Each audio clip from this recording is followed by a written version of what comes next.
month of love, nerds. And if you want to ask that one pretty girl or that one pretty guy or that one broody guy, go ahead and ask those. What's the worst they can say? Take a shower? Hey, nerds, this is Between Nerds.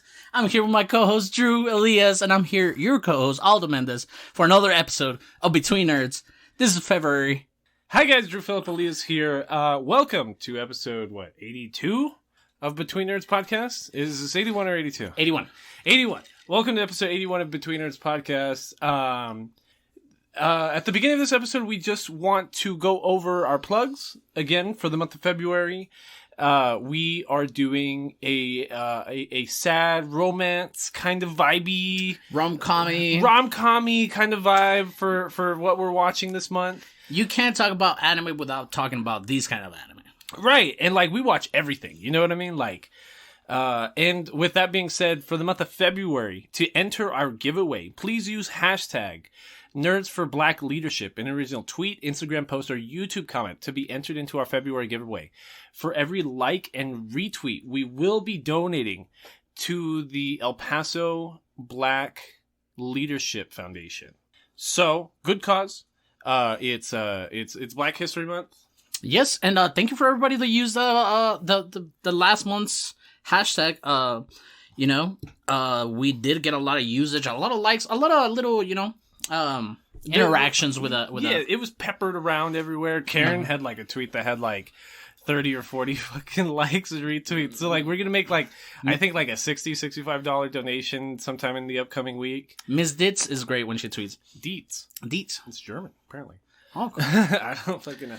But yeah, so please go ahead and do that. And part of our plugs, we will be plugging TCG Battleground from here on out. So TCG Battleground is your go-to shop for nerd paraphernalia, figurines, towels, t-shirts, trading cards. TCG Battleground over here in El Paso, Texas on the east side on Zaragoza, next to the really big CC's over there. Yeah, the Saraplex, I believe it's called. The plaza. Mm-hmm. Yeah, so make sure you visit our great, friends at TCG Battleground. Shout out to Jacob Banuelos. Also, we'll be mentioning our winner, which is, you guys probably already know because we mentioned it throughout the entire month that we only got one entry to.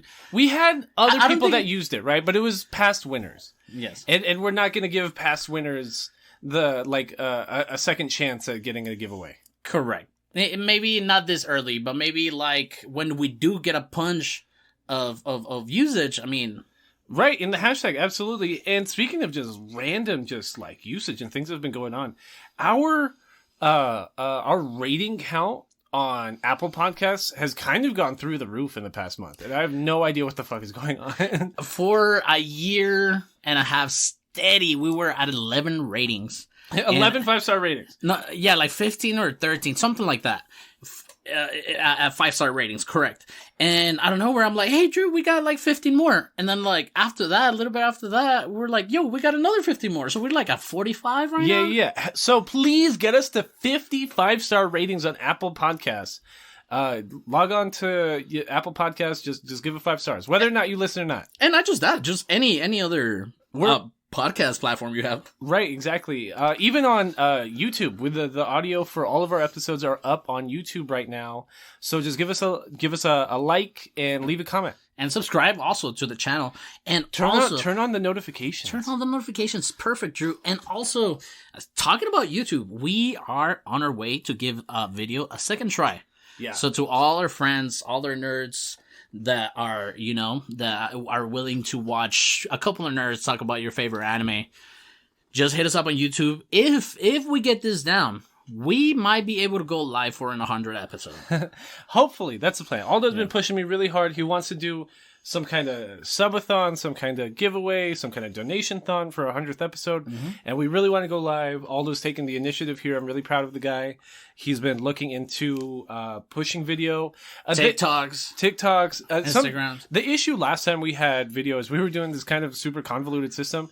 We were recording the video and the video audio separately from the podcast audio. All right. So our video audio was shitty as fuck. Right. So then, and not only that, we were having to edit twice. And not only that, the video, our plan was to sync our audio that we get from our good mic to our video that we get from our good iPhone camera. Right, but for whatever reason, they just never synced up. I tried for like an entire workday, like at work, while trying to work, and I just couldn't get them to sync up. The timing was just off for some reason. So now we're going to get our video and our audio in one file, and then I will take the time to just edit our audio file. It might sound like we get cut up here and there, but we just don't want to waste the time for our listeners that just listen on podcast platform to be listening to us like going to the restroom or some shit like that. Right, because I've told Aldo previously that like nerds will like will hit me up and be like, oh, the podcast. That's are you on YouTube? Are you on Twitch? And that's like why I moved our podcast hosting platform so that we could start pushing our audio at least on YouTube. And that's why I'm hoping that we can like be established on Twitch. I don't want to be like Twitch popular or something, because like we have all of our other platforms, you know what I mean? We don't have a whole lot of Spotify ratings or something like that. And for people that are not in Texas or El Paso, if even, I mean, that uses of the hashtag, it's going to help our community here in El Paso. And if you use it or you like it or you retweet it, I mean, that's going to be good for our community, and we thank you so much for using it. But also remember, if you use the hashtag Nerds for Black Leadership this month, you are gonna be entered, and we don't care where you live. You can live in North Korea if it was out. It doesn't matter. We're gonna send it to you. We're gonna get it there through contraband, and I don't know. Absolutely. And with that being said, I think we can start the body of this episode.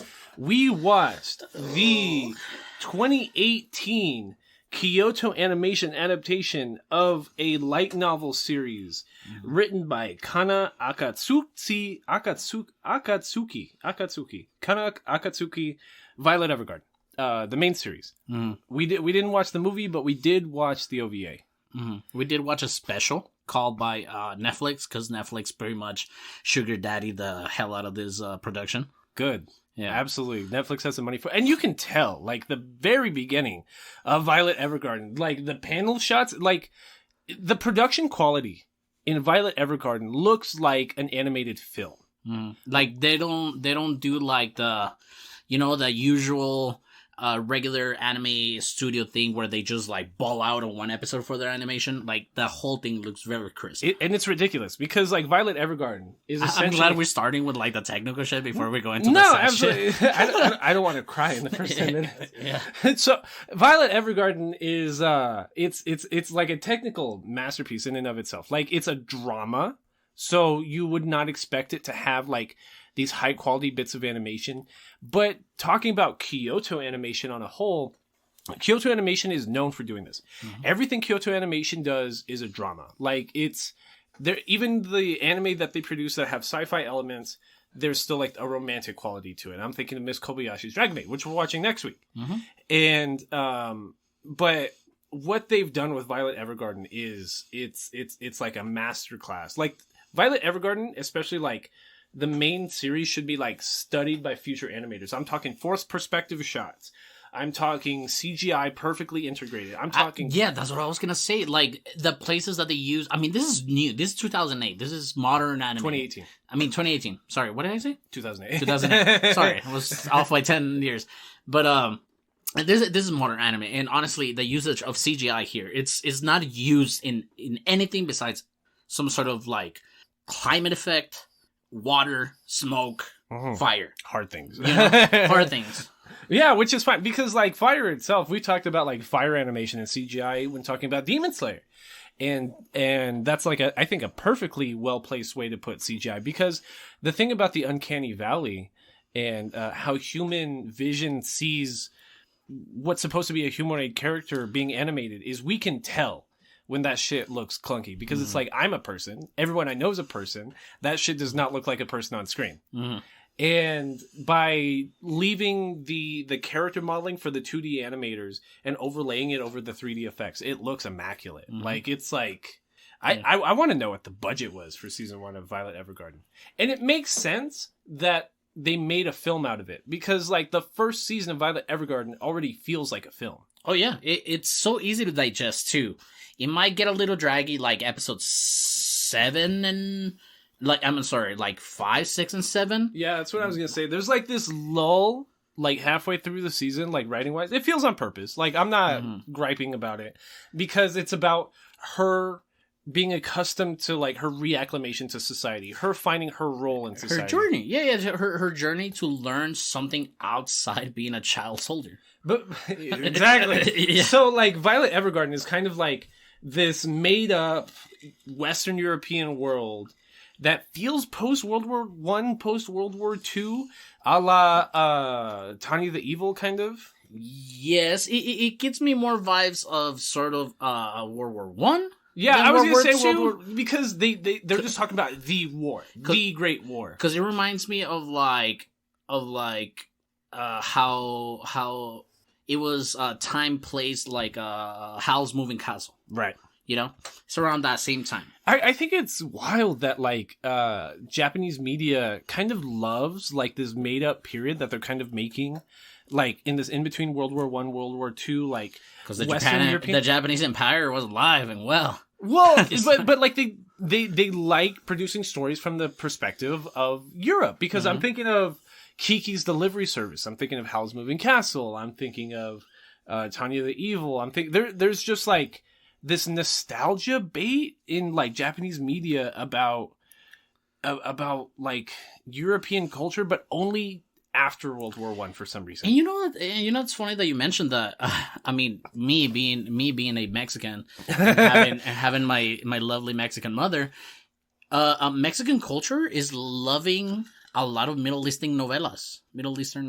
What? Yeah, like it's things from like what's the English word for a novella? A soap opera. A soap opera. Thank Yeah. you. Yeah. And yeah, like they do like a lot of like Greek stuff. They like a lot of like Middle Eastern stuff, Indian stuff. I didn't know that. It's weird. Yeah. Like So my like mom. so like in Bollywood productions almost? No. No.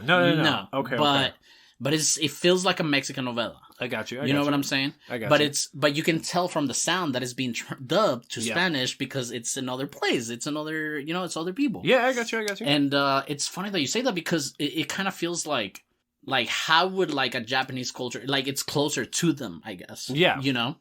It's weird like what pieces of culture like click with one another, right? Mm-hmm. It's like how people in America fucking love Japanese anime for some fucking reason. I don't fucking know. Exactly. So, and there are like some sci-fi elements to Violet Evergarden a little bit. There's like one thing that like you could bitch and gripe about that's like feels like it's almost stolen from Full Metal Alchemist because they even call it what was the mail called in email? No, Automail. Automail. They use the same word in Violet Evergarden too. So Violet Evergarden is a double amputee at like 14 years old because she participated as a child soldier in like this great war. Mm-hmm. And like the whole little aspect of her story, it hits you so fast and you kind of question it. The first 30 seconds of episode 1. And not only in episode 1, but like in later episodes when they go into like the first introduction with our male quote unquote protagonist and the major and Violet. and Violet's, like you kind of like, whoa, because she's also not only a child soldier, but she's a product of human trafficking because of the major's brother.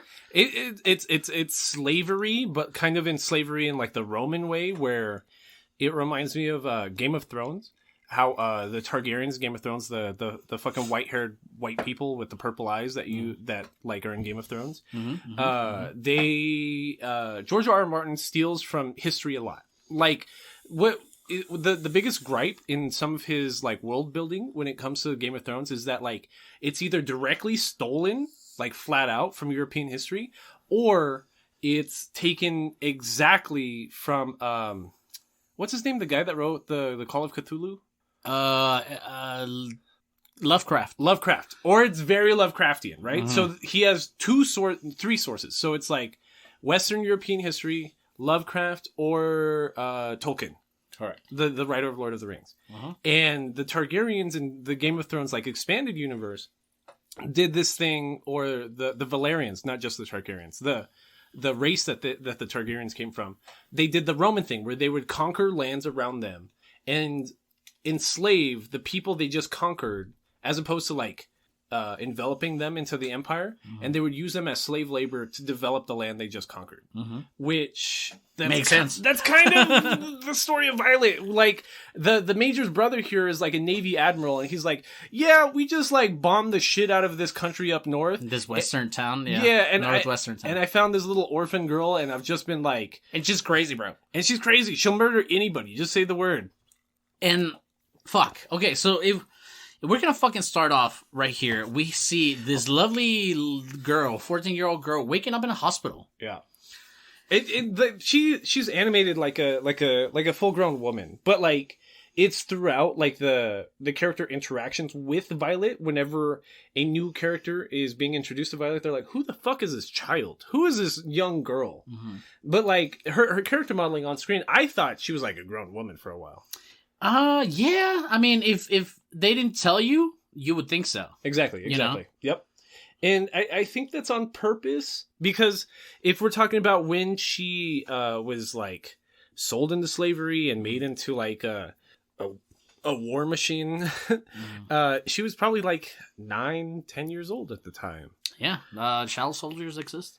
And and you don't think about that when you think Western history, right? Like if I'm thinking about the war in Yemen going on right now, if I'm thinking about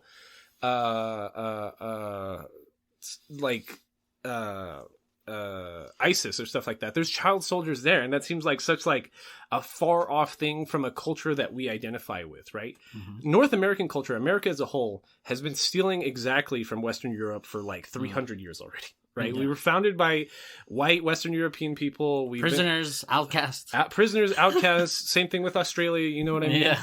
And we identify with that type of culture. And when you think Western European, you think the like empire. You think class. You think like something like slavery seems so far from something we're trying to emulate. But something that's recent history, like 100 years ago, that's fairly recent history. Oh yeah, that's one person ago. Yeah, that's 2 generations ago. Well, several. But if like your great grandfather probably remembers what this is like, right?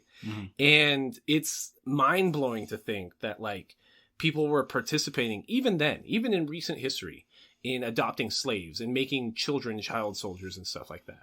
Well, like we feel so removed in 2022 from this kind of thing. And you hear it from like our grandparents sometimes. Like you're like, oh yeah, your grandma got married like a 17, 16. It was like, she was pregnant at 16. Yeah. Like what's the big issue? Wild stuff. And I think what Violet Evergarden's, the anime, I can't speak for the light novel, what the directing style, what the writing style, the benefit is the world building to me. Like this world feels super fleshed out. Like I feel like I understand everybody's motivation before they're even introduced. I understand exactly where every group, every culture is coming from at every point of the story, because it's a very fleshed out world. And I think this has to do with like the simple fact that we have one sole objective, unlike Code Geass. You know what I'm saying? I love that you find new ways to like to try to convince me that Code Geass is mid. So okay, I'm sorry. We do not follow Violet waking up in the hospital. She is remembering while she's in a coma, I guess, or she's recuperating at the hospital. She is having this vivid dream of her walking right behind the major through maybe like a market, like a market community somewhere in England. I'll say this point now before I forget it. My favorite thing about Violet Evergarden is it reminds me of probably one of the greatest shonens of all time, and that's Hunter x Hunter. Hunter x Hunter is about, we've talked about the first 3 seasons on this? The first 2 seasons or the first 3 seasons? The first 2 at least on this podcast. And the plot to Hunter x Hunter is it's a boy having a very tunneled in objective that he thinks will fulfill him as a person. But he's such a great, talented individual that he like brings light to every personal interaction he meets. Every new person learns something new about themselves by interacting with Gon in Hunter x Hunter. And not just that, they help him They help him grow. He helps them grow. Correct. And he doesn't even realize that he's helping them. He's just living his life. You know what I mean?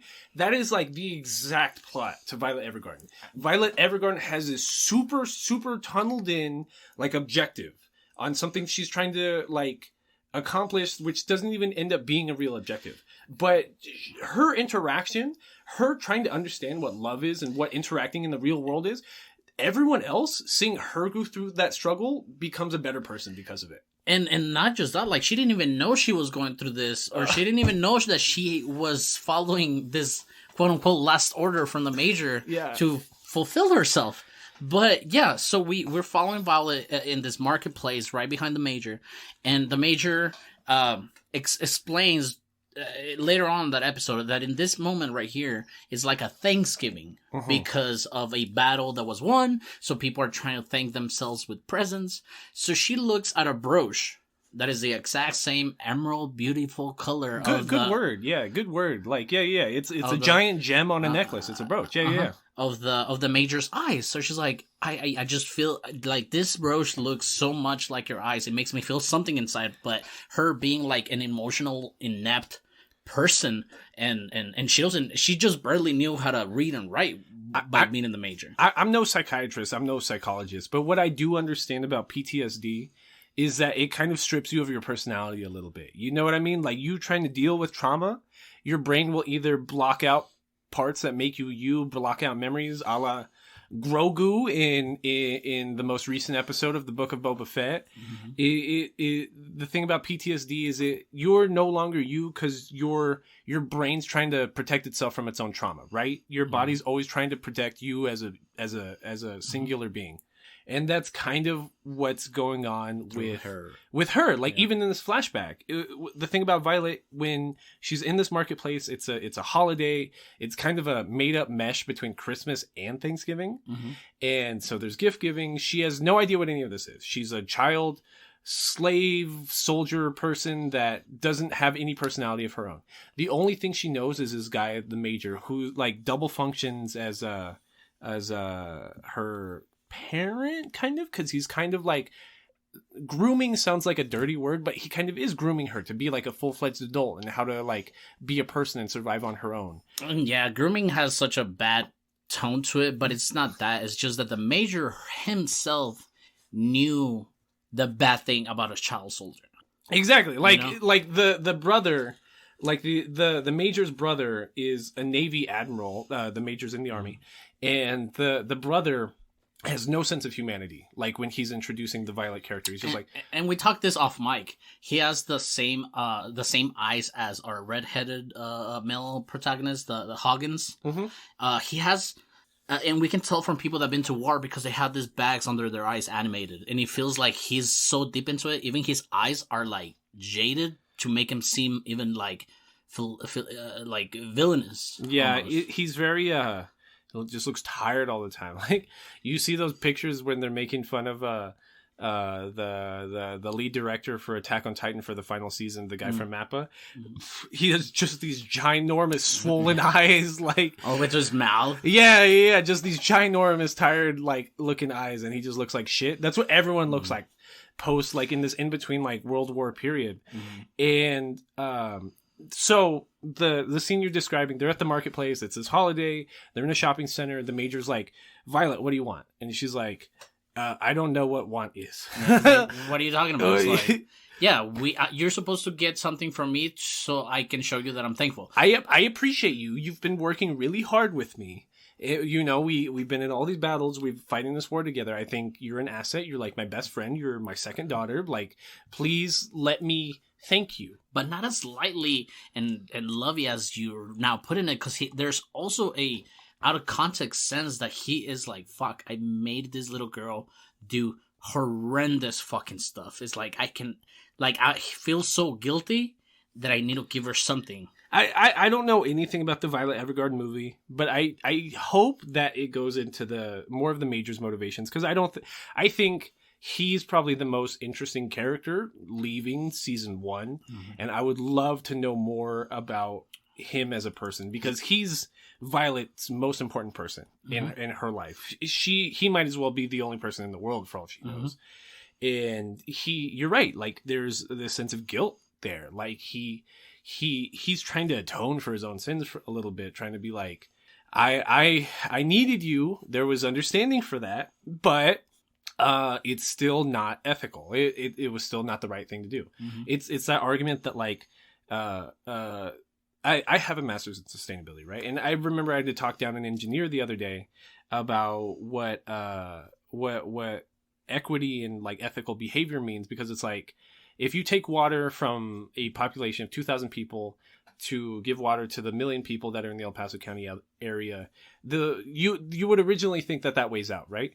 You need to think of every human life as invaluable, infinite. If you're writing it in math, it's times infinity. 2,000 times infinity minus 1 million times infinity. Both sides of the equation are still infinity, right? Mm-hmm. Each person is still an infinitesimal amount of value to society. Yeah.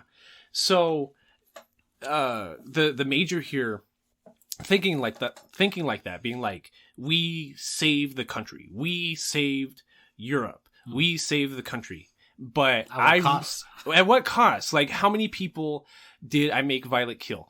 I've at least lost one human life, because Violet's life is almost null and void now, because I've turned her into just this emotionless killing machine.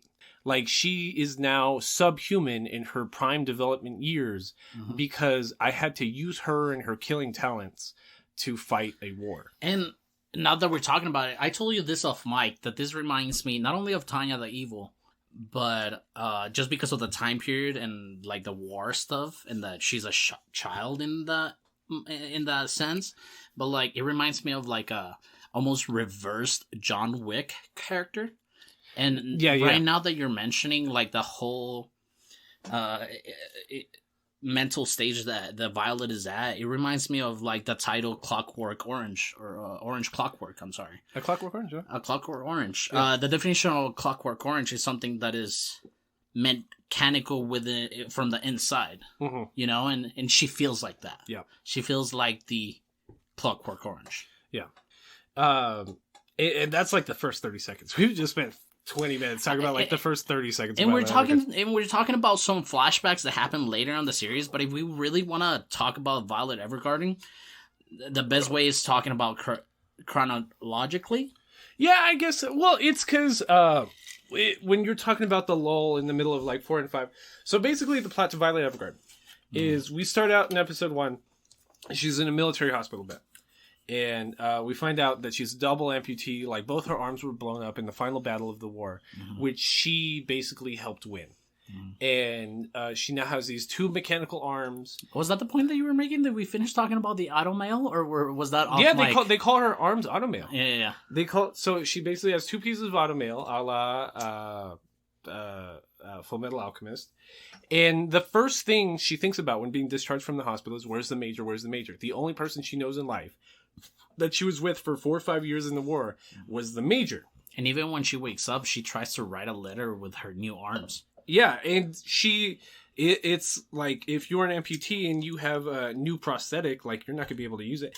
And that's the sci-fi element here. These are arms produced in 1930s Europe that would have never been like exactly as precise. You know, if you got both your arms blown up in 1930s Europe, you weren't going to do a whole lot the rest of your life. Yeah, even a couple of months after that, you probably wouldn't have seen a good ending to that. Yeah, so the Colonel Hodgins? Yes. Not the Major, Colonel Hodgins. Lieutenant Hodgins, thank you. Lieutenant Claudia Hodgins was one of the Major's best friends while they were in the army together. And before the final battle of the war, the Major made Hodgins promise that he'd take care of Violet. Mm-hmm. And also, Violet got her name because of the Major. The Violet was just like nameless slave X, like, during the war. And it was the Major taking her in and like humanizing her. Mm-hmm. He saw a person there. And he named her after a flower, his favorite colored, beautiful, bright, purple, blue flower of violet because that's how he saw her. He's like, I see you blooming and being this beautiful person. You may not see it. My brother may not see it. The guy that basically sold you to me into slavery. Not even sold it, gave away. Gave away the rest as a present before war. The rest of these soldiers may not see it, but like, I see you as your potential. I see what you could be, which is why I want to take care of you and like develop you as a person. So like so from there, the Major is kind of blowing off Violet's questions when she's like, where's the Major? No, I mean, Lieutenant Hodgins is blowing off Violet's questions about the Major. Because all she wants to talk about is, where's the Major? Let me write to the Major. I got to report to the Major. The Major hasn't given me orders. He hasn't checked in with me. And even right here, episode 1, like, if you're able to put 2 and 2 together, you're like, well, it sounds like the Major's not fucking around. Yeah. As an empath, I got that. As an empath, I'm just like, oh, okay. And like, something about like this watch through, I don't know what the fuck is wrong with me, because I remember when this first came out, one of the YouTube channels I follow, Mother's Basement, was bitching a lot in 2018 about the production release of Violet Evergarden on Netflix. Because the thing about Netflix that they used to do, which they're kind of starting to stay away from, is that Netflix owned IPs that are Netflix original anime. They would not release them in Western audience spheres until the dub was finished. They would simulcast the sub and the dub on the Netflix platform. So it took like 6-8 months between like Violet Evergarden first coming out by the time like Netflix put it out on like the North American Netflix channel. And I remember that pissed a bunch of people off, and that's what Mother's Basement was bitching about. This is the best anime in Japan right now. It's being simulcast, and we can't watch it because Netflix has it in Netflix jail. But the dub, the dub of Violet Evergarden is fucking fire. Like, there is no corny voice deliveries unless like it feels like it's written in this whole fucking thing. And fuck the tone of it. I mean, the voice actors are great. They keep it steady to the mood of the anime.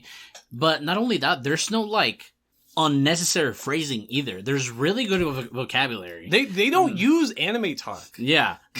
Cause like something, the critique that people always talk about like, oh, Americans that try to move to Japan because they watch a lot of anime. If you try to talk Japanese like that, people would just make fun of you. The way the dub is treated, I don't know about the sub a whole lot. I think I watched the sub when it originally came out, but I watched this week in a dub. The dub is like immaculate, like high prestige, like upper middle class, like Western European English. Like they take proper. They might say a couple extra redundant double negatives or double positives here and there. It doesn't feel like bad anime. Yeah, it's not like Speed Racer. Not even like Speed Racer, like even Demon Slayer is corny in some episodes. Dude, you know what I mean? Honestly, I never seen the fucking dub until when I came in here that one day. Yeah, and I the can't Demon imagine Slayer how dub is like pretty bad. Yeah, the Demon Slayer dub is pretty fucking cheeks. But Violet Evergarden, in no way feels like that. It really feels like. And something I want to talk about before I forget. The music in Violet Evergarden might be one of the best, like, anime original soundtracks I've heard in forever. And it's not even like, it's not that pop anime music. It's not that pop rock. It's all classical music. It's all woodwind instruments, no brass, and strings, right? Like, it's just violins, cellos, pianos, oboes, piano, stuff like classical orchestra. And I mean, it's well used. It fits amazing. the time. It fits the time. It's just there's this one tune that they use in every like in between scene that sounds like an oboe or a clarinet just doing this doo doo doo doo doo doo. It's this breeze. It feels like you're skipping through a Western European town in the 1930s. And I feel that contributes to my point that it's so easy to digest. Because even in the slow moments, even like the comical relief of this anime, it just puts you to a like a Cocorico Village a la Zelda. Breath of the Wild, Ocarina of Time, Majora's Mask, anything. Yeah. Like, it just puts you, like, on a... No, I think that's a good point, and I hadn't thought about that. Yeah. It's got, like, the tonal changes, the situation. The situation, because, like, even, there's a flashback that, like, around, like, 7, 8, which is, like, one of the saddest fucking moments ever. But it's not even portrayed like a flashback. It's not like... Violet fell asleep and remembered the super sad moment. The episode starts like that. And we as an audience are just like, oh, okay, that's Exposition totally time. that's totally during the war, right? Yeah. Yeah, exactly. Like, oh, okay, this is the exposition. This is explaining like why she's so fucked up. Yeah. And the music in this entire episode doesn't have hints of trauma. It doesn't have hints of anxiety. There's no rising tones. There's no rising beats. There's no rising sounds. Every tone sounds so matter of fact. Everything just sounds so like dun dun dun dun. Like you're just going with the beat. Like it's like you're at work and you're just typing on your keyboard doing busy work. That's how the music in this episode feels. And like me as an audience member, I'm like, yeah, it's treating it so matter of factly. It's not even like trying to bring out the emotions. It's not trying to like make you as an audience scared for what might happen next. It's so matter of fact. It's not working up to something or anything like that. Exactly. It's so matter of fact that like it's the musical direction is excellent. That's what I'm trying to say, and it'll never get talked about because it doesn't have one of these like super flashy K-On! Shonen musical backdrops. You know what I mean? And I love the point that Aldo made about being like transitional music, like Zelda, like playing Zelda, because it is like that. Because every time you walk into a new place in Zelda, it's different music. Every time you load screen into a new area, like in Ocarina of Time, it's like a different tone that puts you in that area. That's how the most recent Pokemon game feels. That's how Pokemon Legends of Arceus feels. And I was gonna say like in Breath of the Wild, because I mean the new Pokemon is a la Breath of the Wild, you know. It's Breath of the Wild, but Pokemon. Yeah. And like when what were those things that you find like close to Ganon's castle that is like oh the robot things? Yeah, the robot things. It just like puts you on this, in a flash. Like, Like, holy fuck, there's trouble coming, you know? Something's got a laser locked in on me. Oh fuck, oh fuck, oh fuck. Yeah. Fuck, we still haven't made it past episode 1. So Lieutenant Hodgins takes Violet to this Evergarden mansion because the Evergardens are a nobility family that the Major was really cool with, and he kind of set up ahead of time that they were gonna like air quotes adopt her, kind of. And this is the part that confuses me because like they kind of adopt her. They're like, yes, you can take our last name, which is why it's Violet Evergarden, and you're essentially in public part of the family. But then as soon as they enter the mansion and that whole bit happens, Violet's kind of just like, I need to be out of here. I need to go to work. Well, this is the most detached Violet we see. Right, but I feel like I never even hear from the Evergardens again. They make a really big deal about them giving her their last name, and then like immediately after she goes to live at a postal delivery company. I think the only point there is that for her to be rude here and then apologizing later, that means there's been some learning to do. Yeah, and I feel like that's the only point to the Evergarden family and state to show like to show the progression. Yes, yes, because that even happens like in episode 4. No. Later. Never mind later. Yeah, because that's when she comes back. Yeah. But like, yeah, I believe that this is something to put in perspective to, oh, look, she was a dick here at the beginning, but now look at her. That makes sense. But this watch through, this is maybe my third watch through. I don't remember watching anything after episode 10. And I don't know why that is. Because I remember when Violet Evergarden first came out, everybody on the internet was bitching it took so long to get here.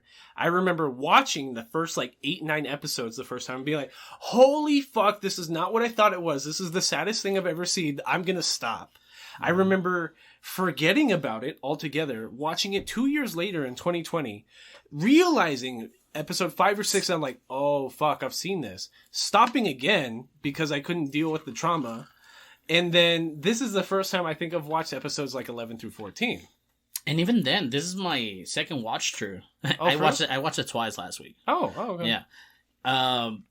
The last episodes, it's a little hard to remember because of what happens. It's a change of tone a lot too. Because I feel like the main tone that's established and the main like issue that's established is resolved in the episode like 10, 11. You know what it reminds me of? And What? I believe you're gonna like this. It reminds me of Akame got killed last episodes. Just a rehatch to what every single person around this kid learned about themselves. I agree and I don't agree, because like the last 3 episodes, all of a sudden it's just like it gets a lot more actiony out of nowhere. It's a completely total change. But like because they're also talking about the flashbacks with the time with the Major, Right. Yeah, but like when we're in present time, we're talking about Iris. We're talking about Lieutenant Hodgins. We're talking about the redheaded girl and her brother. Because she was also like kind of like a big character, but she just fucks off. Luculia. And we talk about the quirky girl, the little girl with red hair, with bob hair. Erica, the one with the glasses. Yeah, Erica Brown. Yeah. And we talk a little bit about her. So the main plot here is that Lieutenant Hodgins owns a postal delivery company. So this is totally like post World War One, like during the modernization period in Western Europe, where like the mail delivery system hadn't been completely taken over by the government, so there were a lot of private institutions that were out there to deliver letters, and a lot of private companies. And like this is also during the industrialization age, where a lot of like lower class, middle class people still didn't know how to read and write. And I believe that's where the whole industry came from. Like if you knew how to read and write, a sensible thing to do is open up a business that is like, hey, if you don't know how to read or write, it's like, let me know. I'll write a letter to somebody.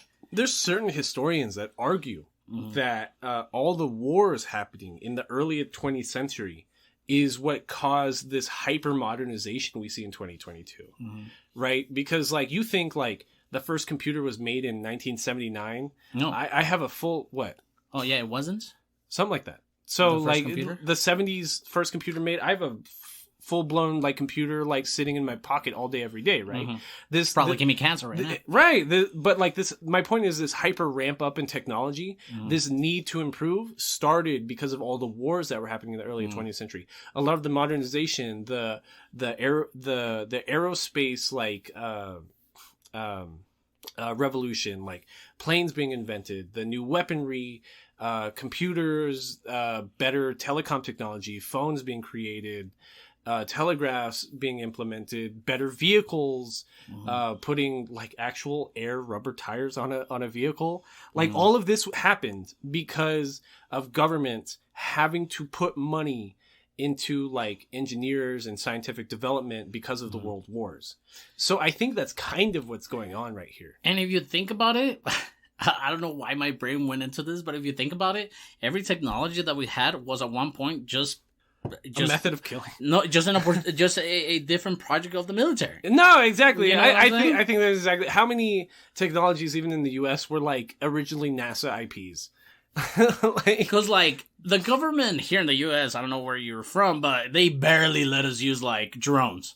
Barely let us use drones. If we could do some shit with drones, we'll be doing crazy shit with drones. They're starting to monitor like 3D printing technology because absolutely plastic guns, magneto guns. Get the fuck out of here! Yeah, exactly. Filaments you put out, shit like that. It's crazy. And that's like the point I'm trying to make with Violet Evergarden is so she's gonna be working for a postal service, and at a certain point, like starting episode 2 or 3, she's gonna be a doll. What's the full title? It's a well, it begins with her being also not only extremely emotionally inept, she's also not good with her arms and she can't really do much. And because of this promise between the major and the lieutenant is that, hey, I'm gonna take you in, and because I own this company, I'm gonna put you to work there. And she starts as like she's like just a mail carrier. Like she's sorting addresses at the beginning in the mailroom. Yeah, like they give her an address, like a uniform that's way too big. She's being taught by like this Benedict character who's never really like fleshed out a lot, but he's always kind of there. He's just like this super loud, arrogant friend of the lieutenants from the military who's fucking his girl. That's something else too. Do you think his name's Benedict because of Benedict Arnold? Who is a traitor? I hope not. His full name's Benedict Blue. But he's clearly like not too interested in the job he's doing. Like he knows the job, he knows it enough to train somebody, but he's not too interested in doing like a good job. Like how many people have you met like that, like your first day on the job? Plenty, right? And the thing about Violet is she becomes enamored with like the main source of income for this company. Not only is it mail delivery company, they have this service called auto memory dolls. So there's like 3 or 4 people that they have on staff for this postal company that will write letters for patrons when they come in, or they'll go out into the country to meet up with them. And I hope this is a mistranslation of what the Japanese language is trying to put out as the title of this dolls, quote unquote dolls. Auto memory dolls? Yeah, I hope there is some sort of like problem with translation, because auto memory dolls does not feel attached to what they do. Right. Because they do write letters for other people, but it's to this point of like almost a acquired skill or like a culture thing, like almost like a geisha in like ancient Imperial Japan and shit like that. Yeah. You know, like something that you're supposed to do. You're well mannered. You are eloquent in your vocabulary, and you can receive these people that want letters written, and maybe they do know how to read and write, but they don't know how to put it into words. Yeah, that's kind of what it is. Because it's like if everyone has put PTSD after this war, and you're trying to get across to your long lost brother, sister, whatever, like your feelings and you wanting them back in your life, but you can't express it properly because you have said trauma, it's up to the auto memory doll to fill in the blanks. Mm-hmm. And that's kind of like one of the first things that Violet sees is the lead auto memory doll. Her name is Catalea Baudelaire, which like super cool fucking like European name. Like I love how like watching anime about Europe, because it's so cool to see like what Japanese people like hear or like about like European culture and like names and stuff like that. Like that's such like an anime European name, Catalea Baudelaire. That's crazy. And it reminds me of JoJo's Bizarre Adventure, even though like at the beginning like the names were kind of like tropey, but like in Golden Dream or Golden Requiem, the Italian names like Giorno, Giovanna, Buscerati, like Naranja, you know what I'm saying? They're like memes. They're so extra with it. Like, yeah, I love that shit. That's like, it's like take a name from like The Sopranos and just fucking raise it to like a 10. Yes. So the thing about Catalea is her as an auto memory doll. Somebody walks in to the postal service. They're like, "Hey, I need to write a letter." Violet watches her write a letter and watches how little information this guy's giving her. It's just be like, "I miss her so much. I wish she was back here. I didn't mean for her to leave. My drinking got out of hand." But like he's like crying and like chopping it up at the time, and she's able to write like a full 2-page like memoir letter, being like. Just explaining like his deepest thoughts, and he's like, "How did you know that I wanted to say that?" And she's like, "I it's my job, bro." And so Violet like approaches her after, and she's like, "How did you know though? Like for real?" Like they're professional empaths. Yeah, for real. Like your therapist out here writing letters for it's like if you're in an AA like meeting, it's like your sponsor helping you write apology letters to all the people you've wronged. Okay. You know what I mean? It's kind of like that. So I'm sorry, I was raised in the AA club. I feel like I think about AA all the time. It's all right. Free donuts and coffee. It's cool. I was never given those. I was just thrown outside with the rest of the kids. Oh, okay. But so that's their job. That's gonna be Violet's new job, and that's her new like obsession. Because the thing about Violet is she has a memory. Her last memory of the Major is him telling her that he loves her, right? And Violet, and not only that, right before the Major says "I love you," in her memory, he's also saying something about like stop. It's like leave me here. You gotta live your life. You gotta be free. Like you're, and it's not putting context. It's not putting dialogue. It's not either. supposed to. It's not. No, but it's not. What I'm saying is not putting dialogue of him saying like, "Dude, you're just a child. Like I can't believe I put you through this. Now we're in this situation. You have no arms, and you're still trying to take me out." Yeah, you know what I'm saying? It's him. It's him rightfully so, probably saying like, "Hey, I stole 4 or 5 years of your life as a child. Let me." I've accomplished my duty. I did my part. Like, please just go live your best life And I love you, Violet. I love you so much. And like the thing about Violet is that her being a slave and then a soldier and like barely learning like during the war how to read and write, she doesn't know feelings. She's she's got learning limitations when it comes to understanding her feelings and other people's feelings, which is like a lot of like the early plot is that she can't read other people's emotions. She can't read subtext. She can't, she has this severe emotional disconnection. And it's because of, I want to think it's like because of the trauma that we're led to believe she's gone through, you know? Yeah. But it's not something like Mob Psycho 100. No. Yeah. Like she's not purposely blocking off. Like, yeah, correct. She was never taught. Correct. Like she's also an orphan, right? Like she didn't have a mom and a dad to love her. They don't know her real name. They don't know her. They don't know her exact age, even though they don't know her exact birthday. Yeah, even though she's like 14. Yeah, they just make like an assumption based on like her bone structure and like how tall she is, and that it's her main goal right here, the end of episode 1, is she remembers that memory. She remembers the Major telling her, I love you, please go live your full life, whatever. And then she has Catalea describing to her, like, no, I understood what they were feeling through the love in their heart. The rest of her career is trying to understand what love is. Her only goal is to understand what love is so that she can go back to the Major and, like, show him that she understood, like, his final order. And it's through the story of Violet Evergarden, at least the series, is through her adventure trying to understand what love is, teaching everybody else what love is at the same time, like people that should know what love is. Her journey into understanding what love is teaches everybody else more about loving themselves and loving everybody around them.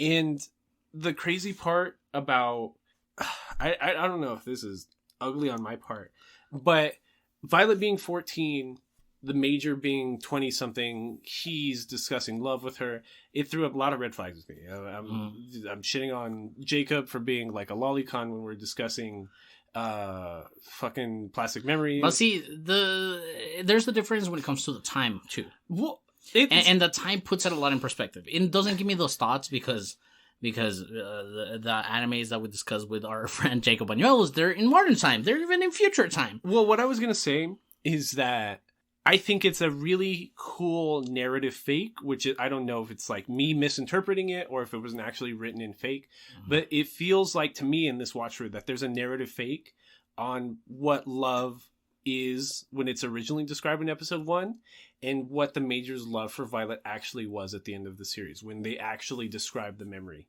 It wasn't a I want to be with you kind of love. It wasn't a lustful love. It wasn't the love you might even feel for Vianney, who's part of your family. You have a son together, you live together, you love her, you know what I mean? It's not even that type of love. It's like this love you have for somebody when you want the best for them. It's platonic. It's like the love you have for Saeed. You want the best for him in life. It's this attachment you have to your family. Like, why would you deal with an abusive parent's bullshit? Because I love them. What do you mean? Like, that's my dad. I love him so much. Why do you deal with this abusive relationship? Because I love them. I can't explain it. Like, I hope the best for them, even if they've wronged me every which way. That's the love I hear by the end of the series the Major has for Violet, which is not the original interpretation that Violet has here in the beginning. Because at first I thought it was like, I want to be with you. I wish we could have been together if I had lived longer. Major's dead. I just spoiled that. But you should have figured already. And to my point is that a very good question, very good internal question that you're having about, was it this kind of love or this kind of love? But I think because if we get really technical to the point of the story, his Major's death is not introduced in like something of like Our Fault in Our Stars that we know it's immediate. Oh, she has terminal cancer. She's definitely gonna die. You know what I'm saying? Yeah. It's put into almost to this wannabe. Oh, is he dead? Is he not dead? But he's obviously dead. But they don't put it they don't put it so flat out like that, because even in that episode that you described where the Major is selling Hodgins like his plan for him in case he died, even when he's telling him that, we don't really see his death coming up until the death comes. Yeah. But we know it happened. Yeah. You know? Yeah. And I think that your question, if I may answer it, is that it is romantic love. You do think it was romantic just love? because of the sake of his death. If he would have, for some reason, been alive at the end of the anime and I was completely wrong. You think they would have been together? But yes, I think they could have been together, but that's just my opinion. But if he would have been alive, it opens the path to your question. Was it just, imagine an ending where the Major was like, no, girls, like, because we're just friends. Which that's like, both those interpretations are perfectly fine. But like, if I were to play with your interpretation, I still don't think that's a really, I don't think that fouls my interpretation at all, because like, it seems like he respects her for who she was. He knows so much about where she's came from. He understands that he's basically raised her as a child. Like, it's grooming, but it's not grooming in this gross sexual way, like when we hear it described a lot of the time. Like, he has groomed her to be her best self. He has groomed her to be the best person possible. If your significant other is supposed to like support you and help you be the best person that you can be, through me when I lost my job 2 years ago and somehow Karen's still fucking with me, you know what I mean? Like, through the good, the bad, like you try to raise each other up, and you the sum of your parts is greater than the total would be. You know what I mean? Because that support is exponential. It gives a sum that's bigger than what you could have accomplished on your own. And that's kind of how I interpret it here, because even if the Major's still alive at the end of the war, even if he watches Violet grow and learn more about love, and he's there teaching her about love, it doesn't seem like this lustful, gross, perverted kind of thing. Like, he loves her to the point that maybe they could have been together forever, because he learned more of empathy and learning what a shit fucking family he came from, even though he's from nobility. He was a Major almost exclusively because of his family name. His brother is a Navy admiral almost exclusively out of their family name. Reminds me of the Speed Boy from My Hero Academia. Exactly.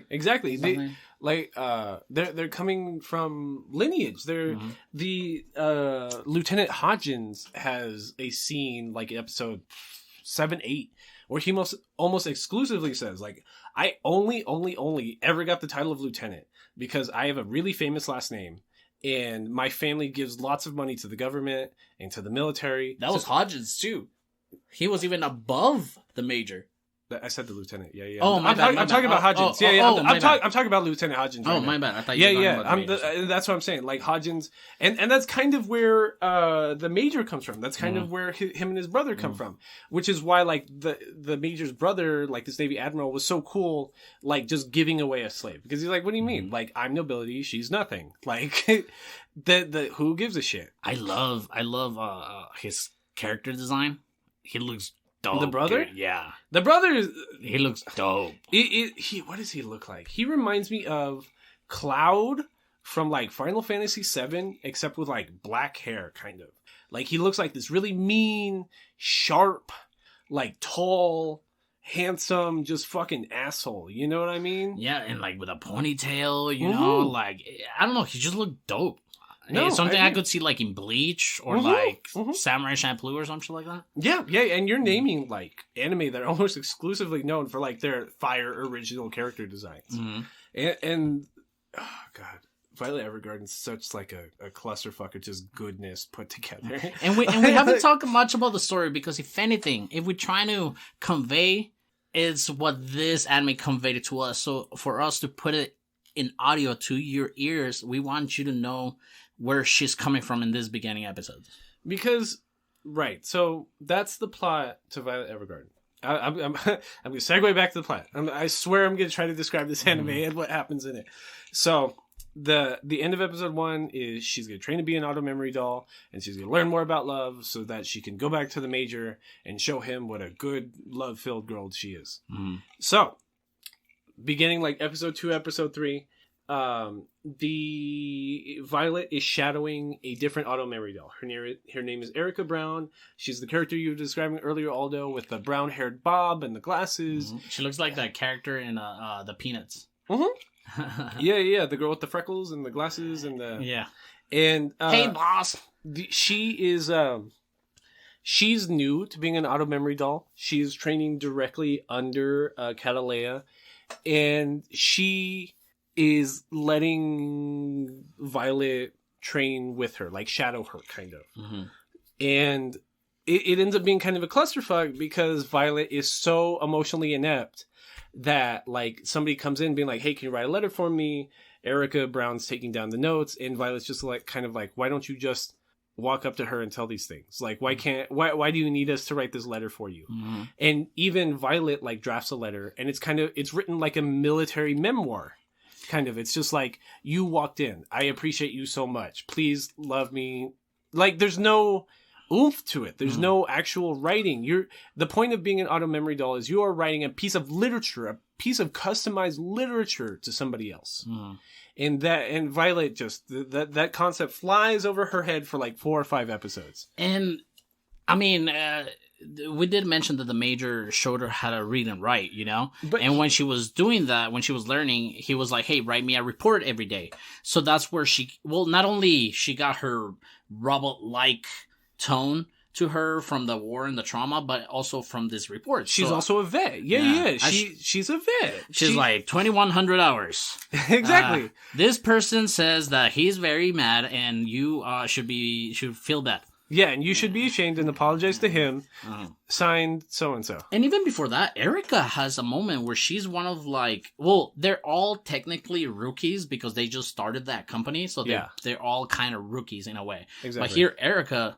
She has a problem with a customer, a Ken. Yeah. And he's like, what do you mean this sounds like it's my fault. Didn't you listen to what I was saying? Blah, blah, blah. You're such a fucking idiot. And Violet, just being this matter-of-fact military personality in the background, she's been like, even if you are not happy with our service, we cannot issue a refund. And he tries like attacking these 2 girls, like 14-year-old girls. Yeah, these 2 14-year-old girls, but like Violet's a badass soldier, right? So she just fucking arm locks him. It's just like suplex him. Yeah, just like that move where like you're extending somebody's arm out, but then like the back of your left hand is like over chucking him into a table. Yeah, is over your head. So like it's just like if you move, I'm gonna dislocate your shoulder nuts. Like, how bad do you want to move? So and that's what kind of shuts him up, right? But then Catalea has to come in, fix the letter, and all this stuff. And Violet, still confused, like being emotionally inept, she's like, what was the issue? That guy's just being a fucking dick. I put him in his place. And that's where Catalea's like has to get across, like, you don't understand what we're actually trying to do here. We're not trying to do matter-of-fact letter writing. Like, most of these guys can't read and write that well, but I'm sure they could get across, like, the bare minimum if they really wanted to. We are trying to put that extra fluff and give the subtext that they can't write themselves. And in the background of this same episode, you already described the first 30 seconds when they were at Thanksgiving, Christmas, and Violet got a brooch gifted to her from the Major that's the color of his eyes, right? When Violet... Beautiful emerald. Yeah, was it blue or was it green? Beautiful. It was green. Emerald, yeah, green. It was green, right? And Safaris are blue. Sapphires are blue. Sapphires. So, emerald's my birthstone, actually. So, Aww. So, I don't know what mine. That's also the scene where Violet learned what beautiful means. Because it was the vendor that had to teach her what beautiful means, because Violet was just like, oh, it's so bright, it's so pretty, I just want to look at it, I want to touch it. And she's like, yeah, it's really beautiful, right? And she's like, beautiful? What is beautiful? Is that like pretty? Because she knows pretty. Yeah. But beautiful is so much, it's like pretty times 10. It's like... the way she looks at the Major's eyes, it's a world in and of itself. It's mesmerizing. What? Yeah, exactly. So that's like the Major's like, why did you want this? And she's like, because I think it's so beautiful. It's so pretty. Like, it reminds me of you, my favorite person in the world. Like, why would I not want something on me at all times that reminds me of my favorite person in the whole fucking world? And when she wakes up in the hospital, she doesn't have it. Like, the lieutenant is able to give her belongings that they found on site. It's just random fucking knickknacks, some old fucking letters, military boots, who gives a shit? Nothing important. The one thing she wants is her fucking brooch. She wants the emerald that reminds her of the Major's eyes. And in this same episode, in episode 2, Catalea, there's writing around Catalea that I don't completely understand, and I'm not sure like whose fault it is. I don't know if it's a misinterpretation of the light novel into the anime or what. But in episode 2, Catalea is all over the lieutenant, who is their boss, who is Catalea's boss, who's the owner of the postal service that they all write for as auto memory dolls. And she's like all over him, and she's like, take me home again. Like, didn't you like the other night? Wasn't that shit so great? And the lieutenant kind of just like pushes her off, and he's like, I would want to take you out right now, but I can't, like, because I'm really broke. We're struggling a little bit, and I didn't even give myself a paycheck this week. Which that sets off red flags for Catalea and Benedict at the same time, being like, holy shit, like, are we not pulling in enough money? What the fuck is going on? Mm-hmm. But it's because on the black market, he had bought the brooch. Mm-hmm. So, and the issue I have with Catalea's writing is that in episode 2, we are led to believe that she's the lieutenant's secret girlfriend or something, because she seems attached to him and him only. And she has this very, like, neggy relationship with Benedict. Like, he's super annoying, he's younger than her, he's always irritating her, they're always getting in super minor fights, and that continues throughout. But by like the end of it, they're almost like dating, and I don't know, that love triangle's like never described, and it's not a core part of the narrative plot, but it bothers you. But it does bother me. Yeah. I'm just like, we're like, you can say it as your podcast, like they're sharing Catalea. I'm confused. Or was Catalea and Hodgins never that much of an actual thing that neither of them were actually worried about the other when Benedict and Catalea happens? Shit, I don't know, man. I don't know. Honestly, it flew. I mean, I did see it, but it just you didn't even like ingest it. It was just like whatever. Yeah, but I did see it though, and it does kind of feel weird because, if anything, you would have loved to see more Hodgins and more Catalea, and like, you know, I think Catalea's character design is fucking fire. Like, it's fire. Like long black hair. It's leather jacket, 1930s Europe, like leather skirt, like big earrings, open vest. She's tight. Catalea is dope. Like, I feel like if I was on fucking Reddit and I saw somebody looting Violet, I'd be like, shut the fuck up. That's evil and disgusting. Don't ever loot Violet. Yeah. You're looting Catalea. I'm just if anything. I might give you an upvote for that. Like that's fine. Like, it didn't bother me that much. Although, the lieutenant spent the money, and I feel like in some way that's the brooch, the buying the brooch back from the black market, kind of makes me think that the whole plush animal plush thing was connected. We haven't even described it. Maybe he was like, what if I don't find it? Should I just give her something? So the scene you're describing is in episode 1 when the lieutenant pulls Violet out of the hospital. Violet has no actual belongings besides like the clothes on her back, right? And the lieutenant presents her with like 3 stuffed animals. It's like a dog, a cat, and like a fucking baka, a cow or something. I don't fucking know. Baka. Baka. Honestly, I've been memeing that a lot with Karen a lot lately about like just like calling like my dogs a baka or something, because it has a dual meaning almost. Like if I say it with a poor Spanish accent, am I making fun of Japanese? Am I making fun of Spanish? It doesn't know. Anyway, nobody knows. Nobody knows besides me because I'm so funny. So, she picks the dog, a stuffed dog, to take with her when she starts to live at the postal service office. And she picks the dog specifically because she's like, yeah, the Major's brother said that I was basically his brother's dog, and I love the Major, and I would love to be seen as his dog. So, but because she doesn't know any other words, right? You know? Like, she doesn't even understand what an insult that is. Yeah, she's like, oh, I'm his dog. Okay, cool. Yeah. I like him. He's cool. You're a dick. You put me in this box. Yeah. It's like when I think of like my dog Jonathan. Like I scooped her up at like 2 months old. All she knows is me and Karen, right? Like if my dog could talk and you could have a conversation with my dog and you were like, "Hey Jonathan, do you love Drew? Do you love your dad?" Sure. I don't know. I'm not entirely sure what love is, but I follow him around everywhere. He feeds me. Like I cuddle with him in bed at night. He's dope. Like it's kind of like how. Do you mean love by that guy that gives me food? He because gives I me, like that guy. He gives me belly rubs and gives me food. I And like he buys that me guy. snacks. That guy's pretty dope. I don't know. But if that's what love is, yes, I'm all with it. Yes. Which is kind of where Violet is right now. That's kind of where Violet is emotionally. Like, she's not her own person. She's the pet of the major that she was obsessed with at the time. So the Lieutenant Hodgins, he might be the best person in this whole thing. That reminded me. That reminded me of a old Spanish joke I know. Tell me. It's just a stupid Punny? joke. It's Stupid pun- joke. It's punny. So a guy that doesn't know the language is like, how do I order something to eat? The guy tells him, una torta de jamón, a ham sandwich. Yeah. So he goes to the same restaurant every day. He's like, torta de jamón. Okay, torta de jamón. Every day. So the waiter starts getting kind of pissed, It's like, come on, learn something else besides torta de jamón. So he's like, okay, I'm going to learn something else. Chilaquiles.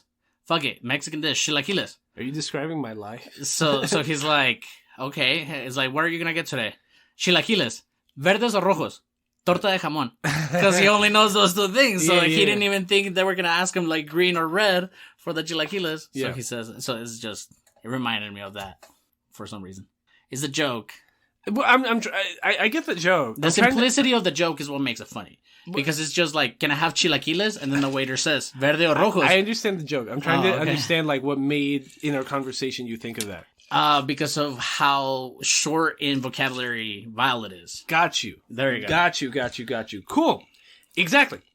Leading into episode 3, the lieutenant, still tied to the major's last wish, wanting to do right by his childhood friends, this person he grew up with, a part of nobility, somebody he knew in the military. He likes Violet. You know what I mean? Violet has no issues outside of the personality defects, which are not a fault of her own, which everybody in her life understands. Everybody in her life, it's like, I don't know. If anything, Iris is the one that gets more violent with it. Right. It's like if you have somebody in your family that has a special personality defect or it just learns different. Everybody in that family knows how to deal with that person. That's kind of how her new adopted family treats her. Mm-hmm. Like, they're all very patient with her. They're very understanding. And to that point, the starting of episode 3, they send her to an auto memory doll school. Mm. Perfect. Great. Sounds like a fucking solution to me.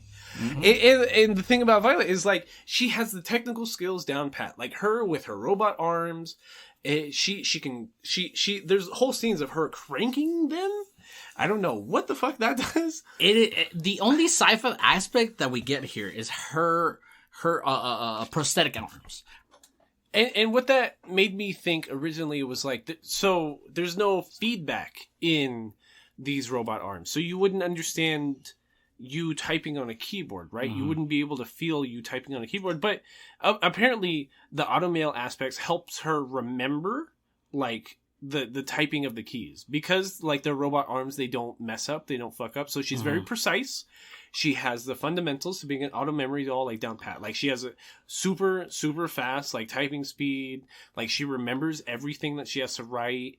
But the issue with her is obviously the personality like issue. And that's funny that you say like feedback receptors or detectors.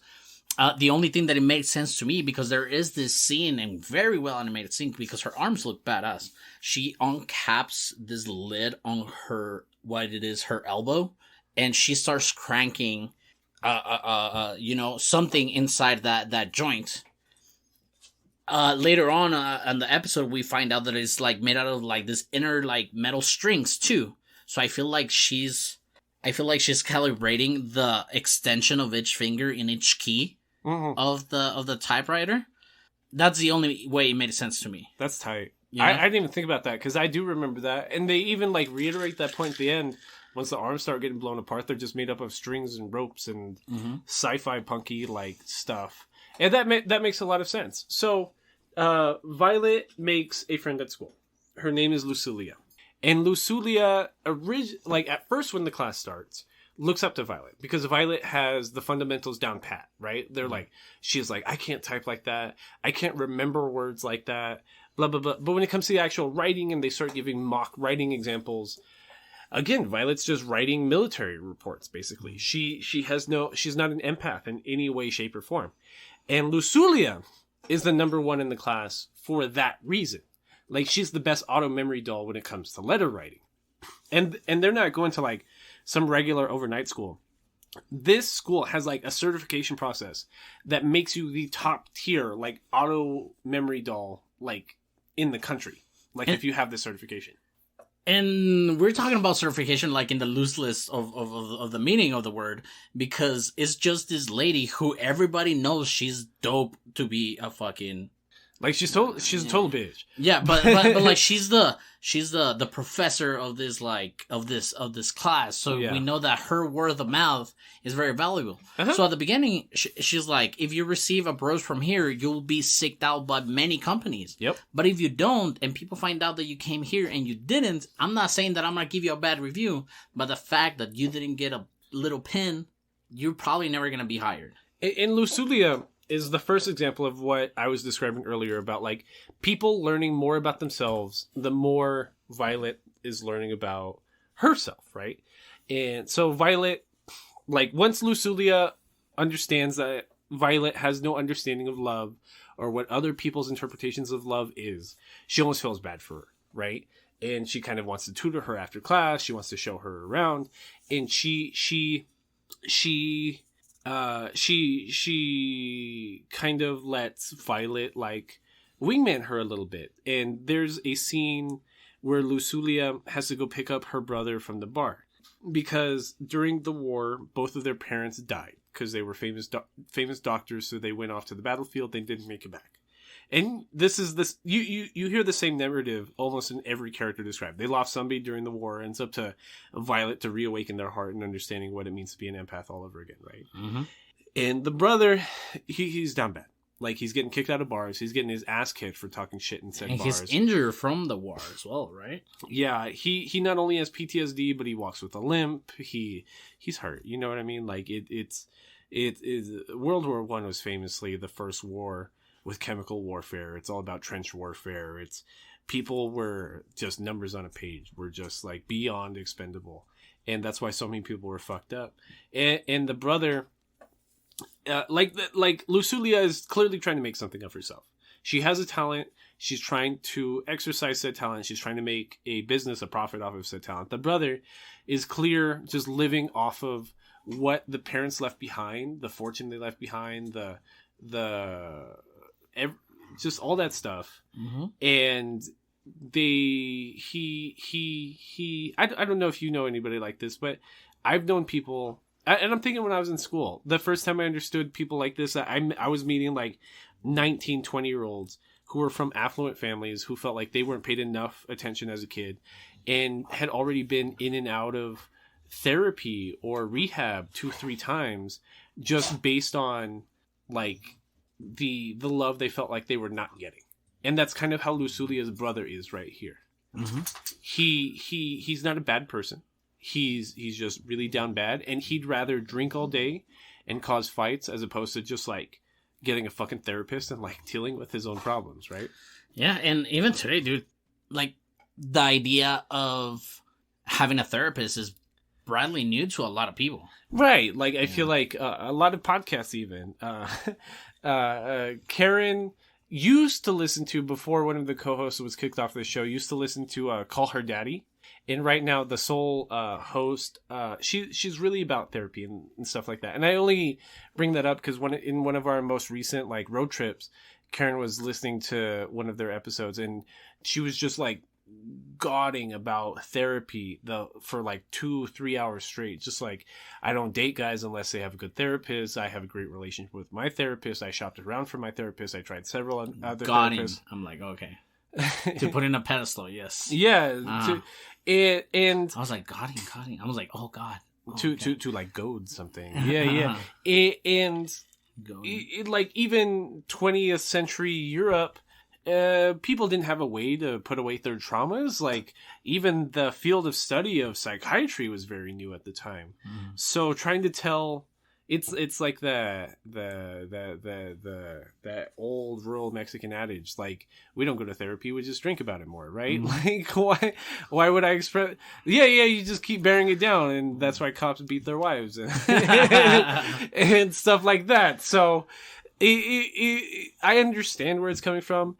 And that's what, like, starts to break your heart as an audience. Is Lusulia, this great person that wants to help Violet, wants to help her brother, can't break through to somebody that's just, like, clinically drunk. And it takes the end of the episode. This, like, the class ends. The overnight classes for being the auto memory doll and Violet is not chosen. She did not make it. She never got her writing down pat. But, like, Lusulia keeps meeting up with her after and describing what's happening with her brother and just kind of venting, like, not even trying to do a letter, not even trying to do the auto memory doll thing. And Violet sits down and just writes the letter. Like, she's like, no, I hear the pain. I hear the message that you cannot explicitly tell me, and puts it to words.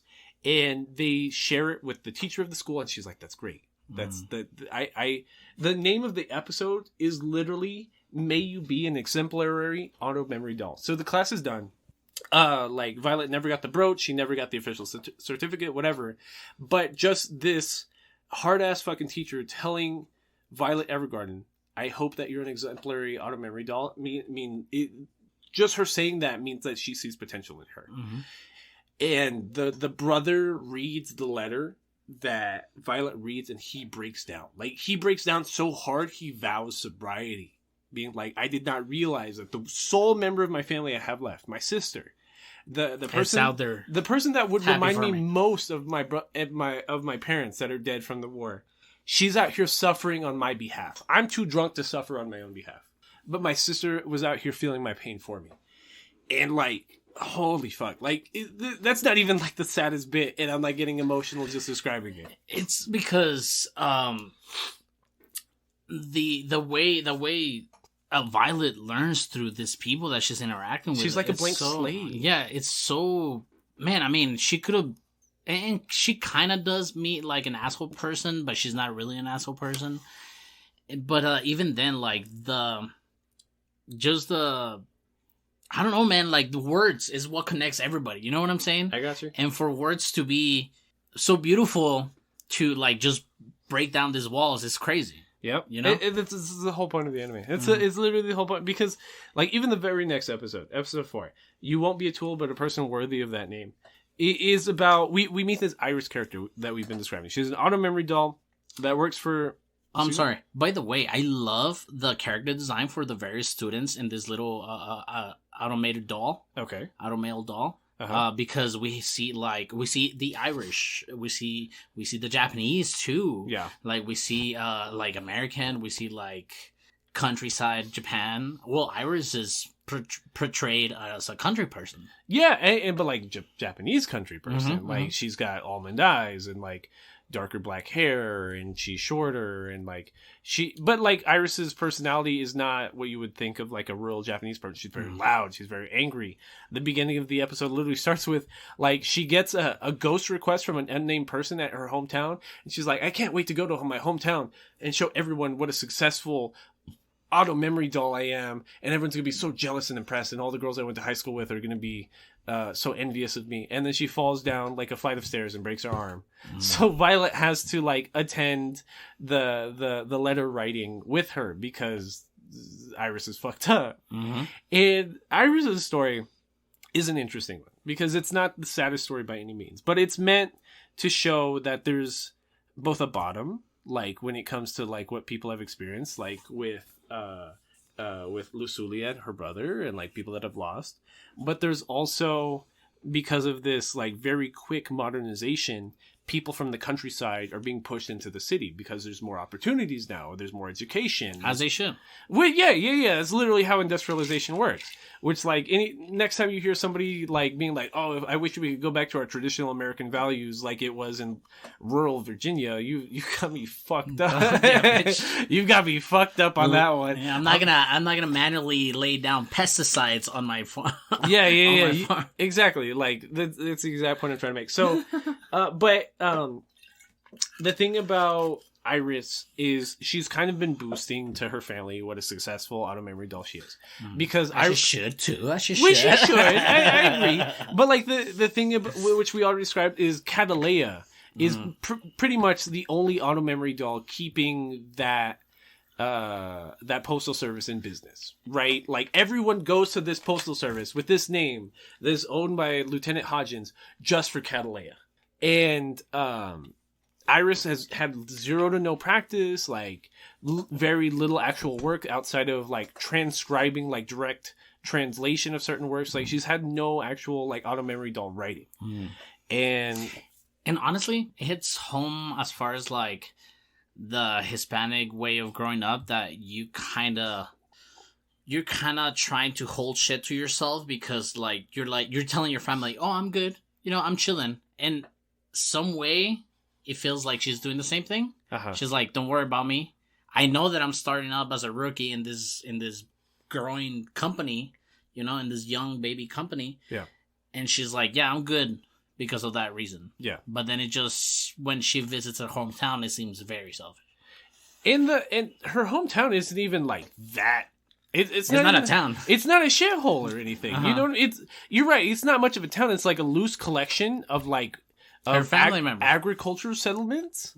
Like her family members, her aunt and uncle live close by. So yeah. But like everyone's just doing agriculture. Like there's not like a town center. There's not like a retail center. It's like the train station and then everybody's plot of land. Maybe I worded differently, but I guess if I may compare it to like Encanto, that is like this meeting expectations kind of thing for the family. Okay, almost like that. Okay, yeah, exactly. Because the minute they get off the train, Iris's parents are there, and they're like, "Oh my god, we miss you. Tell us about how successful of an auto memory doll you are." Blah blah blah blah. And she's like, not right now, family. I need to meet up with the secret requester of my services so that I can write a letter because I'm such a successful auto memory doll." And the mom's like, well, you're full of shit because I gave an alias name because I'm the one that wants you to write a guest list and guest letters for all the people that I'm inviting to your birthday party tomorrow. Because it's her birthday. Oh, what do you mean? Like you were working so hard you forgot your fucking birthday? That's exactly what happened. She's like, oh, I guess it is my birthday. And the thing about Iris is... I like that. I like that little thing that they did. It's like, yeah, we're going to have a birthday party for you. Yeah, we tricked you into town. We paid your business to let you, like, come in here on work hours. Violet gets a little technical with it, too. What do you mean? Because she's like... Because there's this whole thing that we didn't talk about, but before she gets invited, she slips on the stairs and breaks her arm. Yeah. So she can't write the letters, so Violet goes with her as her typewriter. Mm-hmm. So... Violet's her with her, and she just... Because she's with Violet in the specific, she can't lie to her family, being like, oh, sorry, I was just busy with being the most popular doll back in Leiden is somewhere in the Netherlands. Right. And she's like, no, that's not true. Right, because Violet's so matter of fact, she'd be like, that's a lie. Like, you're clearly not all that busy. And the Iris story is, again, just meant to, like, make you feel for Violet because she's so inept and ignorant to how the real world works. Because Iris's birthday happens, Violet spends all day writing the invitations to her party, and Iris has a very specific request. Like, you are not going to send an invitation to a man named Emmon Snow. And Violet's like, well, you're not my fucking employer. Your mom's the one paying me to be here. Like, I'm not gonna fucking listen to you. And Iris is like, well, I'm the boss right now. I'm the lead on this mission. I'm saying don't fucking invite Emmon Snow. The party happens. Mr. Emmon shows up. And Iris throws a ginormous conniption fit. And everyone basically has to leave the party because Iris locks herself in her bedroom and is just crying all night. Yeah. Which is super selfish. Yeah. Like, back then... Like, today you hear, like, oh, it's the birthday boy's party. If he doesn't cry, it's not a birthday party. If he's not throwing up on himself by the end of the day, it wasn't a party. Yeah, and, like, so her, like, in this period of time, like, her living is just like an insult to everybody. Right. Yeah, because they literally showed up for her, and that's not an easy task back then. The parents the next day literally have to tell Violet, as still employing her, being like, can you write apology letters to everybody you invited to the party? And well, the mom doesn't ask her. No? No, the mom doesn't ask Iris. Oh, I thought she told Violet. Iris asked Violet. Right. Yes, Yeah. Oh, I thought you said that the mom asked Iris to write the letters. Because we get exposition from Iris. Mm-hmm. That basically, the reason why she didn't want Emmett to be there is because they grew up in a small town where everyone knows everybody. They grew up together. And Iris gave a confession of love to Mr. Emmett Snow. And he said, no, like, I see you more as a friend. We grew up together.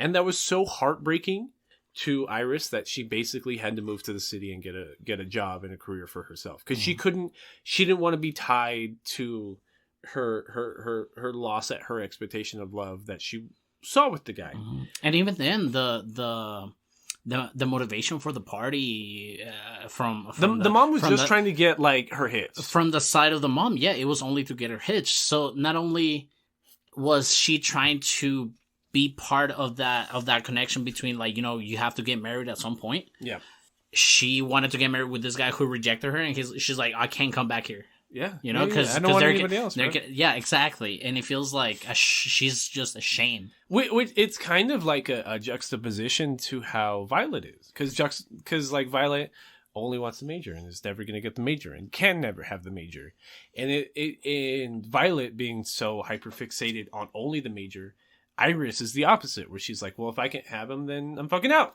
Like, I have no investment here. Like, my family's here. That's neat. That's cool. I love my mom. I love my dad. But that's it. Like, I don't care.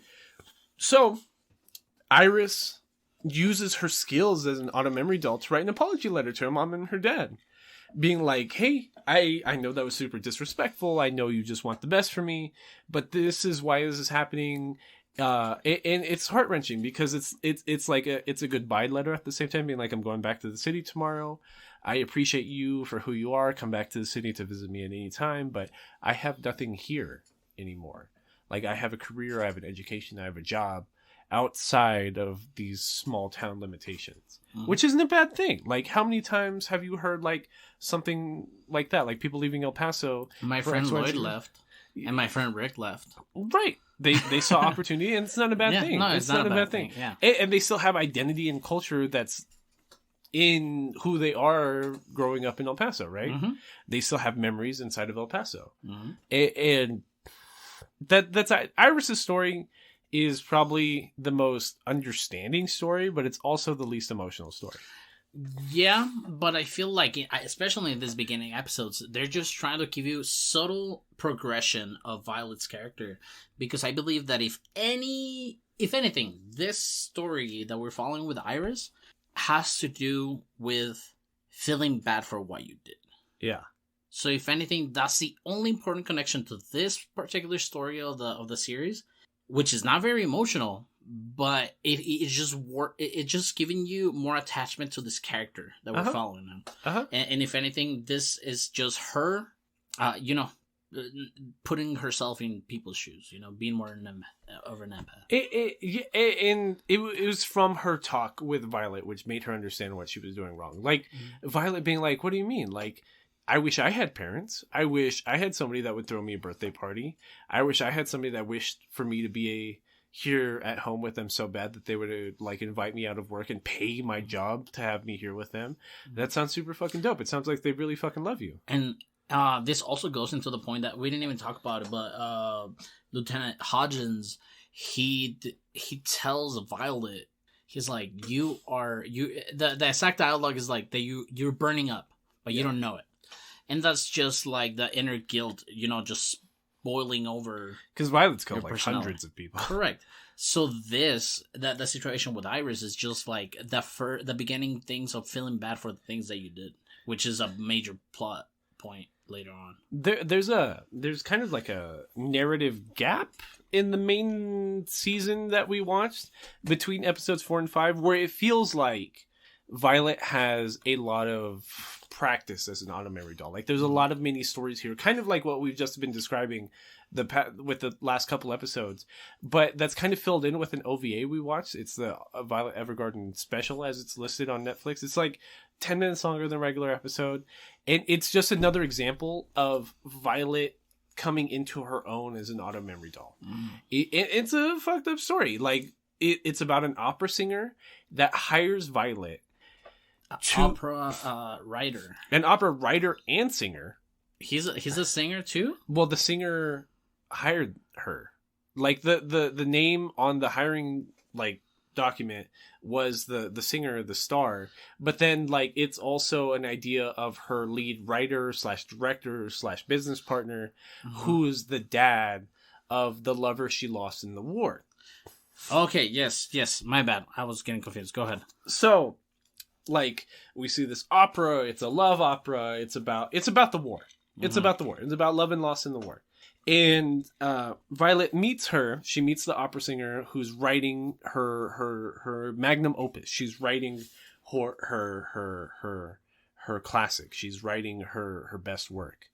And she's like, Violet, your job is to write me a love letter that would make every woman, daughter, and mother that reads it jealous and sad of the woman that's receiving it. It's supposed to be so love-filled, so earnest, such like an expression of love from somebody that's about to go to war and die, that would make anybody hearing it like immediately like burst into tears over like the empathic jealousy of not being told that themselves. And it's an impossible task. Like it's grandiose, just how I'm describing it, and it's because like this opera singer is so grandiose and extra, like who she is as a person. And it's a collaborative effort between her main writing partner, who's the director of the show, who's like I just described, the father of her boyfriend that she lost in the war, because she was writing him letters during the war, like expressions of love. And he never received them because he was either out in the field or he died early. And she never received any of his letters because he was both out in the field and the letters couldn't be delivered and for the same thing, right? So the whole play, the opera play that the dad and like his would-be daughter-in-law are writing is about the loss of this guy that died in the war. And it's up to Violet to basically write the lyrics to the opera about this guy that died and like had this impact on like these people. And the whole episode is just Violet being like, dude, I don't know what the fuck to write. I was a weapon of war. I probably killed him. I'm sorry you died in war. Yeah. Like just with her robotic voice. And the only reason that she was hired for this effort was because the director or the teacher of the Auto Memory Doll Academy that she dropped out of, that she didn't officially graduate from, recommended her to these opera people because she sees the growth in Violet that she thinks she could plug in these lyrics. So it's even Violet in the office, like asking the other Auto Memory Dolls, asking the lieutenant, asking Benedict, like, hey, help me write these lyrics, help me write this story. And she's able to do it. And the reason why Violet's able to do it is because Violet starts developing the skill, which I'm glad the OVA exists, because the OVA is what establishes the skill. It is that Violet can read subtext, which is kind of what we were seeing with Catalea. Like there's a subtext that you can read on people's faces through their voice, through their expression, that shows how they really feel. So Violet spends like 2, 3, maybe a month just failing at writing these lyrics. Like the opera singer is in no way happy with it ever. Just keeps throwing it away. That's not what he would say. That doesn't feel how I want it to feel. And it's again like the Christmas, Thanksgiving kind of holiday that we were describing earlier, where she's like, it was around this time 4 years ago that he confessed his love to me and that he left me. And he said, he promised he'd be back, and he never came back. And now here I am, just stuck with these emotions and nobody left to vent them out to. He meant the world to me. He gave my life value, and the war, his country threw him away. So Violet is able to put that to paper by hearing her.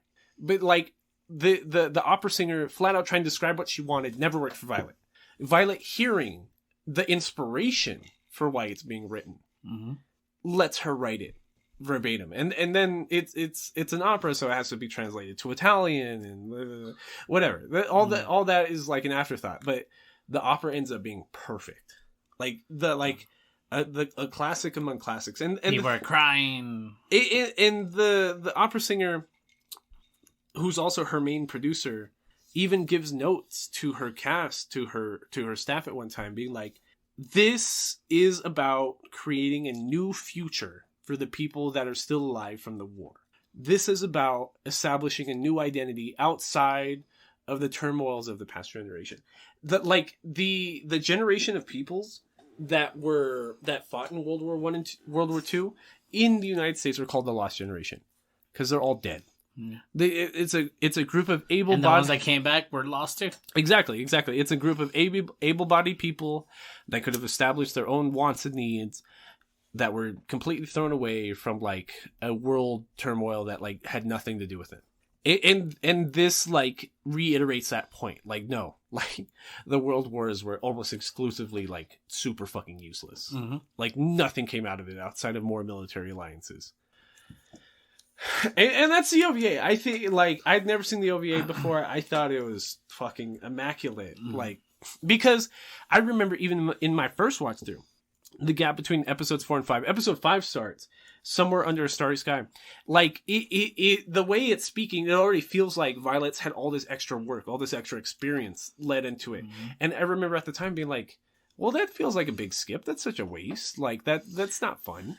Yeah, but the time was also jumping pretty steadily. Like, it was jumping, like, months at a time, 4 months at a time. Boom, boom, boom. And at this point that you're talking to, it's, like, jumping, like, 6 months, maybe even a year, if anything, throughout, like, all these connections that Violet has made as a amazing doll. Yeah. You know? And by here, are you talking about the new letter or the new commission that she gets with the princess? I'm sorry. I read Somewhere Under a Starry Sky, which is episode 6. We were talking about episode 5. You write letters that bring people together, which is about a princess. Yes. So, do you want to describe it? Do you want me to get over it? Yeah. I mean, again, like, everything that we're describing in this episode is something for you to get attached to Violet, and it works very well because here, now that we passed Iris and learning a little bit of what apologizing is, and then passing. And then going through the opera thing and the OVA, that it works as being empathetic to people that have gone through bad shit, you know? And now we get here into it has to be something about you being able to communicate yourself, you know? And here we meet a princess who bought a commission from the dolls to make the marriage of two separate countries a beautiful alliance. So they are writing a public letter to each other. Right. So we are following the princess of Drossel, Princess Charlotte, mm-hmm. and the Prince of Flugel, Prince Damien, excuse me. Which, like, again, these names, Drossel and Flugel, these are totally, like, some Japanese interpretations of, like, some old school European names, mm-hmm. which I love. Like, they're so, like, hilariously extra. Like, Drossel mm-hmm. and Flugel, where the fuck, like... Hey, Drossel.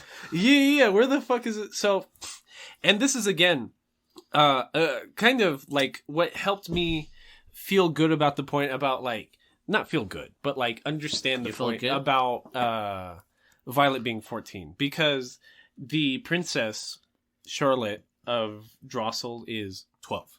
Like, she's recently, air quotes, a woman. Like when you think... I thought she was 14 too. Was she 14? She met him at 10 in her birthday party. And then when the war started 4 years later, that's when... I guess that makes sense. It's because even their character modeling makes me think that they're so much younger, because, like, Violet, it seemed to be as grown-ass woman. And this is the point where I think Violet is younger than 14, because even the princess, who I believe is 14 from the dialogue that I got, sees her as younger. Well, originally when they meet, like, the princess is like, oh, you're so much older, you wouldn't understand what it means to be my age. And, well, she's like, well, I'm like, I don't even know my real age, but I'm probably, like, around 12, 13, 14, like, from what they explained to me. Oh, shit. For some reason, I remember the dialogue being, the princess being, why would they sense... like a kid. Yeah. Well, I think she was describing when she first went to war. So maybe they're the same age. Maybe that's the juxtaposition there. That, like, Violet being the exact same age as a princess, but having gone through all this trauma and being, like, portrayed as, all, like, basically an adult for all the things she's gone through. And this very pampered, taken care of, sheltered girl of the same age is actually portrayed as a 14-year-old child. Mm-hmm. It's like the parallel too. It's disgusting because the thing, a nitpick I do have with Violet Evergarden is that the idea of their service is it sounds like an extra service. It's in no way a necessity. So it's already a service for people of means, people that have extra income, people that can't be bothered to write letters. This is not like a lower class service. So a lot of the people that they meet for this service from here on out are people of means, people of money. And it's like that comparison with Violet there. So what do you think? So a person that does a walk-in to their company locally, you think they're paying the same price as somebody that's chipping them out? Well, it's because it's the period of time. It's a transition period into industrialization. So we're still seeing that there's a lot of like farmers that can't read and write but they do get commissions as well. But we don't see a lot of those anymore. A lot of these are from a lot of the episodes from here on out are from people of means that are hiring like the dolls for like weeks or months at a time. But I mean, come on, it has. That's where the story's kind of trying to tell you that she's become better at what she does. I get it. I do get it. But my gripe is it feels like a socioeconomic divide that's never completely addressed. This is not the story that's trying to tell that. This is not the point of that story. But like it feels like something that could have been a little more fleshed out to me. And again, maybe the light novels go into it. I don't know. It could definitely be more fleshed out. But yeah, I get you. I thought you were just like griping about no, like I love like if I were to give this anime like literally like a number rating, it'd probably be like a 9.5 out of 10.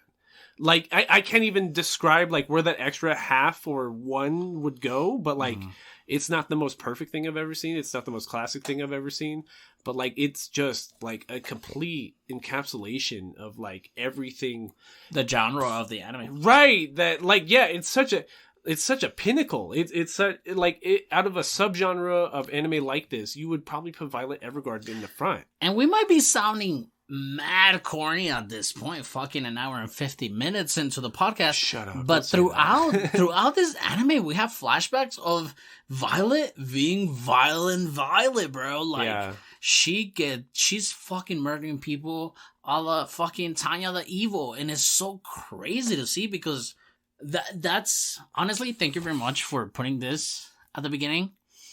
I thought it was gonna be lovey-dovey all the time and saddy all the time, but this scenes right here is what kept me going, bro. And not that I wouldn't have watched it without him, but like here, I'm like, ooh, it's like I think the weeks leading up to this, like my idea for the month of February, like being lovey and sad, I thought I was gonna do straight up sap. Like straight up just sappy shit. I wouldn't mind it. I know you wouldn't mind. You didn't even bitch last year when that's all I did. Because, I mean... But I wanted to go a little extra with it this year. Mm-hmm. This was something that, like... Yes, this is a love story at the end of the day. But this is so much more than a love story at the end of the day. Because it gets shonen-y. Yeah. It like, Violet follows, like, this, like, over-the-top powerful person. And it's just like, ooh, I want to see more of that.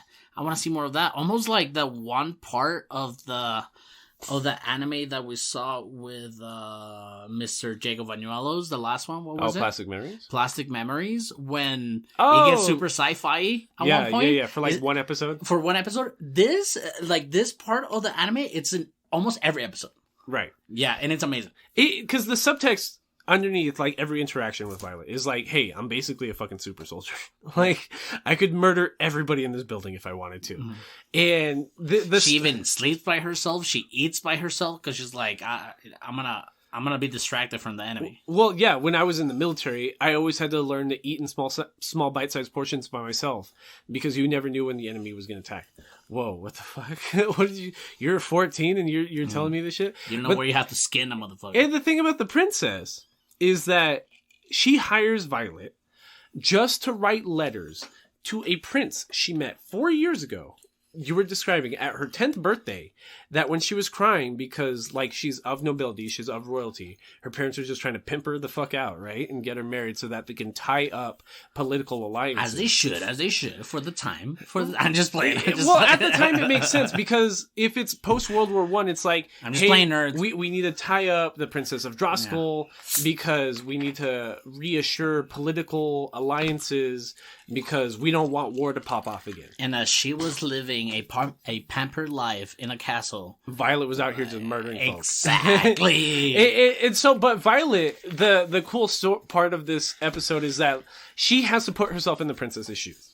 Like, she has to, like, understand that, like, there really were people in the world while she was out, like, doing the down and dirty, that were just on the up and above, like, participating in, like, in games, in political games, like, like Game of Thrones or something like that. Like, that almost matters as much as killing people on the ground, which is, like, gross to think about. It is gross to think about because, yeah, exactly. It's just a party to see how hard somebody hits on your daughter. Yes! Yeah. Just like, oh, well, they have coal mines. We fucking need coal. You should... I'm totally gonna let my daughter. But if you can get that silver guy over there, the silver mine exactly, that'll be cool too. That'd be too. Yeah.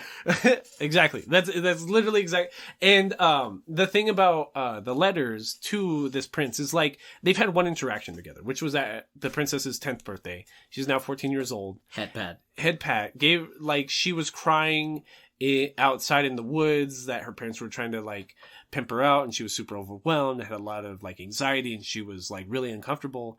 And this one prince is the one that, like, went out to check on her and help her. Even her parents were like, oh, she's just tripping, who gives a shit. Kind of like Iris and her parents, like we were just it was more to pamper the other lords than about the daughter's birthday. Than about the daughter's birthday. Yeah. So the letters are happening, and they're like the beginning of Romeo and Juliet, where it's almost so extra and annoying and lovey-dovey that you're like, this is so corny that I don't even want to marry you, which is kind of where the princess is coming from.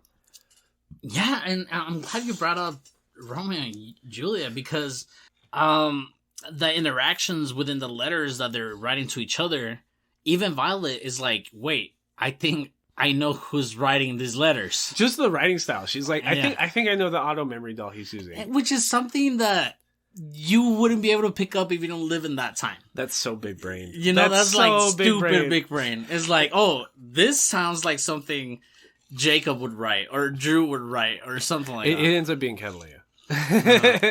V showed me the text. She was like, hey, I dropped him off at Jacob's. I'll pick him up there. But yeah, it ends up being Catalea. So then Violet realizes that. And then she starts having fun with the letters. Like, Violet really is starting able to tell the anxieties of the princess and how worried she is about dating this guy that's so much older than her. But that's not what it was. Tell me. Didn't Violet talk to Catalea to make them write their own letters? Is right. that what you said? But she did that because she felt the anxieties that the princess was describing. Because she's like, there's no other way to put it besides their own words. Right. Because, like, they were just giving generic, lovey letters to each other written by auto memory dolls that, like, the princess would read them. She was like, I know that an auto memory doll wrote this. This isn't his real feelings. I don't give a fuck right now. Like, this is so corny, and he's so much older than me. I'm so much worried about all these other things. I'm just being pimped off by my dad to tie up this military alliance. And it's up to... I don't want to tell him I love him. I want to tell him I fuck with him. Yeah. Like, you were dope that one time I met with you. Like, that shit was tight. But, like, it's Violet, the first one that reaches out to Catalea, making that deal, being like, hey, we're going to start writing the real letters that they would write to each other. Like, if they were given that opportunity. And it turns into a plainful, datey banter. But then again, the aspect that this is a public letter to the public even brings it up, like, kicks it up a notch. Like, these letters are published in newspaper that go to the common folk. And they're displayed and read to the public. And, like, you can see the difference between even the writing of, like, the automated doll, because now they're doing it, like, in ink, pen and ink. Yeah. And they're like, whoa, that's a handwritten letter. It's not put in a thing. It's like, oh, they're straight up communicating with each other. Yeah. And it just brings this, like, it brings the lovey-dovey shit that if you're gonna put it somewhere in this anime, I love that they put it here because it's a cute fucking episode. I said it. It's a cute fucking episode. Right, exactly. It's like in college, if I knew people that were totally gonna date, had been fucking with each other, and fucking each other, and we're totally about to date, gonna date, and just being super lovey-dovey. Like, if you're in public and you see them together, you're like... It's like seeing somebody's text. You're elbow nudging your boy, like, hey, go talk to her. Hey, and even the public acts like that. Oh my god, I can't believe this guy said that. He said, what? What is she gonna say next? He better say sorry to the princess. Yeah. It's super playful, super bantery. Yeah. And to the point that, like, they still hadn't met that whole 4 years. Like, they hadn't really met up and during the whole war, even though they'd already, like, set up the wedding date. Their parents were royalty. They'd already been established. He kind of snuck into the kingdom and, like, met up with her in her castle just to, like, have that same playful banter in person. Because not just in the castle, but, like, in the same place that they met the first time. In the rose, garden. In the rose garden. Mm-hmm. Crazy stuff. Really sweet. Mm-hmm. Really, really, really touching. And it's cool that, like, Violet, like, was able to, like, as an empath, as a new empath, like, recognize that and set that up. And the end of the episode is really also cool. Because, like, it's Violet and Catalea at the bus stop. And Catalea being like, hey, I'm never going to do a deal like that with you again. Because, like, now you owe me one. Because that was a really good fucking deal. And, like, now you're going to get all the credit. That looks really fucking good on you. Mm. And it's just dope because it's both her shitting on Violet, but kind of being like, hey, that was a great fucking idea. Like, you deserve all the credit on this one. And as a new watcher, if you're watching this, you're not going to catch on to this. You're going to see this episodes of like, oh, okay, let's move on to the next story, to the next letter. But you don't really think of, like, if you're going to watch this, always keep in mind of what Violet is learning. Yeah. You know what I'm saying? Yep. Because if you are a first-time watcher, you're going to see these stories and you're going to think of them as a like, okay, what's like the monster of the week kind of thing. You're going to think of it as like, okay, so what's the next letter? What's the love story we're tackling this week? Yes. Exactly. But just keep in mind that this is a learning process, experience for Violet. Yep. And up to this point, I mean, it took me fucking 29 years to be the empath that I am today. It took this girl like 2 years, 6 months. Who knows how long it's been? Who knows? But great skills on being, you know what? They should just talk to each other. Because I can't put it into words. You definitely can't put it into words because I've been reading your letters. So exactly. Let's just let them talk about it. No, but for real. And Catalea understands that at the same point too. Because Catalea, who we've already been describing as the company's best auto memory doll, like, is able to, like, understand the value in what Violet just did. Just being like, you really just fucking did that. You really tied up, like, these two countries together in the best way possible. And like, that's a skill in and of itself. This could have ended in war. But you fucking... You did it! Yeah, you did it. You fucking did it. The next episode might probably be my least favorite story, like, out of all of them. It's called episode 6, Somewhere Under a Starry Sky. Probably my least favorite. Which one's this one? This is the one. Violet goes out to one of the outskirt regions out in the desert to a university / astrological observatory that is going to study a comet that is going to come down for the first time in 50 years. Oh, okay. Oh, I really like that one too. I didn't like this one. Oh, really? I think I didn't like it because I didn't like the guy she's writing the letter for. I don't like the main other, like, co-antagonist here. It's because it wasn't even about a letter. It's not. It's not about a letter. Like, here... She's just translating the words of a college student, a PhD student, that is translating a long-lost civilizations, long-lost languages, interpretations of this comet that's going to be coming down in the next week. So it's just her translating his exact words as he's saying it. Well, when you put it like that, it seems very, like, tonal, Am I being too tone deaf with it? Objective, but, like, okay, so a university who has an observatory in, like, this high mountain town, which is already amazing for the time, you know, they, as a whole university, they hired a shitload of different automated dolls. Yeah. And we can see some returning characters from the camp, the automated doll camp. Yep. And when we get there, I guess like the director, the dean of the university, he says like the mission here is for this old documents, so they don't get destroyed or be destroyed through time. We're just gonna copy paste into like, newer books. And this particular character, can you help me out with the name?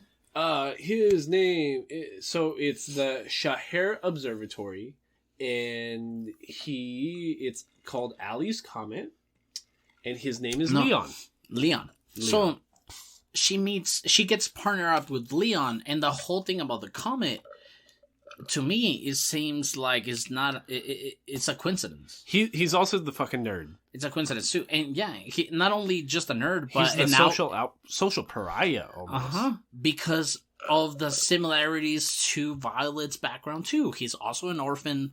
His mom is his mom, and I don't know if it was a mistranslation either, but she gets portrayed as a hooker almost. Yeah, she was called a traveling dancer. Yeah, and it's like, is this just the American way of saying it? No, I think she kind of was a hooker. Because it again reminds me of Game of Thrones a little bit. How in Game of Thrones, one of the main characters, Tyrion Lannister, falls in love with a traveling performer that's part of his dad's military troop. What's the word for a son outside of wedlock?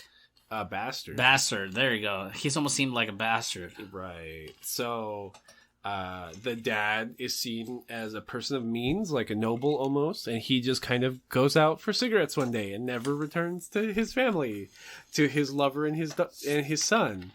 And it's not exactly like that. Like, I think the story Leon portrays is that he went out to the war to help them with some kind of scientific efforts, and he just kind of never came back and ceased all communication. That's what I would tell my son. And the mom, like, loving him so much, like, as this hot, talented performer, loving her baby daddy so much, kind of went out back into the world to try to find him and also never came back because it's, a fucking war. Yeah. So, and that's kind of like the really gross questions that are left up in the air when it comes to Leon, because it's like, did the dad really love the mom? Did he really abandon them? Or did he really go to the war? Did the mom really die? Or was she captured in the war, sold into sex slavery, since she already had a history as being a traveling performer? Like, and again, if we're talking about the things that other characters learn from Violet and what Violet learns from other characters, is that specific point where they get partnered and they finish like 3 days of work, like in one day. Like, as soon as like they're like assigned together, all the rest of the professors or university students or whatever be like, "Oh, she got Leon. I wonder how long she'll last." Ha ha ha. And then there's this moment in the library where she's on the bottom floor and Leon, it's on the top floor of this big library. There's some other students or other people translating books that come up to Violet and they're like, "Hey, come party with us." Yeah, come party with us. And then like he hears like, "What are you doing with that loser? Don't you know he's an orphan?" And then Violet, like, I don't think because part of the thing that we haven't even been describing is that Violet, after episode 2, really exemplar, like, she's seen as a doll. Like, she is dressed up. She is well kept. She is put together. She is a doll. And every time people meet her, they're like, "Holy shit, that's a doll." Like, that's like this well kept, put together doll-like figure. So when they see Violet in this scenario and they see her as this doll character, they're like, "Yeah, you must have no trauma. You must be, why are you hanging out with this loser with all this trauma and all this grief and all this backstory?" And she's just like, "Hey, this is kind of just my job. Like, I have all my own traumas. Like, don't get me wrong." But not only that, she describes this group of guys' words as like, "Yo," it's like, well, she doesn't describe it, but she's like, "Yeah, I'm also an orphan. Yeah. What of it? What's the big deal?" What's a big deal? But if somebody would come up to me, you'd punch him. I'll be like, I wouldn't even say, "Yo, I'm an orphan too." I would be like, I got beat your ass. Yeah, because her even saying like, I'm an orphan too. I don't know my parents. Yeah. I don't even know my own name. Yeah. She, in her own ignorance of emotions, she didn't even realize they were shitting on Leon. Correct. Like, and by shitting on Leon, they were shitting on her. And she didn't even get that either. No, she was just super matter-of-factly like, what's the issue with being an orphan? I'm literally an orphan. What's the issue of having trauma from the war? I literally have so much fucking trauma from the war, bro. Like, you wouldn't even understand. And she not directly stands up for him, but in a roundabout way, she kind of stands up for him. And Leon, in the upstairs balcony of the library, like you were describing, he hears all that.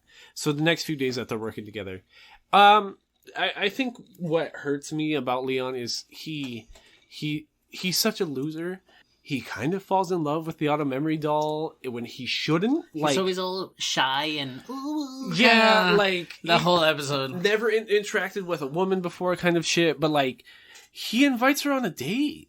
Like, they have a whole ass date together. Like, they finish their work early, and he's like, "Let's go look at Halley's Comet." So they really post up out in the wilderness, out in the desert, with a telescope to look at Halley's Comet, and that's where we get a bunch of exposition on both of them.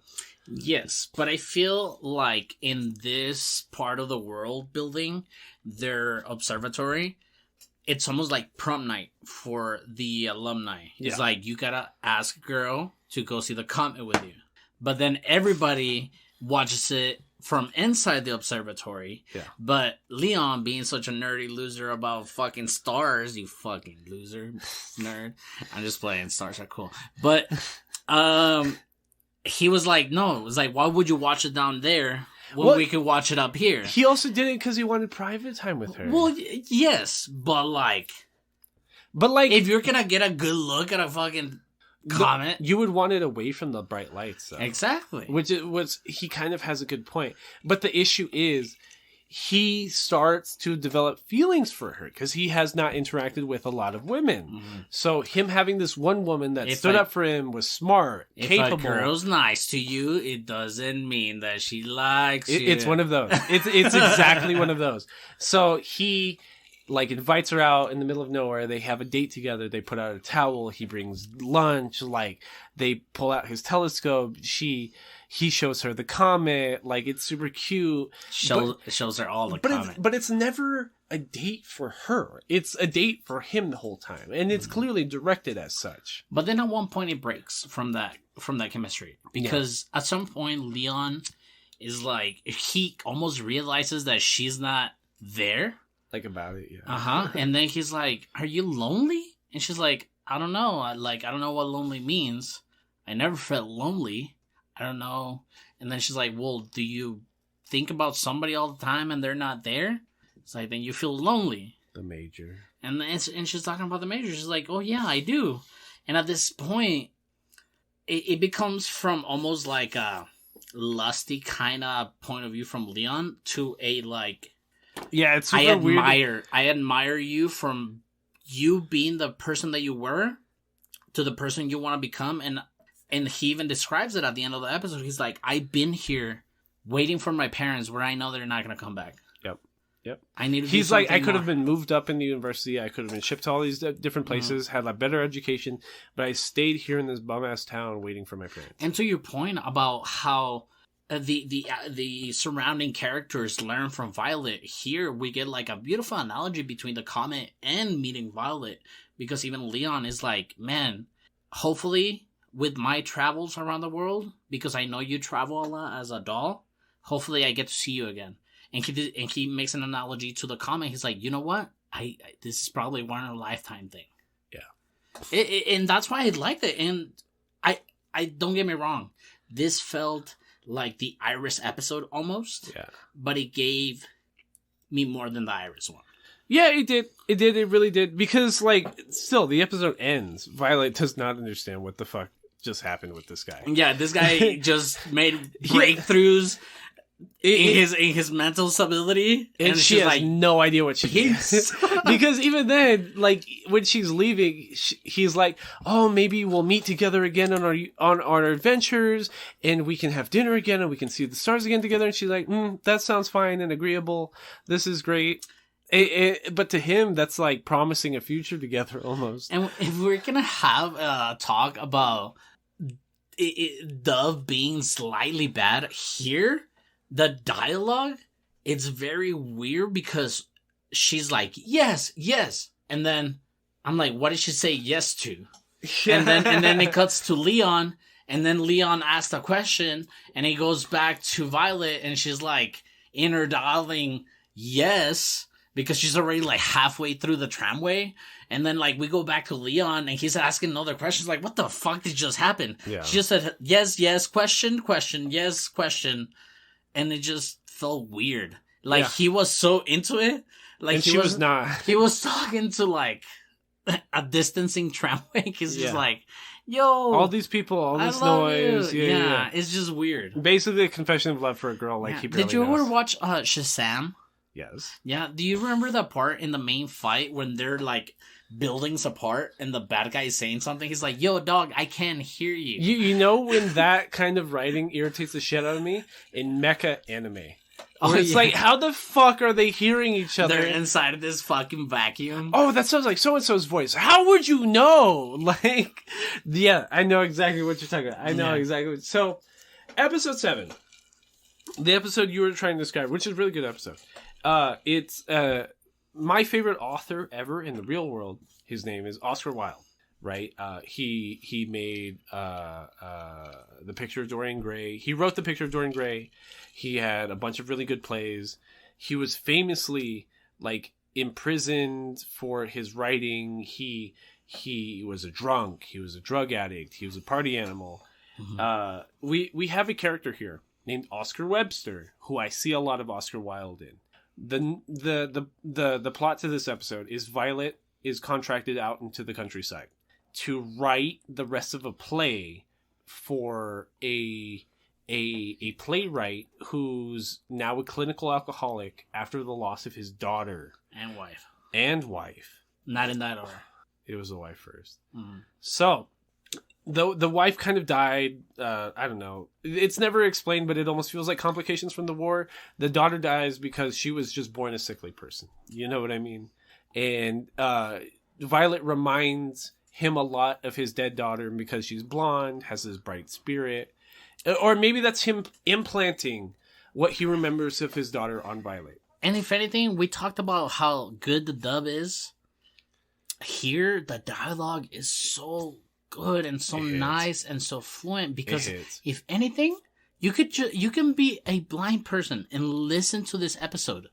And it is written like a play. Yeah. It is like character enters dialogue and he says something, and like that's not even how it starts. The beginning of the episode is the end of the story because Violet's already back at the postal service where people are coming back, like her coworkers, Catalea, the rest of them, Iris, the rest of them are coming back from watching the play that she helped write as an auto memory doll for Oscar Webster. Mm-hmm. And she's reading the transcript. She didn't go to the show.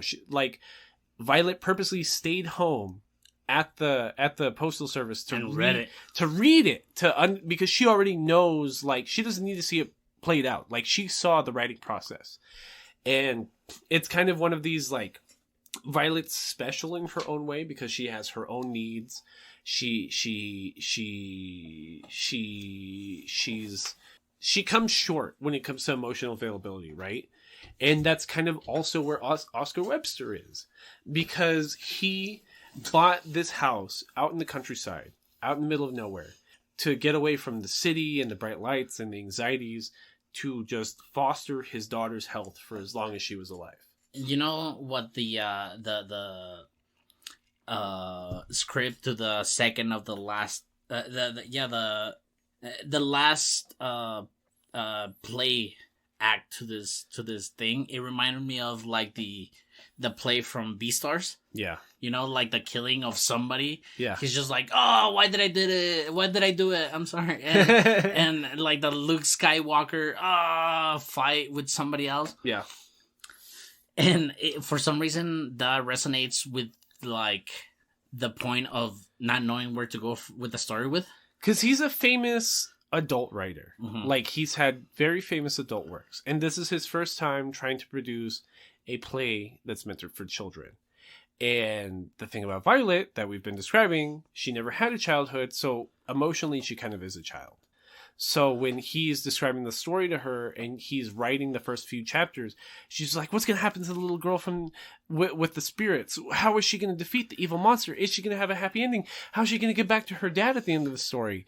And it's just kind of like, oh, like she really does feel that. And before even we get to that point, like when I'm talking about the dialogue, once Violet shows up to the door of Oscar. Mm-hmm. We hear a lot of inner dialogue from the script, from the playwright. Yeah. And he, like, one of the dialogues is like, oh, she reminded me of a girl that I've been wishing to see one more time. He just wanted to see his daughter. And they don't tell you the context between the mom and the daughter yet, but like Violet walks into this like depressed, blind shot house full of liquor everywhere. It's a tiny shack with liquor bottles everywhere. Chinese takeout everywhere. Basically, pizza, dishes piled up. Yeah. Like, and when she shows up, Oscar, and the moments that we exit his inner dialogue are just. It just serves to the where they are in that occasion. So right here, she receives them. And Violet is like, okay, where do we work? Oh, here. And then he's reaching for a bottle, just like I might be. But she's like, don't drink. We can't get any work if you drink. And he's like, let's start tomorrow then. He's so fucked up that he's like, nah, fuck that. Let's leave that for tomorrow. It's what, noon? I need a drink. Yeah. And I've been awake for 3 hours. I need to start drinking. And his sadness, his depression. I mean, dude, you don't want nobody to go through super depression, and it's even sad for somebody to experience it like that.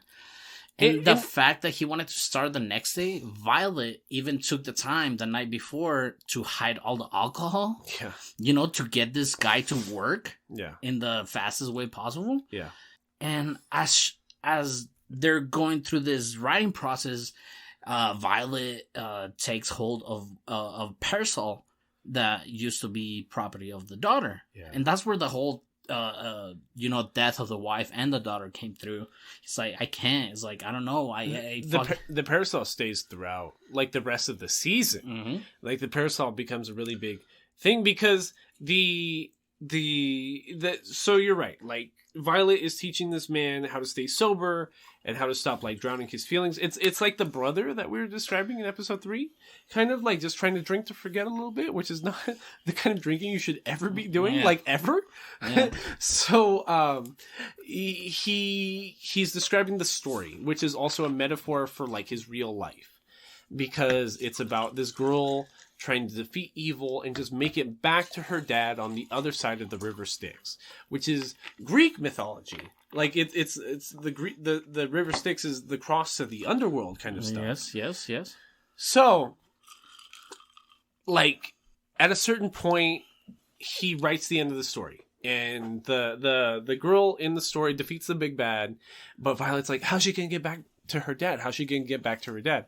And he's just kind of like, he doesn't have an ending yet. He can't think of it because he doesn't have that real world interpretation of the ending because he never experienced it. His daughter died. Like, she never made it back to him, really. And Violet, as that metaphor, that interpretation for his daughter coming back to him, she has the idea, like, what if the water spirit, like, crossed the waters with him? What if the air spirit, like, parasoled her across her umbrella, her parasol, back to her dad?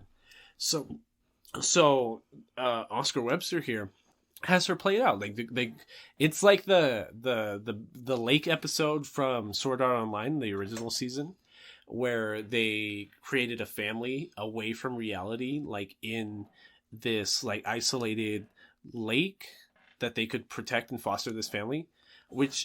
So basically, Violet like, plays out the scene. Like, if the episode is that the air spirit, like, carries her across her parasol to the point that she's able to skip across the water, Oscar Webster's like, I need to visualize it. I need to see it. So she grabs his dead daughter's parasol and like skips across the water so that he can see it. And he like almost like bursts into tears right then. He's just like, you really are like the light I saw in my daughter before she left. Like, that's why I've been so sad and so holed up and so like wanting to hold myself into this tight, enclosed, dark space because the light in my life died when my daughter died. And thank you for making me realize that, like, there really was, like, point to my life outside of my daughter. Like, granted, you'll never get that back. But... And not only that sentiment either, like, the sentiment of him seeing his daughter's last wish to be able to show his father that she can jump over the lake, which is like... She was like a bad asthmatic or something. Like, yeah. She just didn't have the physical ability to, like... skip and prance or stuff like that. Like, they never described the disease, but it's something like that. Mm-hmm. Yeah, it's super sad because, I mean, I have a kid now, you know, Saeed. I love him with all my heart, and like just the thought, even now in this times of pandemic, you know, like I don't want my kid to get COVID because he's not vaccinated yet. You know what I'm saying? Like, I can't risk something like that. Yeah, and for this father to yet again be close to his daughter again, even just psychologically, it's moving. It's fucking crazy. Yeah, and Violet did her job. You know what I mean? The play was a hit. Like, she was able to reach Oscar Webster wherever the fuck he was emotionally. And we finally, episode 8, start getting some exposition and some backstory into the Major and Violet's like history together. Because, spoilers, no spoilers, we kind of already spoiled it. The lieutenant already knew that the Major was dead. And the lieutenant finally, like, accidentally spills the beans. I thought it was Miss Evergarden. Was it Miss Evergarden? She's like, oh, don't... Because Violet, coming back from one of the trips, right, she bumps into Miss Lady Evergarden. Right. And she's like... Violet is like, hey, I'm sorry I said those things back in episode 1. The writers were fucking crazy. I want to apologize to you. I should have never said those things. She's like, oh, don't worry. I know what the Major meant to you. I know what the Major meant to you, and this is in his memory. May he rest in peace. And she's like, rest in peace. Right. So immediately then, like, Violet, like, rushes into the lieutenant's office, like, what the fuck? And he's like, oh shit, you know, like, yeah, this dude's kind of been dead this whole time. I promised him that I'd take care of you, just like the Evergardens, just like all that. So she goes to the Major's family's mansion to see what the fuck is up, because she's still in denial. Mm-hmm. Like, Violet's still like, this fucker's alive. I feel it in my heart. Which is, again, a metaphor that he lives forever in her heart. They all do. They all do. It's just a metaphor. So, she goes in, kind of like it's a well-known family. This is a well-to-do, politically established, like family. You know what I mean? It's, what are the names? The Beauregards? I think that's their name, something like that. It's, D Freed. No, Bogavia. Yeah, Bogavia. Yeah. So, like, whenever that name is, like, said, like, people are like, oh, shit, like, the Bogavia? Yeah. So, her showing up to the Bogavia mansion's, like, a huge deal. And the Major's brother, the Navy Admiral, is there. He's like, what the fuck are you doing here? You fucking weapon of war. It's, again, dehumanizing the beast. We've just spent, the beast. Like, we've just spent 7 episodes, like, humanizing of her not this being person. A beast. In, like, a scene I didn't even describe. It might have been either the beginning of this episode or the beginning of the episode with the princess. Vets from the opposite military from the camp that, like, Violet just fucking murked and just, like, destroyed. A little radical. Yeah, they're getting they like harass her at, like, either, I think it was the ferry stop or the train stop, and they're like, it's you're the demon of so-and-so battle. Like, I can't believe you're alive. How do you not feel guilty? I see you're in an auto memory doll uniform. How are you expressing people's memory of love? Do you know how many people you've killed? And she again is not, like, internalizing what she's done. It's kind of how what you were describing the lieutenant is being like, hey, you have all these burns, you have all these scars all over you, and you don't see them yet, you don't feel them yet. And this is reestablishing that point, being like, she has a history, a trauma that she is still not dealing with.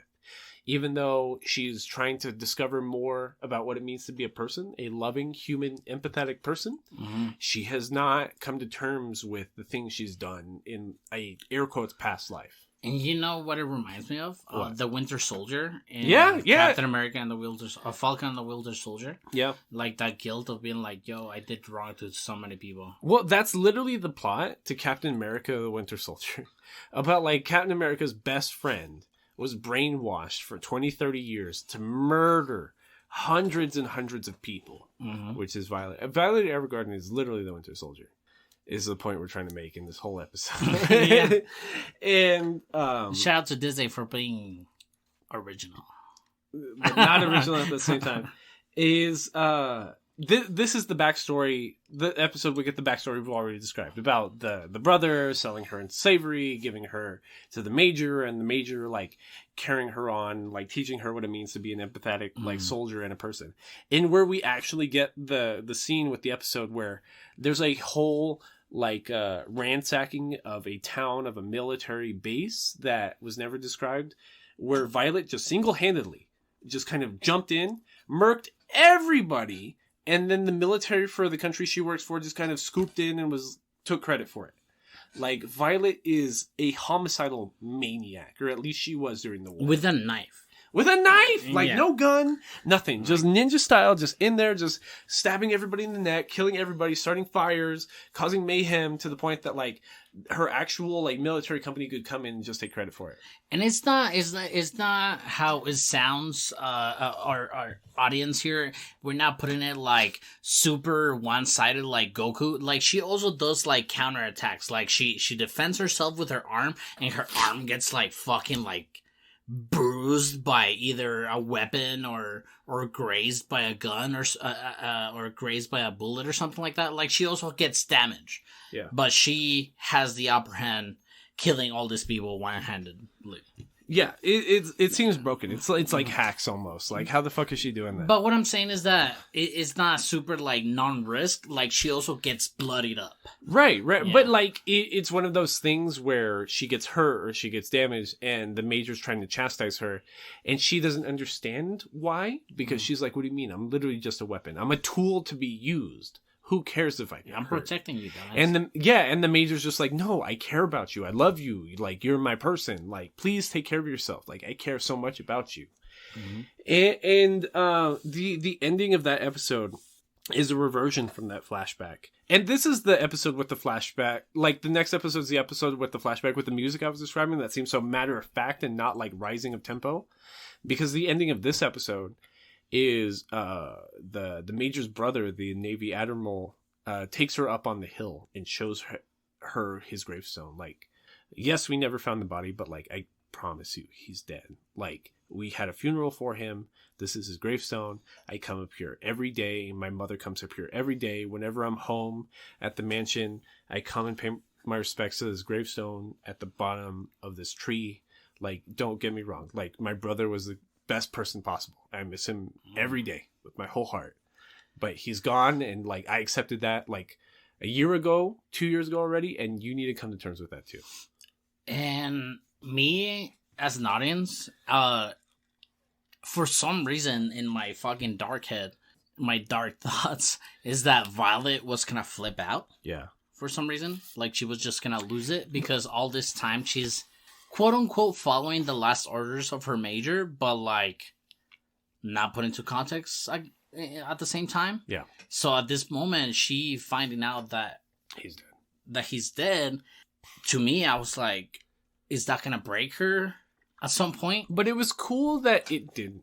Absolutely. Because it really just reaffirms everything she's learned in the past few episodes. Like, she really is her own person outside of this guy now. Because even the next episode continues on the flashback. Like, it actually goes into, like, the major's final days. It shows the flashback with the lieutenant. It shows, like, him being like, hey, if I don't make it, please make sure that Violet's okay and give her a place to work, a place to stay. It shows, more of the flashback of them at the market center during Thanksgiving, Christmas, him buying the necklace for her, and her being like, I just want this necklace. This is the only thing I've ever wanted because it reminds me of you, because of how beautiful its eyes are. The first time I ever met you, it reminded me of how beautiful your eyes were. Like, it shook me to the core the minute I saw you in person. It's go for it. And if we haven't specified enough, the acts of the Major throughout all these flashbacks and throughout these 9 episodes that we're talking about, he every opportunity that he had to either yell at Violet or be like, yo, dude, like, you're a person. Like, every chance he had to remind her that she is a person, he took it. And you can, and by this point, you're already like, dude, like, this guy is just trying to get her out of here at some point. Because even when before the war began, he went up to one of his ranking officials. He was like, yo, we can't let her into battle. She is not ready. She doesn't know what the fuck she's doing. She's not there all the way. He was trying to protect her ever since since the war started. Yeah. You know? And here, her not breaking because of his death. I was reading right here one of the fun facts about flower names and the meaning of flowers. Violet in I'm quoting here from the text, is the language of flowers is that the violet, it's a very loyal personality that you would have. Right, and that's who Violet is as a person. And the rest of episode 9 really does go into like the Major's final hours. Violet really much takes a backseat. And again, the music here is so matter-of-factly that it's almost sad. Like, it's almost sad that the anime doesn't want to make a big deal out of it. Because us, as audience members, we already know how big of a deal this was for Violet. Because the idea is that the most dangerous mission that the Major's company has had is about to happen. And if they're successful, it will literally end the war. So it is the most important thing that they've ever done. And this is already after Violet has been raised by the Major and groomed by him for the past like 4 or 5 years. After the brooch buying happened, after he understood that Violet loves her, he loves him. Violet loves him, he loves her. And after he's established like a backup plan between the lieutenant, after the lieutenant has explained that he's probably going to start a business afterwards, it's sad because one of the last interactions before the battle starts between the Major and Violet is them arguing inside of the Major's tent. Like, he's a military major. He's a military leader. So he has his own like military planning tent, right? Squat. Yeah, and in said tent, like, he's trying to explain to Violet, like, no matter what happens to me, I want you to live your own life. I want you to go do your own thing. And to her, it's just one of these big does not compute like messages. Like, what are you telling me? Are you breaking up with me? Like, are you tossing me aside? Like, are you saying after the war's done, after this mission's done, that you no longer have use for me? Like, please, you're discarding me. Are you discarding me? The only value I have in my life is the value I have standing next to you, like providing value to you. Orders and shit. Orders. And to him, it's just kind of like, no, like, I love you to death. Like, you are my favorite person in this whole fucking world. But I love you so much. I need you to have an identity outside of me because I might not be around forever. He's saying that without subtext. Like, he's told literally everybody else the plan, like being like, hey, I literally might not live this next mission. Mm-hmm. So take care of Violet. Violet's the only person that he's not forthright with, being like, I might not survive this, because Violet, that's the whole does not compute message, because she's just kind of like, where are you going? What are you doing? Like, why are you abandoning me? He can't tell her. He can't stomach telling her, like, no, dude, I'm probably going to die in this next mission. It's super risky. And like, no matter what, it has to work, or millions more people like are probably going to die just in the subsequent battles from this. So the battle happens. Violet, again, is super successful, breaks into, like, this military establishment, essentially almost on her own, just murking people ninja style, and kind of lets the Major's company sneak in. But it's also a trap to the trap to the trap, right? Mm-hmm. So they knew that Violet is super capable and probably was going to break in. So they had a subsequent secondary force waiting on the wings of the fortress, ready to sabotage and, like, what's the word? There was like 3 ambushes. Yeah. An ambush on an ambush on an ambush. Yeah. Like, just ready. We had this guy's ready to die. We also had this guy's ready to die. But guess what? We also have this guy's ready to die. Right. So they make their way to the roof of the fortress after 2 or 3 ambushes. And it's almost like what we know what happened with, like, the Hitler thing. It was like, you know, like, let's all circle into this location, let them know we're good, and then jump into the German army. Exactly. You know? So they make it to the roof of the fortress, and the final last sabotage happens. They really think that they overcame the fortress. And then what ends up happening is the army, the opposing army, really did have few last-ditch snipers just waiting for them. Like, just 4 or 5 last guys that weren't going to retake the fortress. Were just there to fuck up. To fuck up the opposing leadership whenever they overtook the fortress. So they almost kind of do shoot the Major in the face. Mm. Like, on like the tip of his brass helmet. To the point that, like, it blinds him. Like, the shrapnel goes into his eye. Blinds him. He's bleeding from his face, from his head. He's already has head trauma. He's probably not going to make it. And so Violet, seeing that, like, her guy, like, the Major, her reason for being is hurt, just murks everybody. Just in an instant. Just ninja style again, just, like, tucking and screaming and just cutting everybody in the neck. Super gruesome style. Just, like, quick, efficient deaths. Like, knives to the temple, to the neck, to the... And to the dick, to the... Yo, for real. It's so ugly from this person that we've been empathizing with for like 7, 8 episodes already. Because she doesn't even think twice about it. Nope. There's no like, you did I'm what to the Major? Kill you. No, she sees it and she's like, murder. Absolutely. And it's not, so she's still convinced that he's gonna live. This guy with shrapnel in his fucking face, in his head, is gonna live.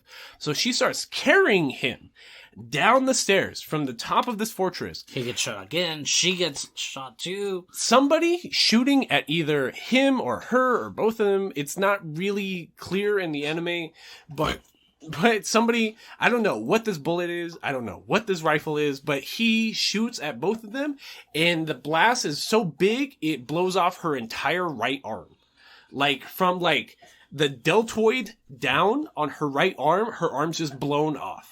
So just with her left arm, she's still trying to carry this man down. And that's also a piece of narrative questioning I don't get. I don't get why she doesn't bleed out. That's what I don't get. Well, yeah, she could have bled out instantly. But the gore here, and it's crazy. The gore here is well placed, man. So, because you don't expect, like, we're talking about a love story about this girl trying to find love and, like, understand what love is, and all of a sudden we're like, yo, you didn't tell me you had A+ gore in this. What the fuck? Like, fuck the one anime that we hated. The Mr. Valentine suggested. Blood something or yes. Wow, the one where the guy develops a blood power and goes to prison. Yes, Prison Break. I almost said Devilman Crybaby. No, it's so unforgettable I can't remember. Yeah, and the blood here is so good. And it hurts, and she's lost both of her arms. No, she hasn't. Hold on, let me set up the scene for her describing her second arm. So she's got her left arm. She's still like, come on, Major, we're making our way down. Because with one arm, she just kind of like grabs a gun like off of a dying soldier on the side and just blasts him in the face with the left arm. Okay, they're making it down the stairs. Another soldier ambushes them, throws a grenade, blows up her left arm. She has no arms left. With her teeth, she grabs the Major by the jacket, tries carrying him down the stairs. It's just like, we are getting the fuck out of here, Major. You have a fucking brain injury. I have both my arms blown off. That's the context for her losing both of her arms. And it's then that we get that final scene that we've been seeing for 9 episodes, where the Major is looking her dead in the face, and he's like, you have to live. I am about to die. You have to live. You have to find value in your life. I love you. I love you so fucking much, Violet. Please live.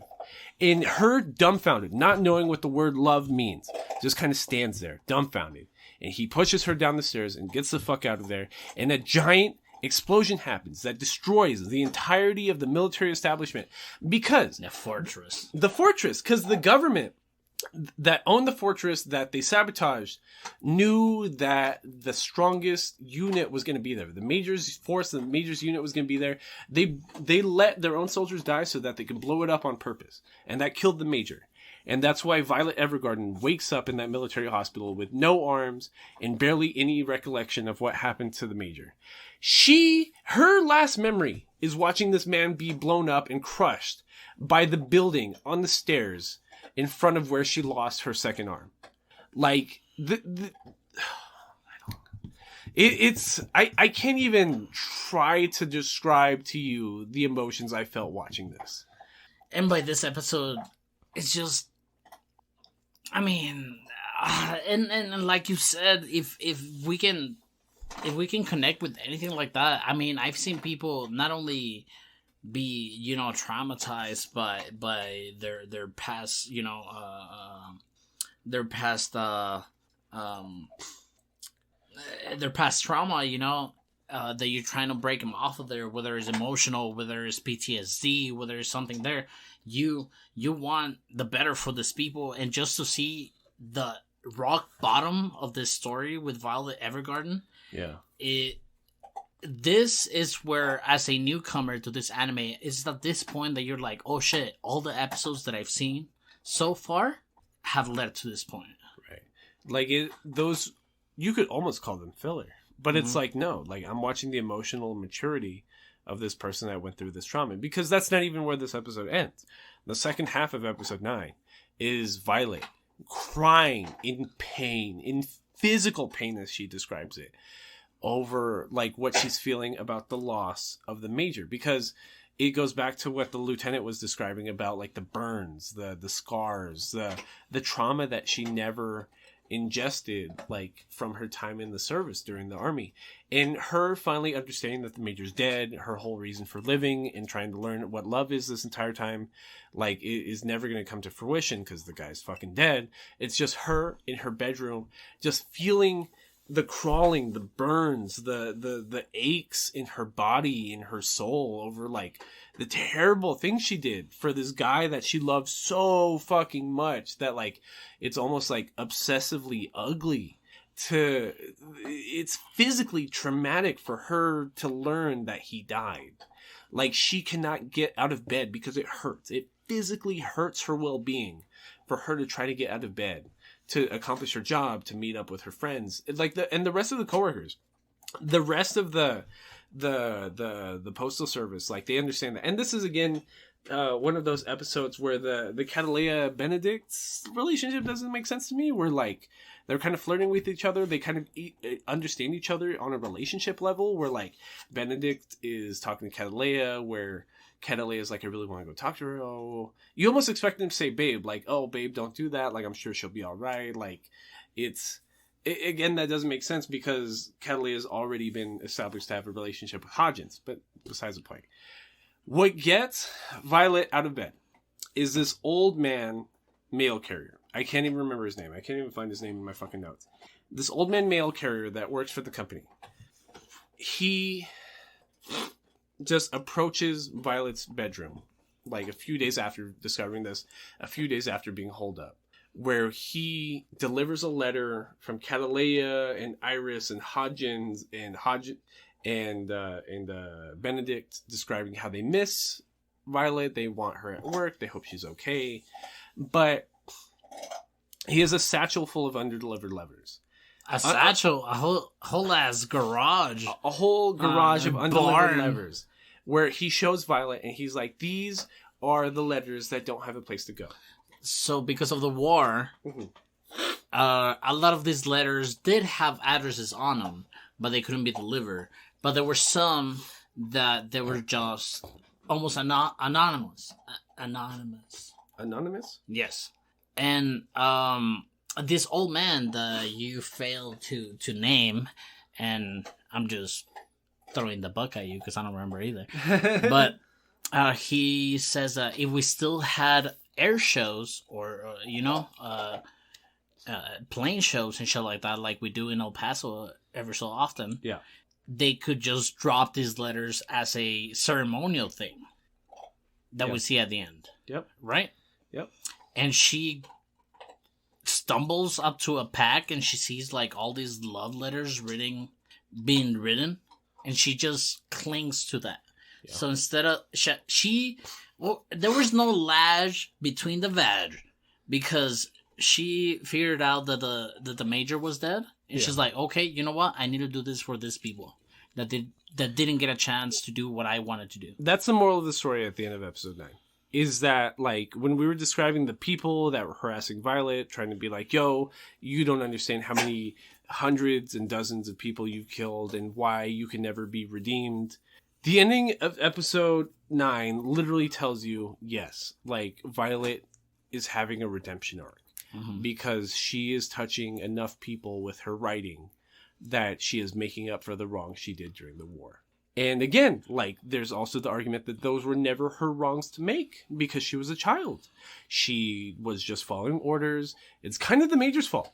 Mm. The whole anime, we've been dealing with the idea that the Major is probably the best idealistic person in Violet's life. He made a child kill dozens of people. He might not be the most exemplary person. And maybe that's why he let himself die. It really feels like in the first half of the flashback, like he didn't try that hard to live. Maybe, he didn't. Maybe he was already out with the shrapnel in his eye. Exactly. Maybe he knew he was too far gone. He knew that Violet was impressionable enough. And the scene that stands out to me so fucking much is really the scene, the beginning of episode 9, where they're fighting, they're having an argument inside of his tent. It feels like a couple fighting. I know I described earlier that, like, maybe it wasn't the way I'm able to talk around her being 14 in my head is that, like, maybe it was a father-daughter relationship, and maybe not like sexually platonic or anything like that, but like this argument here really feels like a relationship a couple would have, like a really personal, hurtful, like scream-filled, like argument that should be completely private, but it's in a tent in a military encampment, so people outside of the tent can hear the argument happening. It's literally him screaming at her, being like, no, you cannot be part of this battle. You cannot give your life up. Her being like, why? Why don't you see value in what I'm doing? Why don't you see, like, how hard I'm trying to make you happy? Him just being like, no, I love you so fucking much. Like, I just want the best for you and only you right now. I cannot see anything outside of that. And that is hurting my military judgment. Like, I hope for the best for you so bad. I have seen you grown up so much, and I hope that I can make up by protecting you outside of the things I've done, outside of the things I might do in the next battle. I hope that you can find value outside of my life, because I see value in you outside of me. And it's just, fuck, bro, like...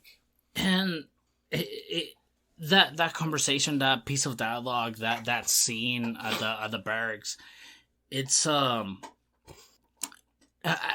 never want to see any loved one talk bad about themselves, and it usually comes to vocabulary, you know, like sometimes when V says things like, "Oh, I'm so stupid, I forgot to do this," or "I forgot to," or "she did this," or whatever. It's like, don't use stupid to describe yourself. It's like, maybe say something like, "Hey, I lost focus," or "I need to be more organized." Like, don't use like a negative vocabulary toward yourself. You take it personally on V's behalf. It's just like, it's like, don't say that about yourself. Yeah. And it's at this point, Violet is being so emotionally and so detached, emotionally inept and detached from herself, that she's like, I'm just your tool. What are you talking about? Like, I'm nothing, And you are my it. That hurts his feelings. And that hurts his feelings. Because he's like, no, you're not. Like, I've been trying so hard to tell you. Like, you stupid bitch. Like, he almost like tells you stupid bitch is like,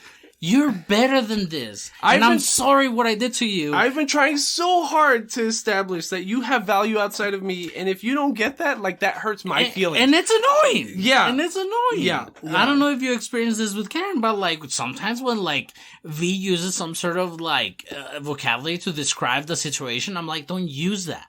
You know? Like, that hurts my feelings. Yeah. and it's so sad. It's so sad. Because and the reason I'm not getting super emotional or I'm not getting a fucking knot in my throat is that we have to describe this thing chronologically with the bads and the goods and the emotionals and the non-emotionals that it doesn't even give me a chance to break my voice. It's almost one of those where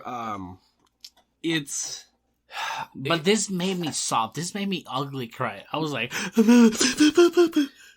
I think I ugly cried when he died, because like, especially the first time when I'm telling you, like, I stopped watching at a certain point. It was like he thought the world of her. Like, he in no way tried to like demean or take advantage of this 14-year-old girl, but he did. He 100%, 1,000% took advantage of this girl that had this skill that he needed to win this war, to win these battles to his advantage. He stole somebody's life for his own benefit. And he robbed this person of their life. And this episode 9, really like hits that point. Like the whole episode, it's just like, no, dude, like, the Major was not a good person by any means. Like, yes, he was empathetic at the end. Yes, he felt bad at the end, but he let this shit go on for how many years? Hey, he stole how many years from this girl's life? I'd rather him get to that point, to that breakthrough, instead of him not doing it. But see, that's also the thing, is like, I feel like Violet deserves / earned a happy life with the Major. Without the Major. No, but see, that's the thing. The Major never earned that life, that happily ever after with Violet. Ever. Every decision he made that concerned Violet was the worst decision he could make on the her version behalf. of himself. Right. So it's was it for the country's well-being? Sure. Did it destroy an entire person? Absolutely. Was she already destroyed when she found him? Sure. Absolutely. I agree completely. But maybe he didn't deserve to live. Like, in a fair world, in an air quotes fair world, maybe he did get what was coming to him. Yes. But, I mean, luckily I would much rather die educated than arrogant. Yeah. And cynic, and because if anything, he did learn and when you're putting it like flat out like that, oh yeah, he made this girl. He did try every step of the way not to do it. Not hard. Well. Not that hard. Well, he couldn't. He couldn't go against orders. Right. You know what I'm saying? It's just it's one of those things where it's like. But although he did try, yeah, he did continue to training her as a weapon. It reminds me of, like, in a really weird way, like the Antonio Brown situation with the Buccaneers, where Antonio Brown is a super toxic wide receiver that's in and out of the NFL constantly within the past 4 or 5 years, right? Like, he probably has some kind of fucking head trauma. Of course, he's beat women. He's been beaten by women. Sexually abused women. He's been beaten by women. He's just a fucked up person, right? And Tom Brady, probably the greatest quarterback of all time in the National Football League, in the last 22 years, ever, convinced the Buccaneers team to extend a limited time contract to Antonio Brown, because although his personality quirks, he's a very talented wide receiver, right? Antonio Brown walked out of a game one time because, or he's out of the league right now because he ran out of game, threw off his uniform because he did not want to go out on the field on a hurt leg, even though he'd already played in a couple of plays that game. Mm-hmm.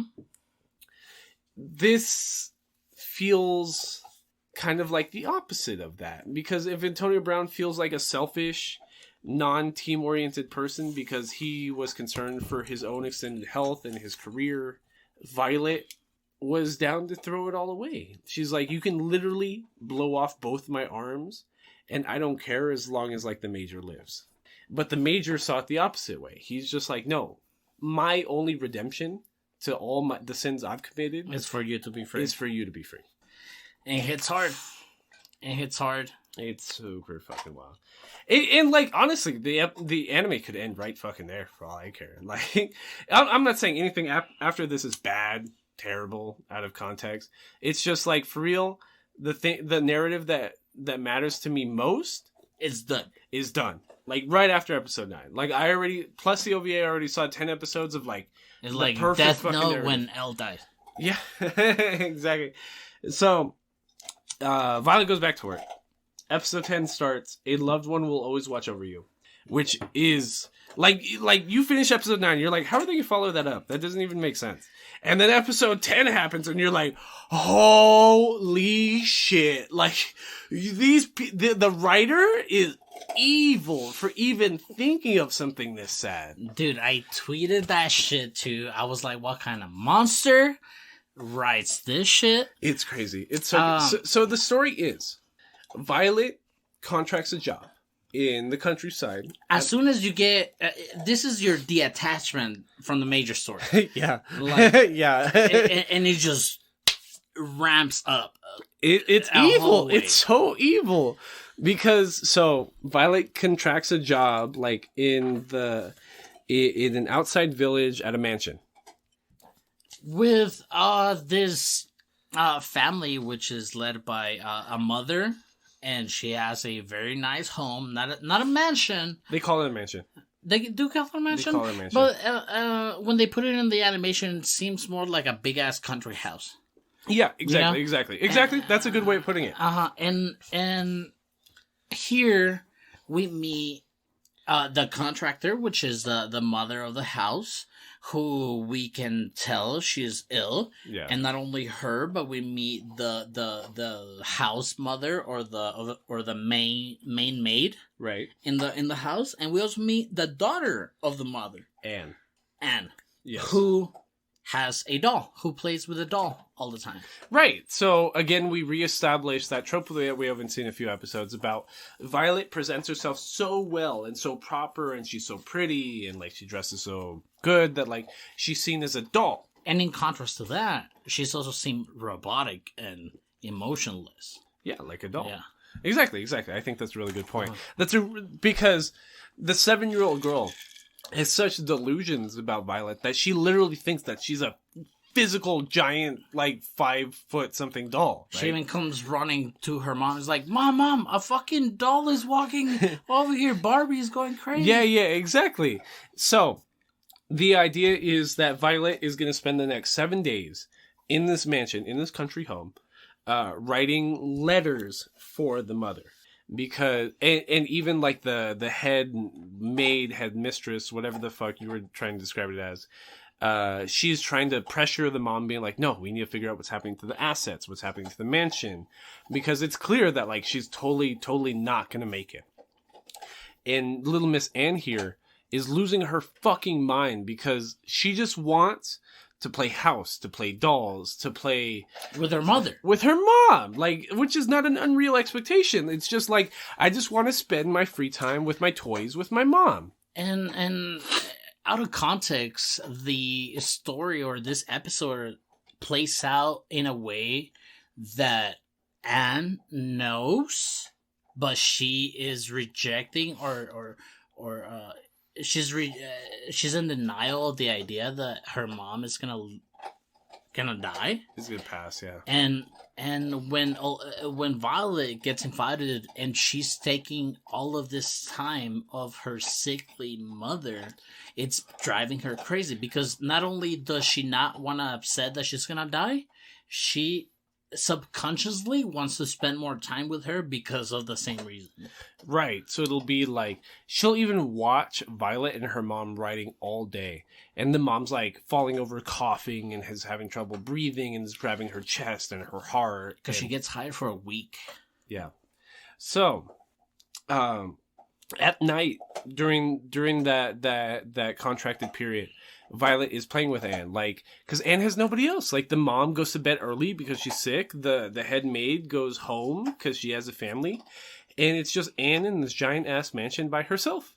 And it's just Anne being like, Violet, like, comb my hair, braid my hair, let's play dolls, let's play house, like, let's go run in the field, this is and that. And between these writing periods, Violet's doing that with her, and this is the first time that we've seen like Violet interact with a child with that, like that, because we don't even understand why that's happening. Because Anne is literally bitching at Violet, being like, "Why are you taking my mom's time away from me?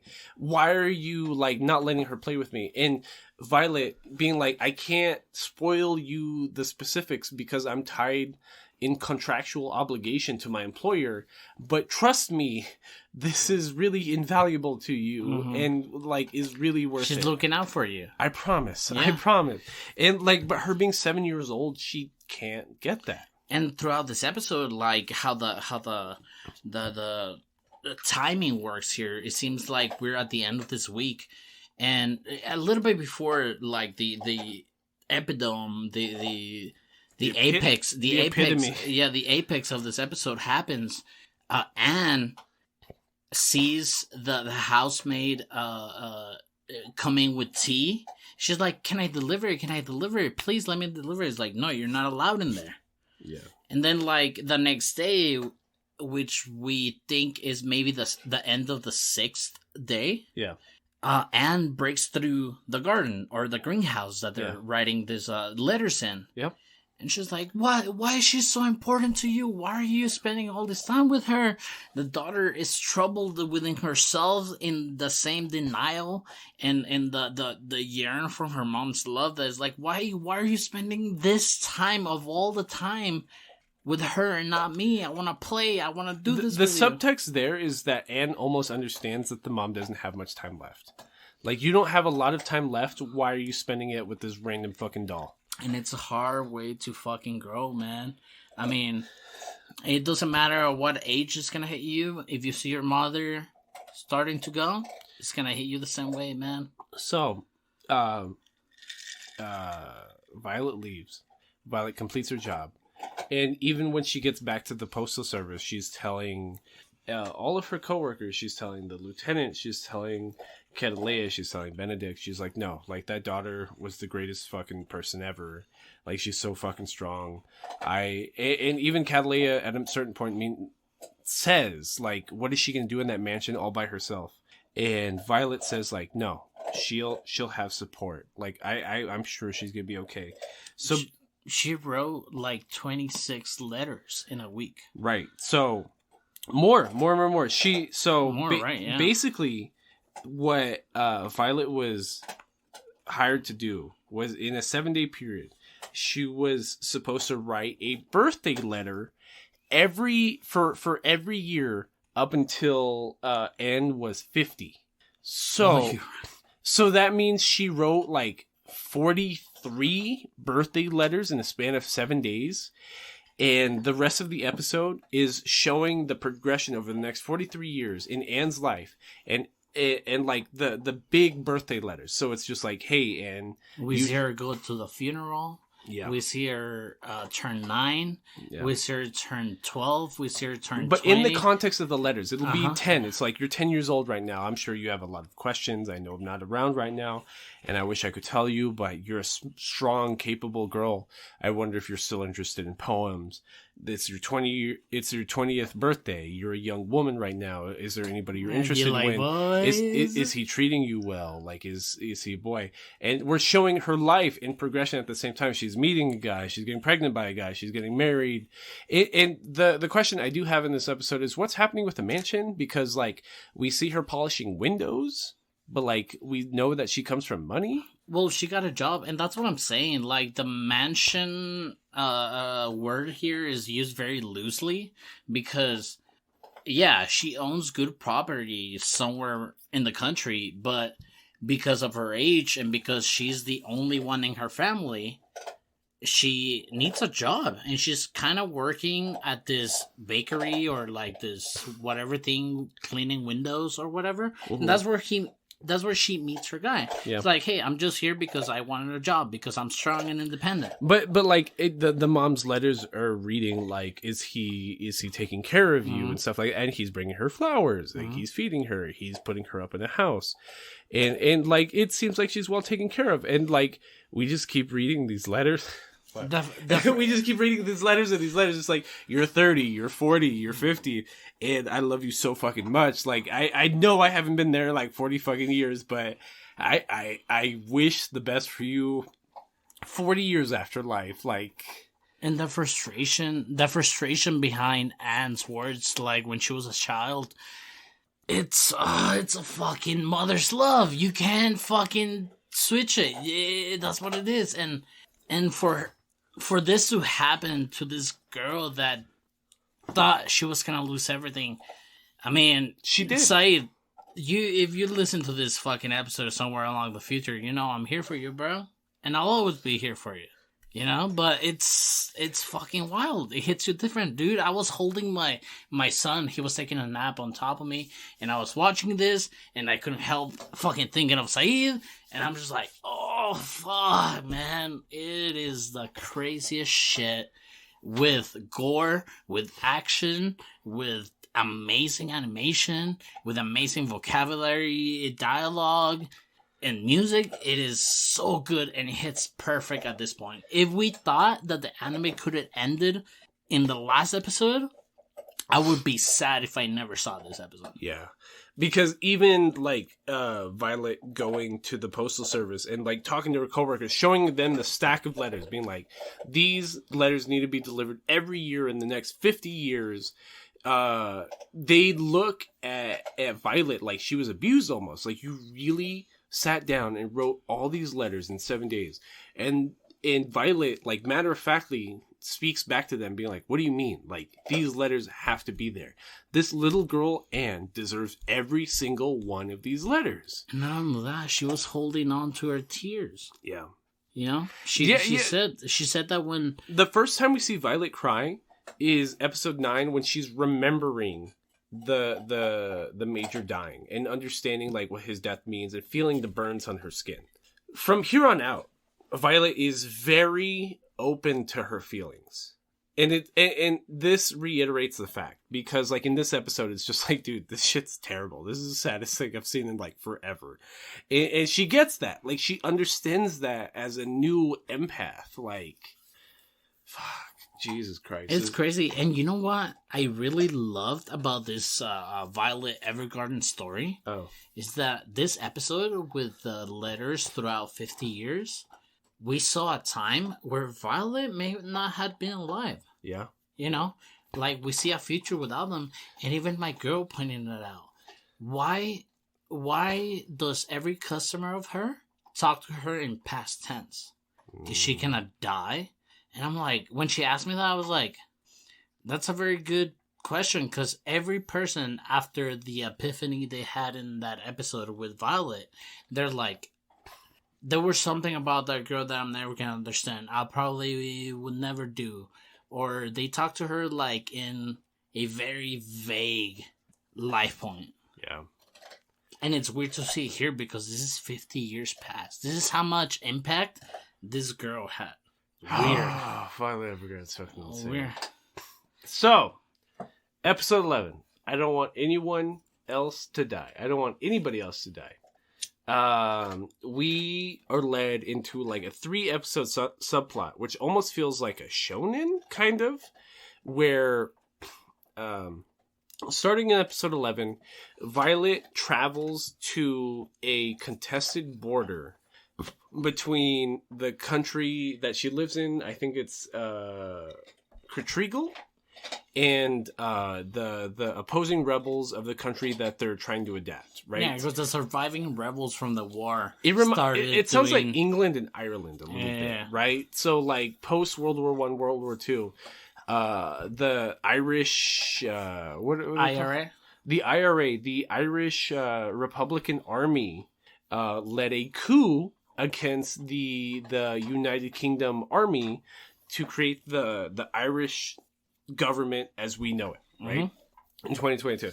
And that's kind of how this feels, because it's the after the super violent period during the war, the military commanders are talking to the brother of the major, the Navy admiral, being like, hey, we're going to have a signing ceremony between a peace agreement between the opposing countries during the war.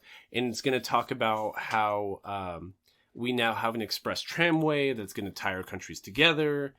And we need you to make sure that the dignitaries and the auto memory dolls, the people drafting the letters, the memorandum, survive, get there alive, and that there's no drama or like explosions or military accidents or stuff like that.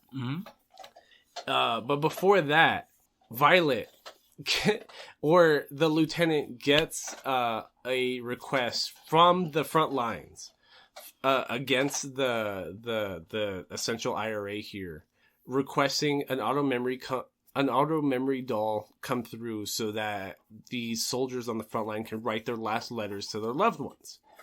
The Lieutenant Hodgins throws the request away. He was like, absolutely not. That is the most violent place in the whole fucking continent right now. I am not sending any of my fucking dolls there.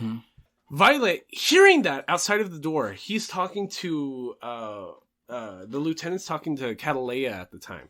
Violet hears that from outside the door, finds the request in the trash, and travels to the front lines anyways. Because Violet is not at all worried about war. She's not even worried about dying, because she almost feels like she deserves to die after all the things she did during the war. Because she's not at peace still with all that shit that she's done. No, absolutely not. Which, like, why would you be? Yeah. Like she's learned so much about herself, but at the same time, like, you can't come to peace with some of the things she's done. Like, absolutely not. So she goes to the front lines.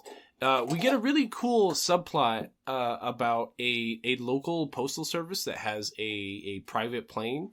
About when Violet introduces herself to new contractors, to new people that are hiring her. She's like, I am an auto memory doll. I will go anywhere you want me to be because I will accomplish my mission. This guy has kind of a similar credence where it's kind of like, I am a postal delivery serviceman. I will go anywhere and anywhere to give any package to anybody that requests it. No storm, no blizzard. Exactly. Shit, yeah. So even Violet has to put out on the map, like, let's travel over this mountain. You'll drop me down and I will travel to the camp from there. Oh, fuck, you're right. The C plot there is that the guys in the camp that she was gonna write these letters for all get ambushed by this rebels, the rebels, yeah. rebel service, and like they all get murked in the forest. Violet finds them as they're killing the last guy, parachutes down, ninja style, just murders everybody again, and even the main. I'm just going to start calling the IRA. The main IRA guy points her out and just be like, no, that's the demon of so-and-so battle. Like, we're never going to kill her. Like, I'm going to put my weapon down. We're lucky if she lets us live. And all the young guys around him are like, let's kill her. No, dude, you're on your own. Like, there is absolutely no way I'm going to try to murder this woman. And Violet, because of her, like, inner conflict of not wanting to kill people, when this rebel kind of steps away, he's like, okay, I'm not going to kill you. Post-military service, like, Violet's very much against killing people. Yeah, and when she lands here, obviously she's going to kill the people that are trying to kill her. But when this almost high rank to the rebels steps away, he's like, you know what? I'm going to let this guy live, which is a mistake after, but here is so well placed. Exactly, because Violet's still only goal here is to write these fucking letters, right? So the last guy that lives, the last guy she finds alive that they never were able to kill, is the guy that requested their service because he wanted to write 2 letters. One to his mom and dad, one to the girl that he grew up with that he fell in love with. And he's like blasted like in the chest, in the stomach, like he's literally on his deathbed. Violet, she's done military service. She's seen like bleaker, if anything. Like she's not even concerned about his injuries. She's like, he's probably gonna die, but I'm not worried about it. So she takes him to an abandoned cabin, sets up a fire, puts him up in a blanket, and is just like, tell me your letters. Tell me your letters right fucking now. 12 hours later of being injured. Yeah. This fool gets picked up by Violet, crusty as a motherfucker, dying in snow, right? He was in the snow. It feels like an hour later because the enemy, the enemy forces are still over his body when she parachutes down. Yeah, but that was a night. They got attacked like daylight. I don't know. Right. For me, it seems like it felt like she carried her body right then. But like, still, like he was alive for like 12 hours after getting blasted by these fools. And I love the animation here because his laying down with like the saddest blanket on top of him, and he's just the animation of his lips like crusted. Yeah, and dry, you can tell he's dehydrated. He's dying. Yep. And it just turns into this sob fest because he starts the motivation before he got injured and when he hired the doll was that he wanted to communicate something to his love affair, Maria. Yeah. Right? Yeah, it was Maria. And Mariah or something like shit. Yeah. Like they that. said it super fucking, yeah. And by the time Violet is taking his words, a cappella style, wireless style, acoustic style, because she doesn't have a typewriter, she's like remembering keystrokes as he talks. Maria. Yeah. And he starts off his letter to his mother. And it's fucking touching because he mentions an aspect to like reincarnation. And he was like, thank you for being such a wonderful mother. I am so lucky to be your son. And I'm sorry that I'm not there for you anymore because he's obviously dying. And he says, if I'm lucky enough, we will reincarnate. You will allow me to be your son again. And it's just... This is what's cool about like anime that are trying to interpret Western culture is that like Japan has very hard like Hindu and Buddhist culture, right? So like the idea of reincarnationism is literally a Buddhist concept that if you accomplish a certain level of Taoism as opposed to being reincarnated, you will be reincarnated into the next life just like Buddha was, and you will become one with nature, right? That's Buddhism in a nutshell. So, it's not a Western concept. That's not what these European people that we've been following would understand. But it's cool that it is flushed out like that right here because the letter is to his mom and dad. He's writing to both of them being like, I'm sorry I couldn't accomplish much.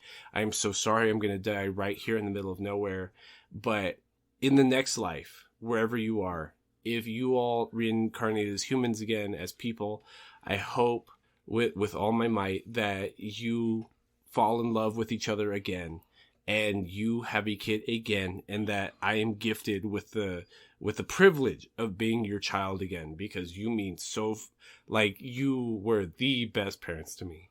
And it's just so fucking like... Dude, it's crazy because... And again, like Violet being the person interpreting this interpretation, like she doesn't have parents at all. Like she doesn't understand what it means to thank your parents for your life. You know what I mean? To a lot of things with her parents. You know, she didn't have the opportunity to make them proud. She didn't have the opportunity to disappoint them. She didn't have the opportunity to let her know that she's funny, that she's not funny, that, you know, and it just hits hard, bro, because, I mean, I'm not a super fan of my dad, and growing up, I was like, Mom, really? It's like, he's the guy that got you? You know? And then she would tell me, it's like, but then you wouldn't be you. Yeah. you know? And I love you, you know? Yeah, what I mean? Like, and she loves me, and I'm like, oh, dog, like, it's so fucking ridiculous at this point. I thought I was done with the story. and she just keeps I'm bringing not, you back in. And I'm not. Yeah. And, oh god, it's so then he's like, okay, end of first letter. Second letter, I want to write it to that love interest I was talking about earlier. Dear Maria, we grew up together. I am so sorry that I never had the balls. Coughing blood, by the way. Coughing blood. I'm so sorry that I never had the balls before I left to express to you that I think you're the girl for me. I love you so fucking much. All I've been thinking about the whole time I was out here is to get back to you and start a family with you. The first time that we kissed. Like, I know I never had a real confession of love, but I feel like we knew that about each other. So, he dies during that night in this abandoned cabin while Violet's watching.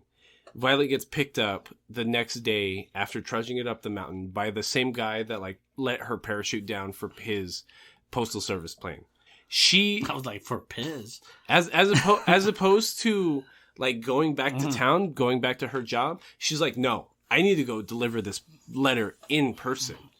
And she goes out there. But the amazing thing is that she goes with a feeling of guilt. Yeah. Not only, she did have to deliver these beautiful words to the family and Maria, but in her military fucked up mind, she was like, I couldn't bring him back.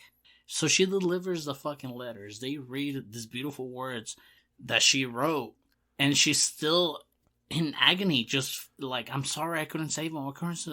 I'm sorry I couldn't save him or couldn't bring him back. Like, the parents don't even think about it like that. They're like, you brought my son back to me just by delivering this letter. Like, because, like, the scene literally is she parachutes down back on his localized tiny-ass fucking town. Maria hears that there's a letter there for her. She shows up where his parents are, and they're already fucking bawling their eyes out, reading the letter that Violet gave them.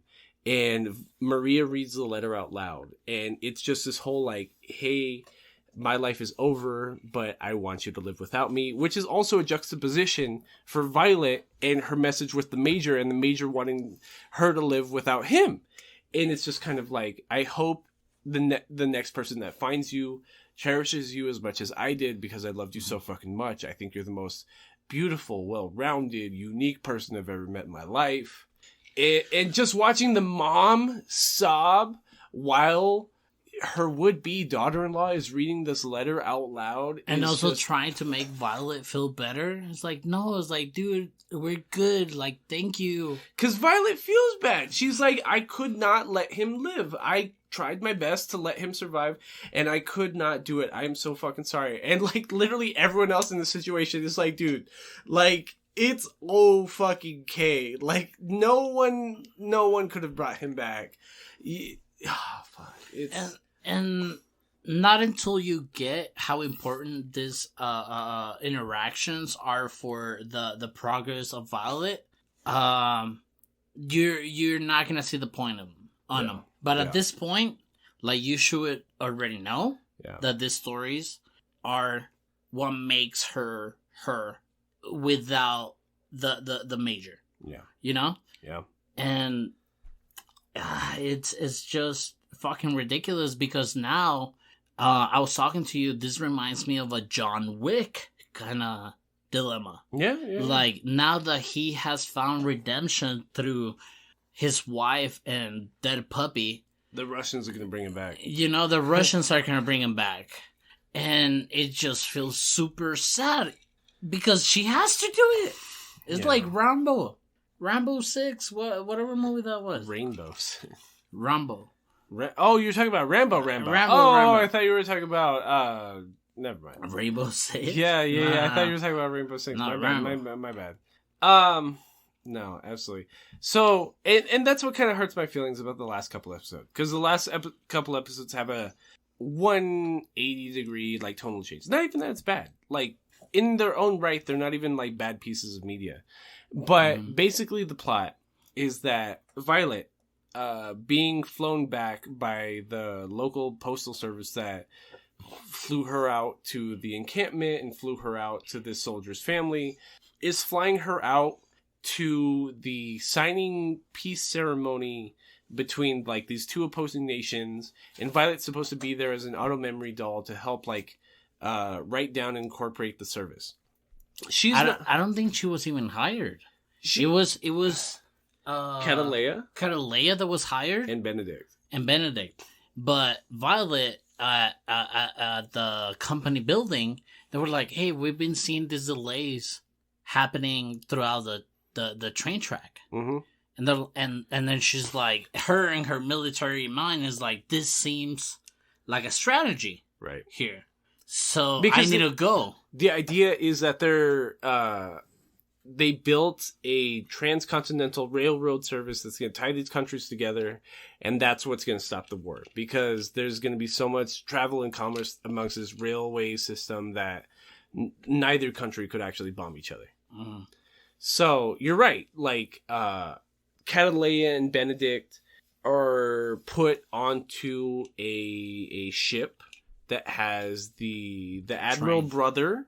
No. First, they're put on a ship. Oh, yeah. By the brother of the major, the Admiral of the Navy, because Die-Fried. Crazy name. The opening scene in episode 12 is this government official telling the Admiral, hey, basically your brother's like military commission is out. We have no more military, no more army subunits that we could assign to the service. Right. So we would like to use your admiral position to protect this train that is going to be used as a segue to connect our countries together to sign a peace agreement. And he reluctantly like lets it happen. He's like, okay, yeah, like I will protect this tramway service.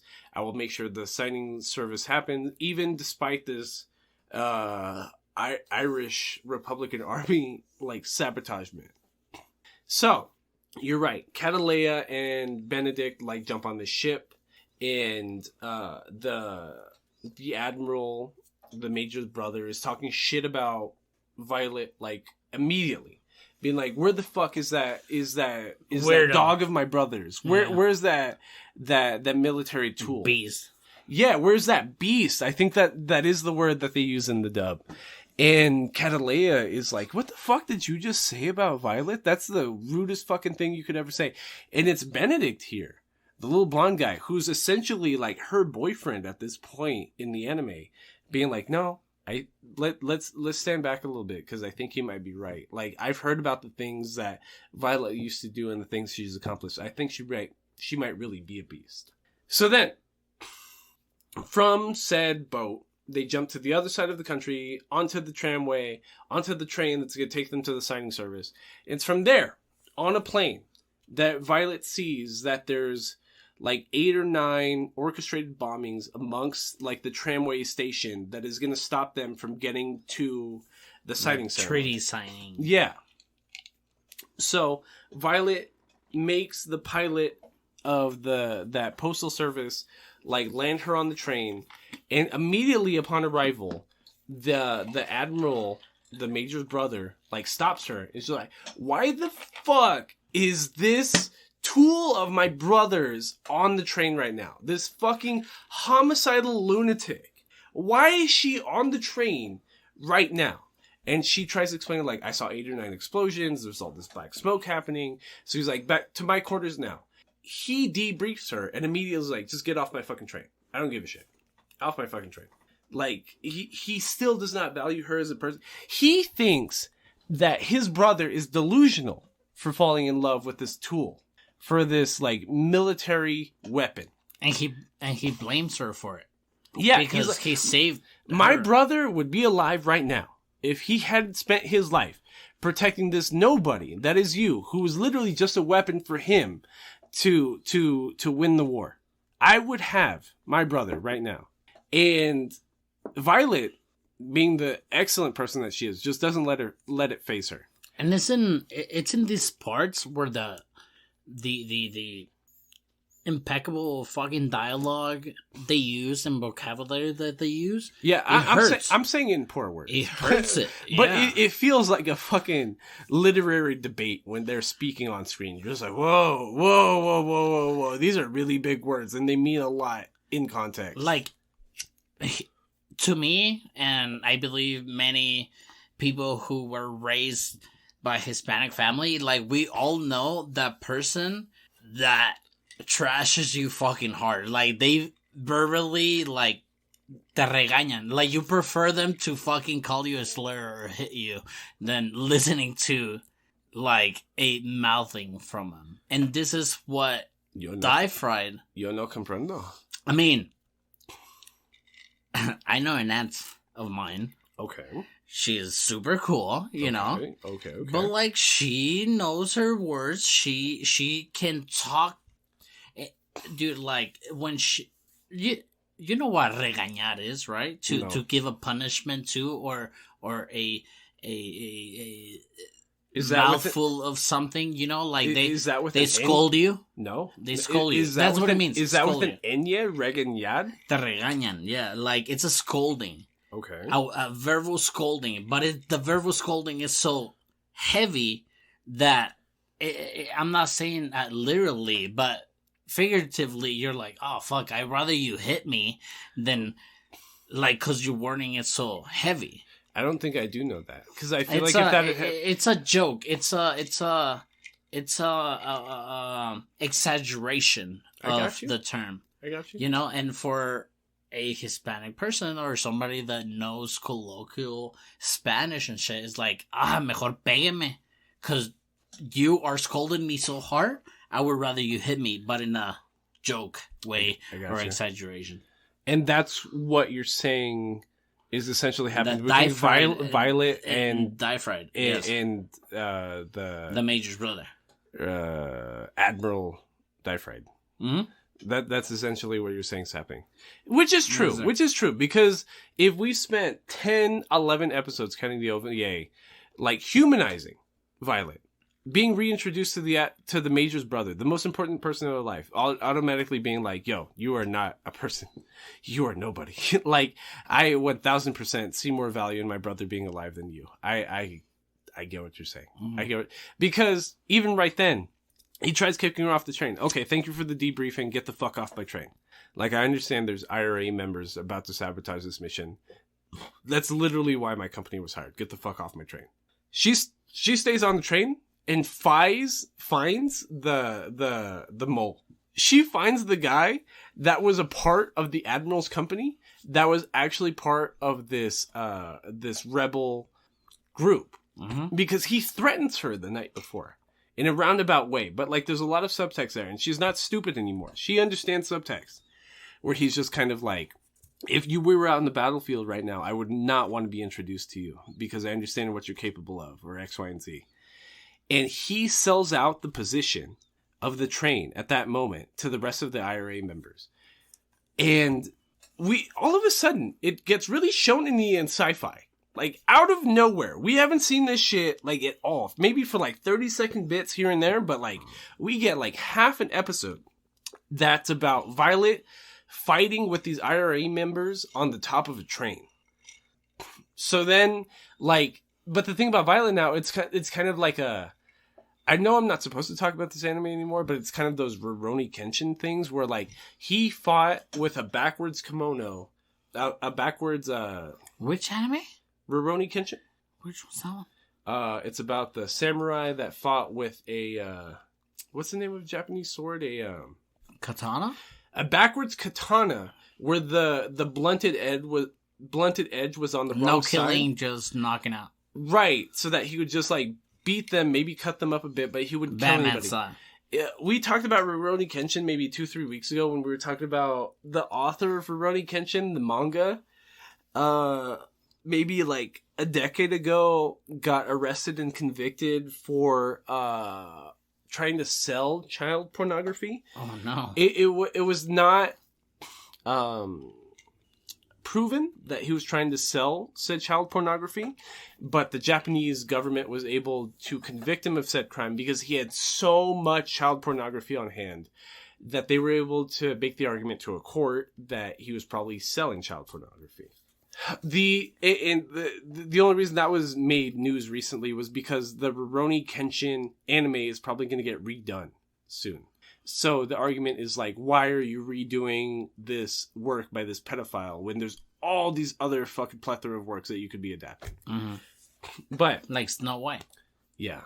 But the But the argument about Rurouni Kenshin that I'm trying to make is that the samurai in Rurouni Kenshin fought with a very specific katana because if you drew it out on the side that would have the blade and was curved out was actually the blunted side, and on the opposite side, like if you're fighting right-handed, was the actual blade. So he couldn't kill anybody unless he was like flat out stabbing them. Mm-hmm. Like if you're just swinging a blade at a person, they were always going to get hit with the blunted side. Mm-hmm. Mm-hmm.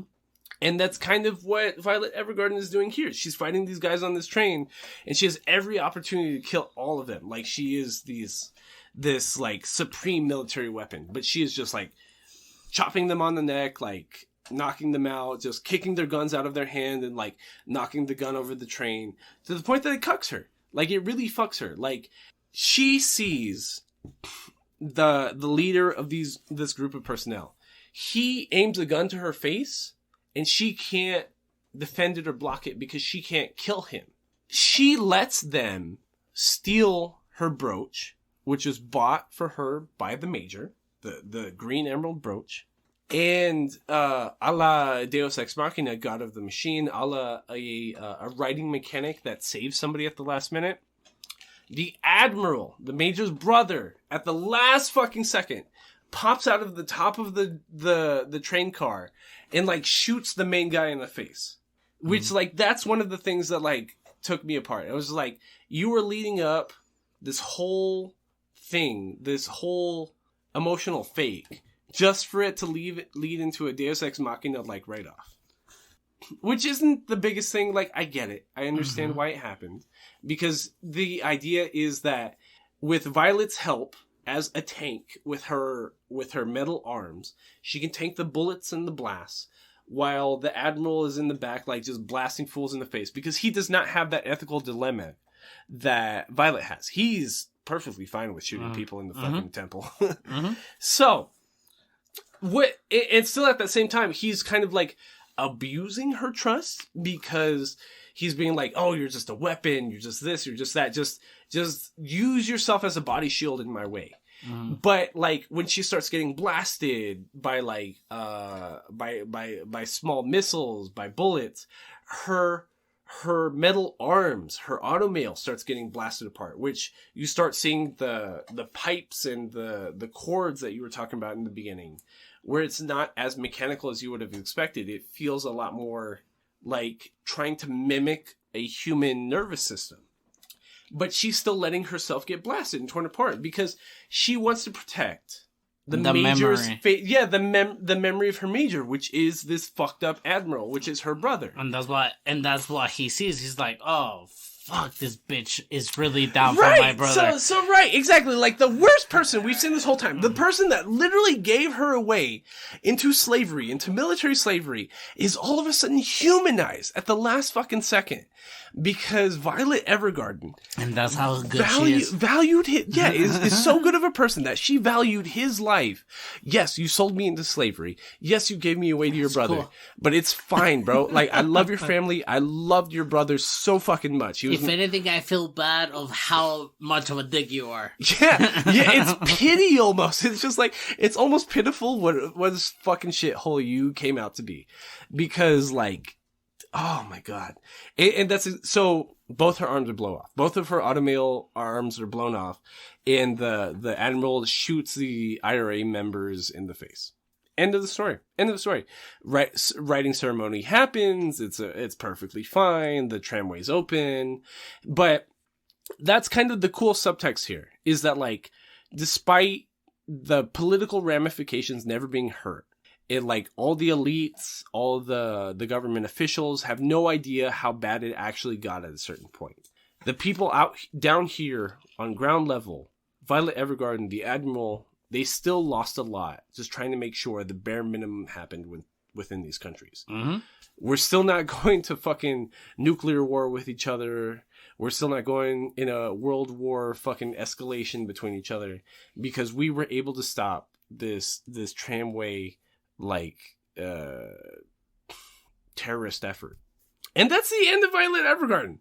Like, for real, that's like the end of Violet Evergarden. The very last scene, the last couple scenes, is the signing ceremony happens. They give Violet new arms. The Admiral invites Violet back to the mansion to meet his mom. The mom is senile. She has Alzheimer's. She has severe memory deficiencies, and her brain is clearly deteriorating. The Violet walks in. She asks her son, "Why is this woman here?" And he's like, "This is the woman you wanted to see, Mom. Do you remember?" And she's like, "Yeah, I do remember." She has a whole conversation with Violet describing how her son, the dead Major, is not really dead because he lives within us. Grabs her chest. He lives within our heart. I see how hard you're working to better yourself and to better society on my son's behalf, which is more than I could have expected with him alive. Like, him being dead might have almost been valuable because of how much better society is with you in it, with the lessons you've learned from my son. It's like disgustingly good. Like, it's so like it's almost annoying how good that writing is. And to put into words here on the fucking podcast, it doesn't give it justice to how well it flows the dialogue, it flows the music, it flows the animation. It's fucked up, man. And I remember almost being mad watching this episode this week. I was like, that is too perfect of an ending. Like, I can't remember how many things I've seen recently that I'm like, that punted, have a good ending. That punted the ending. That's a shitty fucking ending. And Violet Evergarden might be the best ending of anything I've seen. All works. I'm not talking anime. I'm not talking everything. And there is some movies after the series. Yeah. There is some movies that you are suggested to follow after the miniseries, but here I don't care. I don't care anymore. It's so good. You know, it's so perfect. It's very, very well done. If you're gonna have a conversation about anime, you're gonna have to talk about animes like this, like very touchy, very sad, very romantic, very non-romantic. It's so crazy. I do see this as a must-watch if you're an anime fan. Yeah. You know, if you're a newcomer, yeah, you can watch it, but it's gonna be a little too much. I agree with the must-watch thing. It's like... And it's on Netflix. It's like... so the accessible. Walmart. It's like the Walmart of your streaming services. No, I agree. Like, shout out to Kyoto Animation. Like... I don't know who else could have done this besides maybe Cloverworks. It's like Kyoto Animation. It's almost funny that they convinced Netflix to be the main like inflection of cash here, because it's like this deserved to make money, but Netflix, being Netflix, is so willing and desperate to throw money into projects that it's like hilarious that they were able to convince them to do this. And it was very well done. I wish Berserk would get a better treatment, you know, a 2D, 3D animation kind of thing, but don't go all out on the 3D, you know, you don't have to. Yeah, I agree. You don't have to. But that was Violet Evergarden. Crazy shit. 81 of Between Nerds. 81. We are getting close to our 100th episode, so let's talk about that in the Nerd Down. Nerd Down? Nerd Down. Nerd Down. Welcome to the Nerd Down, where the nerds get down. Reiterating our plugs at the beginning of the Nerd Down right now, please use hashtag Nerds for Black Leadership in an original tweet, Instagram post, or YouTube comment, and you will be entered into our February giveaway. We will get you some hand-picked nerd shit to be entered into your nerd closet, and we will also be donating to the El Paso Young Black Leaders Association as part of said giveaway for every like and retweet. And with that being said, please go visit TCG Battleground on Zaragoza here in El Paso, Texas on the east side. And you can meet Mr. Jacob Banuelos, who is a very good patron to the podcast. Uh-huh. You can also pick up some Between Nerds podcast stickers there. I make sure that they are well stocked in our sticker portfolio. We need new stickers. Yeah, I might need more. I only have like 5 left because I keep giving all my stickers to TCG Battleground. So, and also with that being said, I think we can announce the winner of the January giveaway for using hashtag Down for Nerds in original tweet is, I think, the method he used. This is Mr. Ricardo Cuellar. I was able to send his giveaway earlier this week. I got him, he said he liked Dragon Ball, so I got him a Lewd Bulma, courtesy of, again, TCG Battleground and Jacob Banuelos. And when I asked him, I was like, hey, what's your favorite anime? And then he's like, nah, man, it's okay. You know, like, because he won. I let him know before this episode that he won. Yeah. Because he was the only entry. He was the only entry of that hadn't previously won. Yeah, exactly. And then he said Invincible. Invincible, it's a great Amazon original based on like DC comics of like this tremendous villain origin and also hero origin story. Right. You know? But we're not going to find that at nerd stores. Right. I think something that American publications and media has been lacking on a lot, especially DC, not so much Marvel, is the production aspect, is the marketing campaign. You know what? We should have looked in a comic book store. But see, even then, like I'm over here near Yarborough Drive and Pebble Hills, and there's a comic book store right here. They don't have a whole lot. A lot of these places don't actually stay stocked with stuff like that. So Ricky trying to say stuff like that, being like, "Oh, I want Invincible. I want Invincible." I was like, American media has been failing a lot when it comes to trying to capitalize on these campaigns, especially when it comes to Invincible and stuff like that. Yeah, and collectibles. But I can guarantee you I can find some Dragon Ball stuff anywhere and everywhere. Hopefully he likes it. We liked it. That shit was dope. You can send that shit right back if you don't like it. Yeah, Drew thought it was his for a second. I wish I had kept it. Honestly, one of Jacob's best friends, who is also one of his employees at TCG Battleground, was super pressed at me Friday, about us taking that giveaway, because he was like, I was waiting to buy that. No one was going to buy that. I was waiting to buy that. And I literally told Jacob when I showed up, I was like, I'm appreciative of you even semi-sponsoring this. In the episode he was in, he gave the suggestion where he was like, I will get you guys some giveaways for your non-profit means. And you don't even have to call it a sponsorship. It's essentially a sponsor. Yeah, it's a collaboration. It's essentially a sponsorship as far as me and Alder are concerned. We love it. And we love it. I was like, I feel bad that you're even giving away your means. Like, this is a private business owner out here just trying to make it. His business has been open for 3 months. I was like, just give me the cheapest thing you fucking have on the shelves, bro. Like, I literally don't care. No, I literally don't care, bro. I was like, I just want Dragon Ball and make it cheap, because I'm going to feel bad if you give me one of your $60 figures. And he gave me like this $40 Lewd Bulma figure. I was like, this is dope. I would keep this right now. And he's just like, no, you have to send this out. So I send it out. Rick, you better fucking appreciate it. Yeah, and thank you for using the hashtag. And if your friend was so pressed about him winning that figure, he should have used a hashtag. Yeah. And that's why we're trying to tell you, please use the hashtags here. Visit us on YouTube, like us, hit the notification, subscribe. We are talking about getting into video again. Yeah.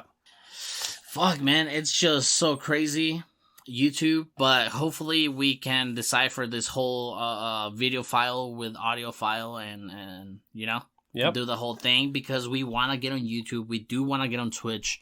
If we do get this shit together, last episode I mentioned the 100 episode being able to be like a live event. Mm-hmm. And hopefully we get to do that. Like, how cool would that be? Even if, like, we have no Twitch presence, obviously, but how cool would that even be if we even get our live streaming capabilities up to snuff, and we make $10 for the El Paso Young Black Leaders Coalition? That'd be fucking dope. Like, please, just keep following us on social media. That's at Between Nerds. Please email us question, comments, or concerns, betweennerdspodcast@gmail.com. YouTube Between Nerds, everything just at Between Nerds. Or hit us up like on our private accounts on social medias. I don't even know. I think I'm at Drew Elias, DREWALIYAS. I think so too. I don't know I know Waldo Baggings on Instagram and all these vibes on Twitter. So please follow us, listen to us. And if you're not listening to us, then please listen to us. But I did see Nightmare Alley. Okay, what did you think about Nightmare Alley? When we talked about it several episodes ago. I tried to describe it loosely because I didn't want to ruin it for you. Well, I did ask you a very important question that I had about this movie. I don't even remember. What was it? It was not a question, but an observation. I was like, is it noir? And then you're like, it is and it isn't. Yes. And it is absolutely, it is and it isn't. Yes. Because when I think about noir, it's a detective in the last thin threads of his mind, his mental stability, that he's just, doing crazy shit. And it's not, it's about like just carnies. The thing about Nightmare Alley is that it's clear that it's Bradley Cooper's play at an Academy Award. But that's such a bad role to do that with. I need him more crazy. I think he thinks it's good, which I think is even funnier. You know what I wanted? I wanted something like Lenny from Mice of Men. No, I got you. Absolutely.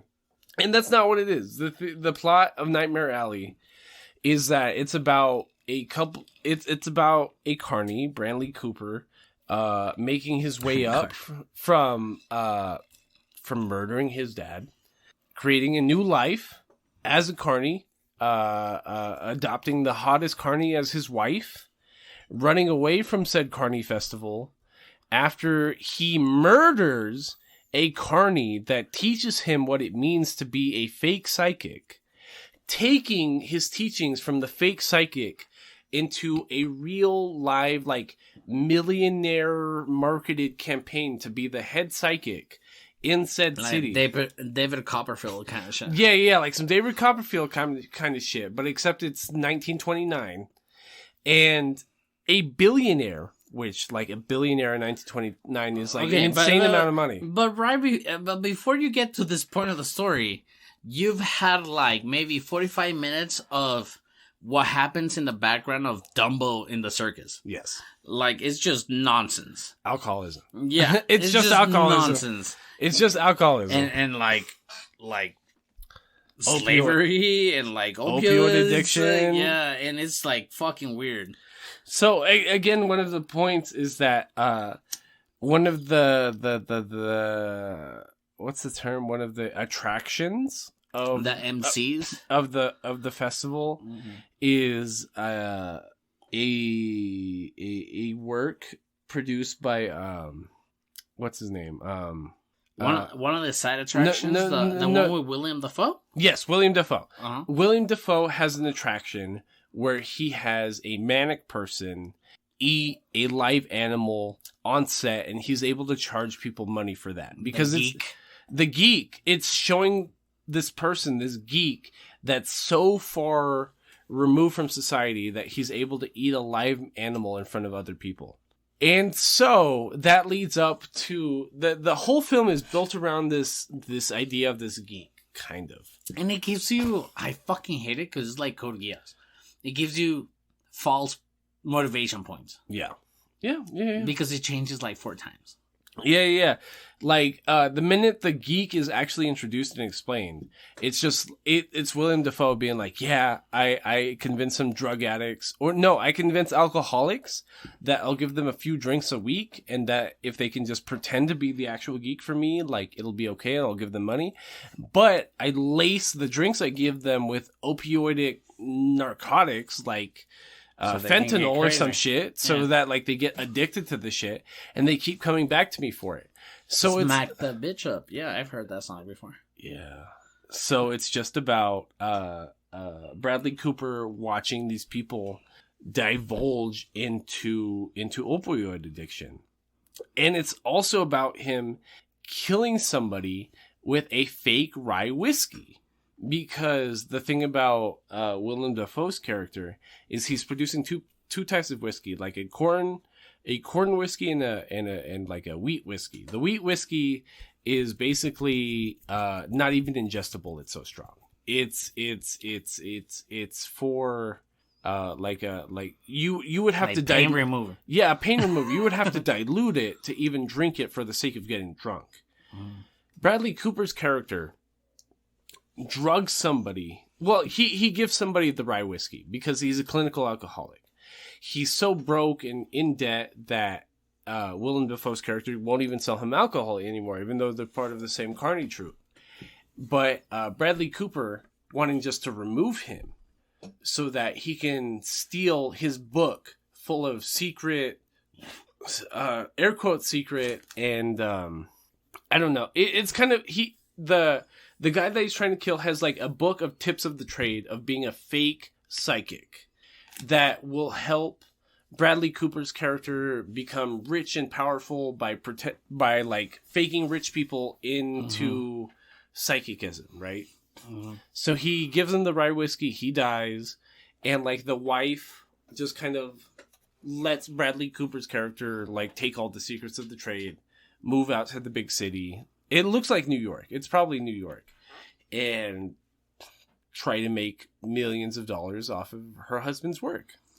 And see, like here is it's something that I thought it was gonna be dark, you know, Guillermo del Toro dark, following a circus a la what is it?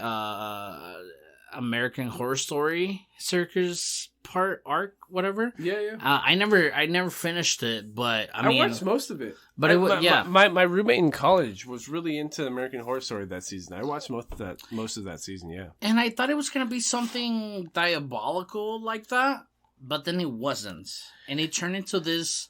Have you ever seen the Founder with Michael Keaton?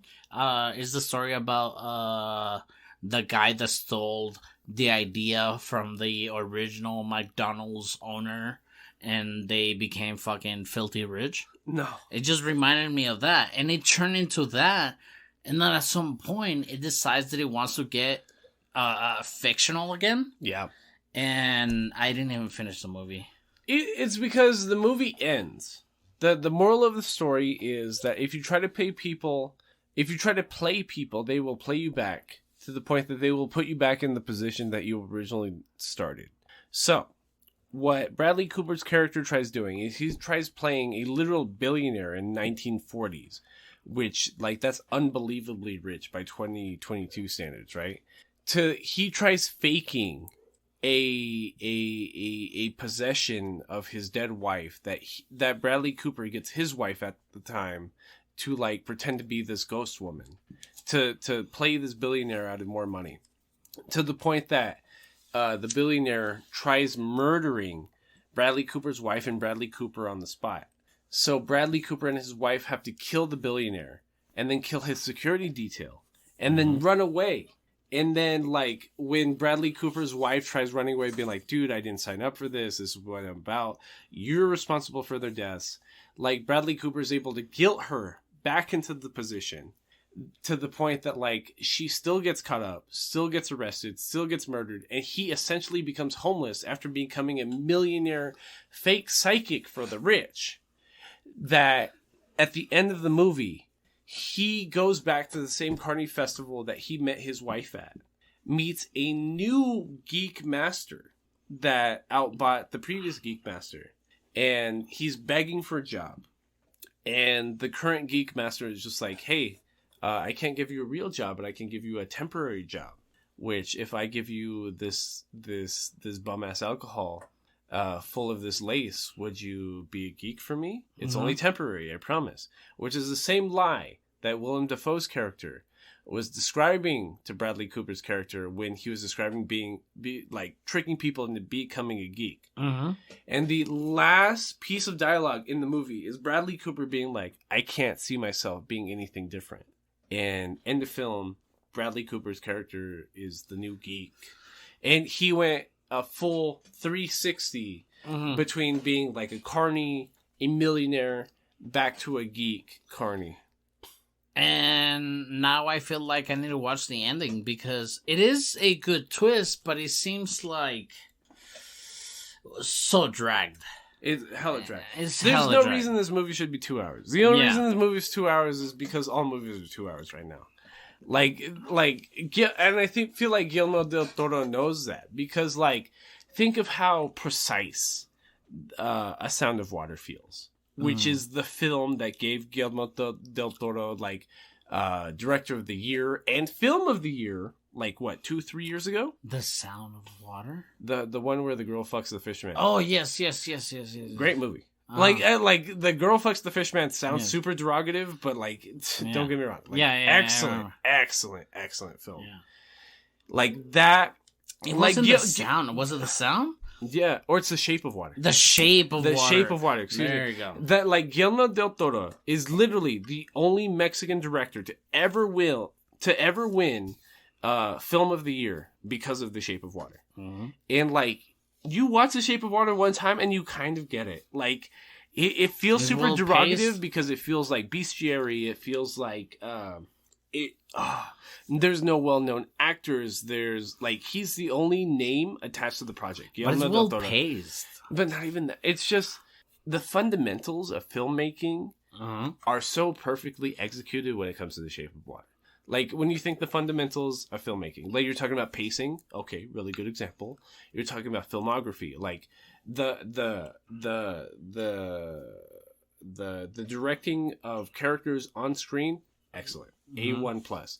When you're talking about original screenplay writing, whoever the fuck wrote The Shape of Water for him deserves hundreds of millions or some shit like that, wasn't it? It was, but he did such an original adaptation that supposedly it's not even the book, because even the character model for the monster, the air quotes monster in Shape of Water, is looks like the aquatic monster from when he did Hellboy.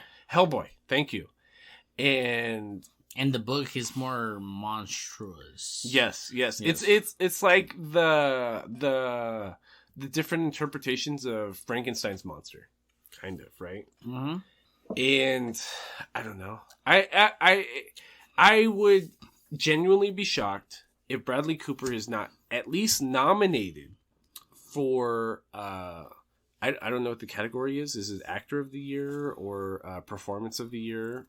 Leading a role, male. Leading male role for this film. I would generally be surprised if he's not nominated.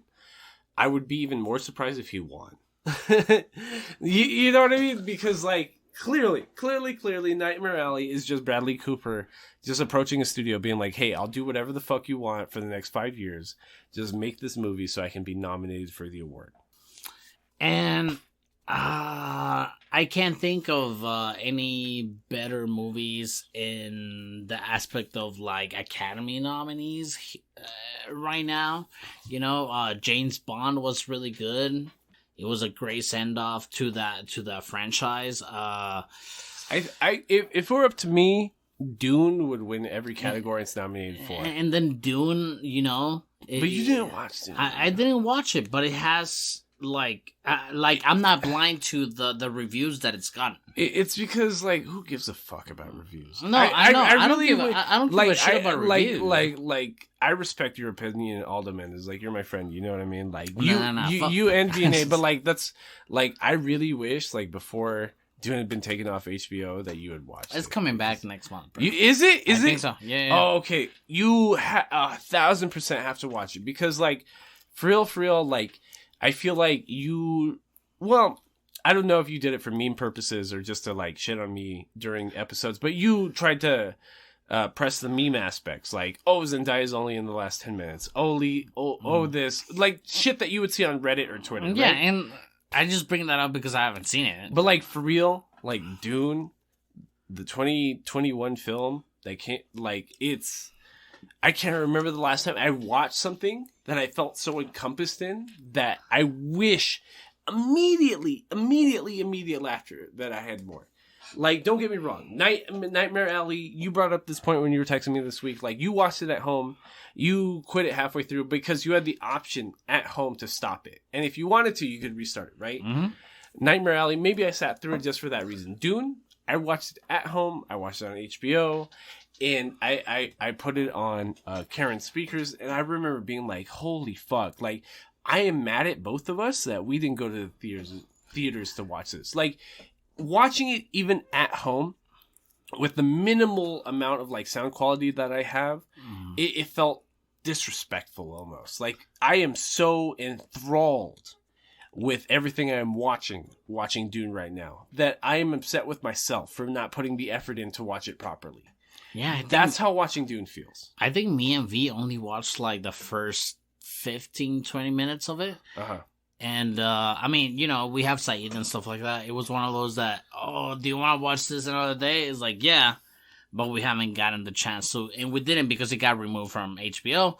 But I heard that shit's coming back next month because they usually take like 30 days or like, no, I'm sorry, not 30 days, like 3 months before putting something back. Like, the Suicide Squad is back on HBO. I didn't know that. The second one, yeah. And I know you haven't caught up to Peacemaker, but great fucking show. Yeah. Great fucking show. I agree. I'm only one episode behind. Me and Karen usually catch up on Sundays when she's out of work. Mm-hmm. So I haven't watched this Thursday's episode. So the most recent episode I've seen is the one where what's her face, the girl from Orange is the New Black is Leota. Yeah, she's in Peacemaker's trailer and finds the butterfly. No, she figures out that Myrn is a butterfly. Yeah. So the ending of that episode is Myrn being she puts on the X-ray helmet and it's just like X-ray on, and she figures out Myrn's a butterfly. It gets crazy. Now that I'm thinking about it, I'm sorry that I told you about that meme, but there's a meme on Reddit going around that is like, we're 4 days into Black History Month, and the White Dragon is suiting up. The White Dragon is John Peacemaker's Peacemaker's dad, raises who's a white supremacist. Villain. Yeah, raises villain. And it's fucking ridiculous, dude. Like, this show, it is amazing that it is being directed and co-produced by the creator of the Suicide Squad. What's his name? No, I can't remember. Yeah, that guy. James Gunn. Yes, it is Gunn. We were shitting on him last week too. Yeah, we thought he was gay. He's not gay. He's dating, We were literally shitting on We were shitting on James Gunn last week too. Yeah. Yeah, and it is good, man. It's nice to see something good for DC, man. I love the Marvel Universe so much. I love what Disney does with their fucking vibe now. Yeah. It's because it feels like Disney's not afraid to throw money into a project, even if it sounds mid. And then again... And then that shit turns out tight. And then again, the executives of Warner Brothers are a bunch of old assholes like our Senate and our... Yo, like, talking about Warner Brothers real quick. You know what I did want to talk... I wanted to talk about the 2-minute and 30-second scene out of the next Batman that Warner Brothers did release. What's that? The funeral? Yes, the funeral scene. What's that director's name? Oh, fuck. It is the guy from... Because he's a nobody. He's the guy from Cloverfield. Yes. Matt Reeves. Yes, Matt Reeves. There you go. So, okay. I remember I saw you tweet day of the release of that scene on YouTube by Matt Reeves and Warner Brothers and that studio, whatever. And I watched the scene. It's 150 seconds of just Batman, like super smooth, super clean, And amazing shots, amazing. like the cinematography looks A1 already out of this one scene. And the thing about Matt Reeves is, I'm like, who the fuck is Matt Reeves? So I watched this trailer, and I'm like, this isn't the guys that made the Batman. This isn't any of that same stuff. And so Matt Reeves is this. Calling somebody way more successful than me a nobody is a complete disrespect. I get that. Mm-hmm. But this is the guy who his most famous and successful works are just like Cloverfield, right? And Cloverfield is a horror slash kaiju film, really famous for just making people nauseous because it's all shake cam. Mm-hmm. And he also did Planet of the Apes. Right. So and then that's probably his most successful like commercial film debuts are the recent Planet of the Apes reboots, right? And and so outside of that, Matt Reeves has a few shows, like a few recent shows that have been canceled. And I was concerned for a little bit when I tried researching Matt Reeves' names because it feels like he wasn't qualified to direct the Batman. But this scene was absolutely immaculate. And outside of that, even seeing like we know the talent already that's attached to like this Batman film. Mm-hmm. We know that the Batman franchise is Warner Brothers make or break. You know what I mean? Like they will put any level of investment into the Batman franchise to make it worthwhile, to make their money out of it. I'm stupidly excited after watching this most recent trailer. And I mentioned this before, that I hope that the old ass fucks at Warner Brothers acknowledge the fact that they can't replicate Marvel. Marvel has their own formula. Here, with the Joker, amazing story. Yeah. Was it Taxi Driver? Yes, it was. Yeah. Here, we see Batman in a whole Seven scenario with Brad Pitt and Morgan Freeman. Yep. So, and the Zodiac Killer, whatever. But I hope that they take the direction of like standalone movies. Mm-hmm. Because honestly, I mean, yes, I love the universe. I love the universe aspect of Marvel. I love it, but would I love to see standalone movies for Marvel? Yes. But to some point, and you brought this up before, that you're like, I hate that I know what's going to happen, but I still have to wait 10 years for it to happen. Yeah. Yeah. You know? And that's how every DC Marvel movie... No, Marvel movie is. Well, and Marvel, but DC, I hope that they take the direction of just standalone movies. Yep. You know? Yep. And the Batman looks fucking crazy. I feel like the Flashpoint Paradox is going to absolutely bomb. There have been so many issues coming out of production when it comes to that. Like, what's his name? Ezra Miller has been... air quotes canceled like 2-3 times, like by directors, by production assistants, on Twitter for being a bigot, like all these things. Like I don't understand what this man's problem is. Like, he was fighting with the KKK on his live. Yes. I don't know, which is not the worst thing in the world. Like, sure, fuck the KKK. Yeah, but like he's getting down and dirty and just petty in a way that I don't understand for somebody of his fame.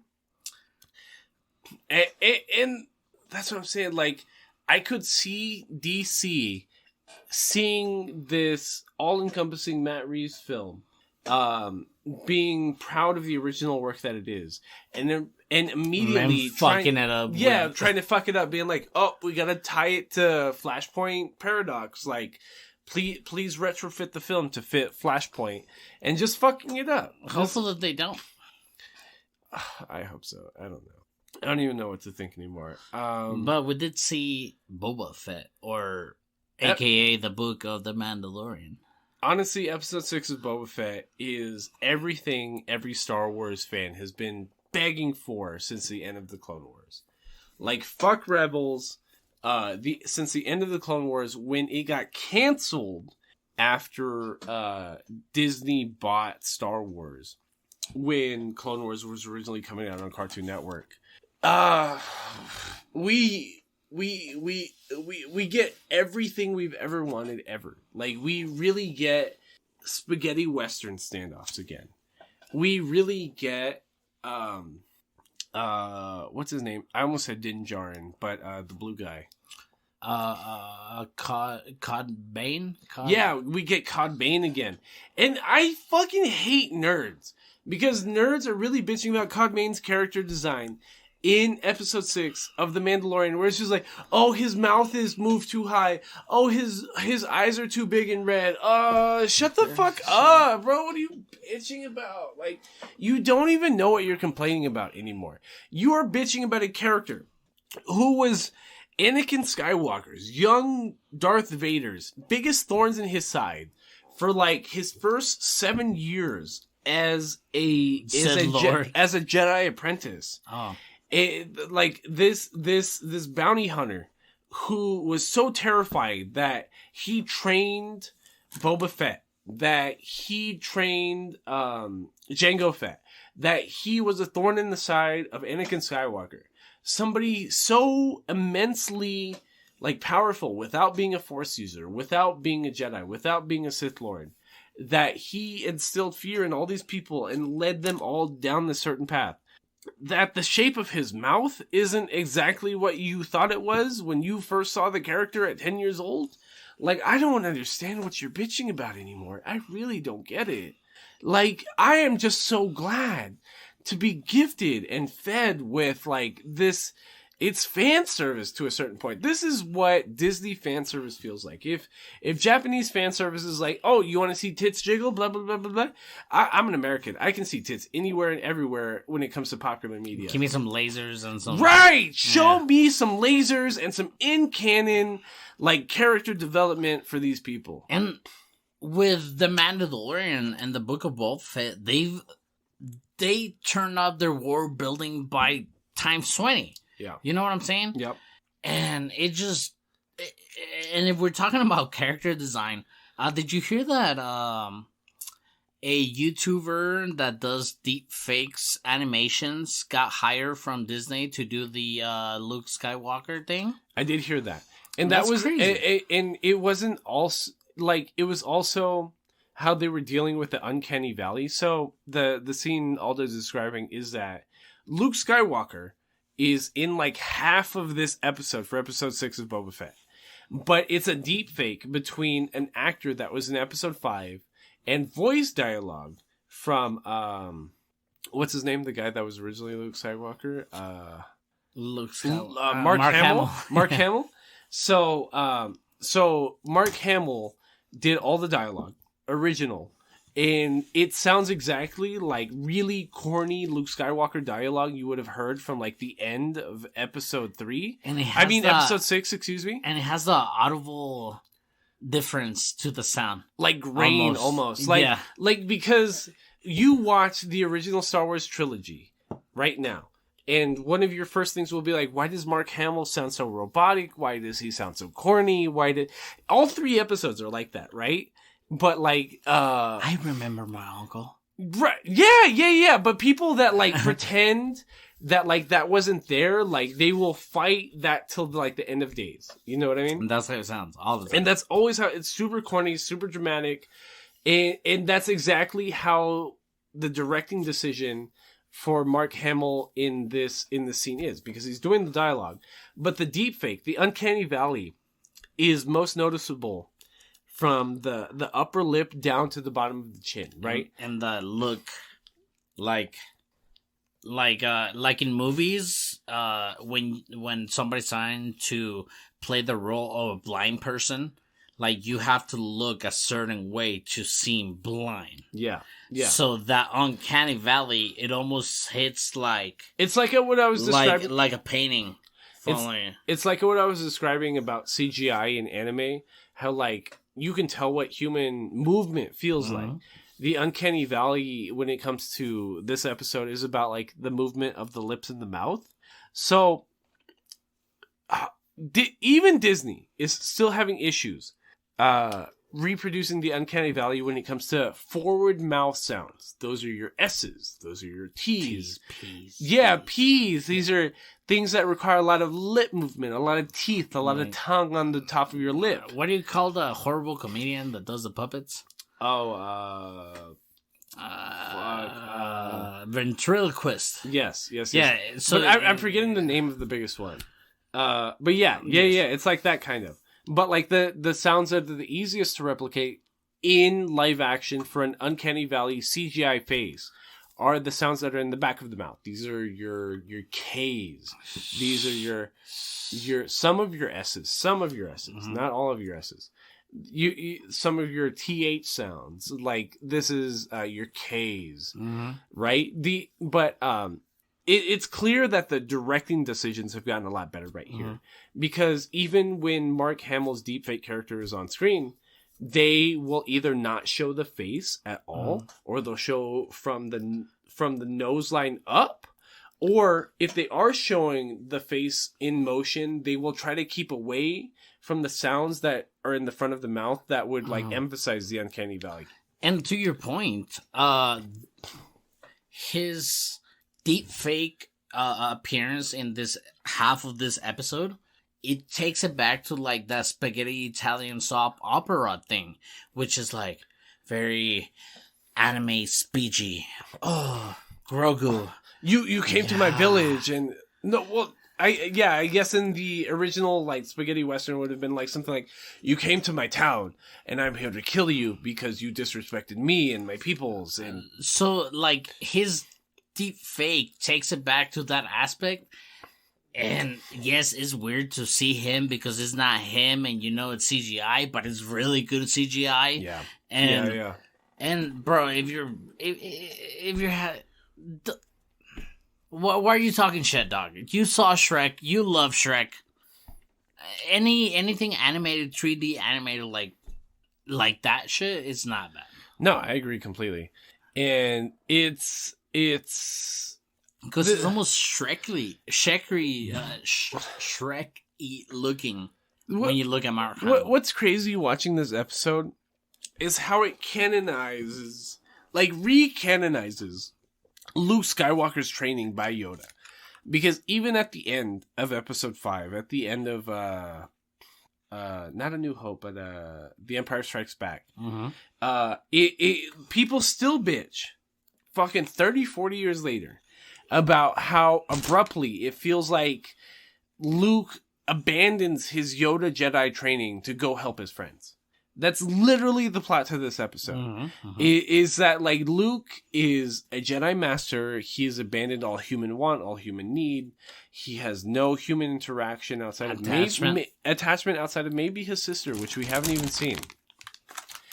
But he is telling a child by comparison, somebody that's maybe 56 years old, but is still a child in comparison for how long they will live, trying to tell them like, hey, you can be a Jedi Master right now, and I will give you the Jedi lightsaber of a Jedi Master of the same species as you.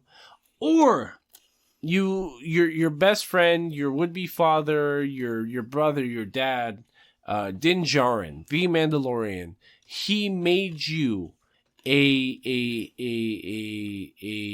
armored vest that cements you as a youngling as part of the kind of thing. Yeah, chainmail vest as part of that cements you as part of the Mandalorian creed. You can either grab that or you can grab this lightsaber. And like 1,000%, there's no way in the next episode, which is the season finale for Boba Fett, that it does not show that Grogu does not take up the Mandalorian creed. That's the beginning of season 3 for the Mandalorian. That's what I'm saying. There's no Mandalorian without Grogu as a part of it. Even when Karen loves Boba Fett, but she also really, really, really loves the Mandalorian. And I can't, and like all the Mandalorian marketing is around Grogu. There's no way, there's 0% chance that they try to make a Mandalorian season 3 without Grogu being a part of it. I can't see that ever happening. Ever. And the decision to when we watched the first season, in even the second season, when he gives Grogu away, Yeah. I just didn't want him to be a Jedi. Yeah. And I didn't want him to be there attached as a, oh, look at this little cute thing throughout the third season.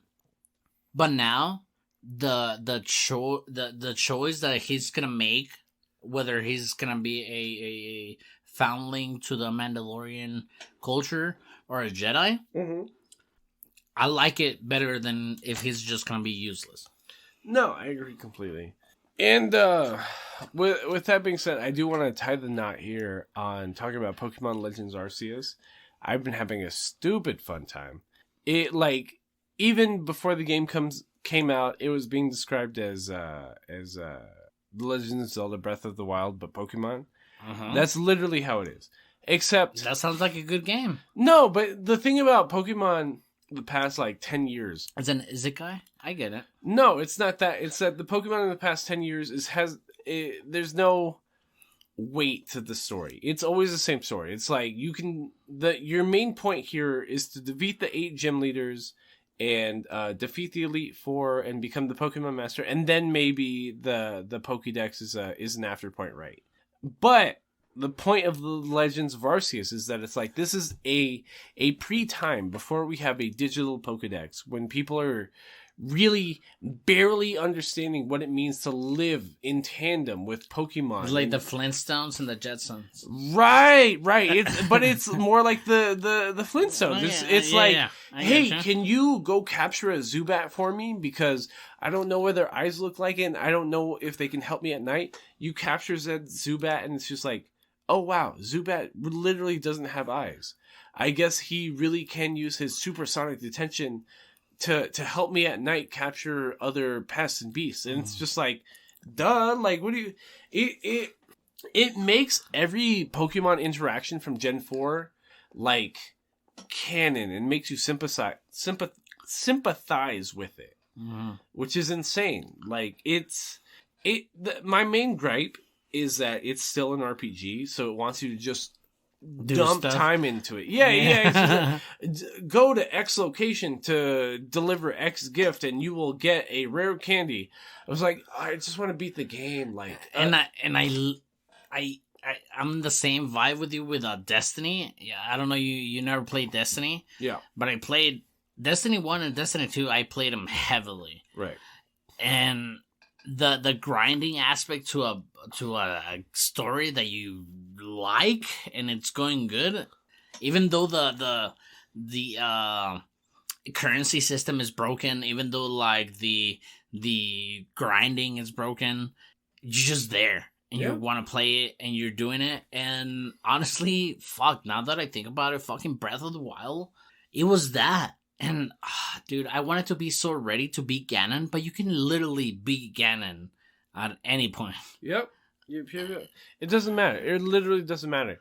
Like, and I hope that's what they fix about Breath of the Wild 2, because it seems like they're trying to... Now that Zelda's actually part of the story, maybe it'll actually have, like, a community around you to help you.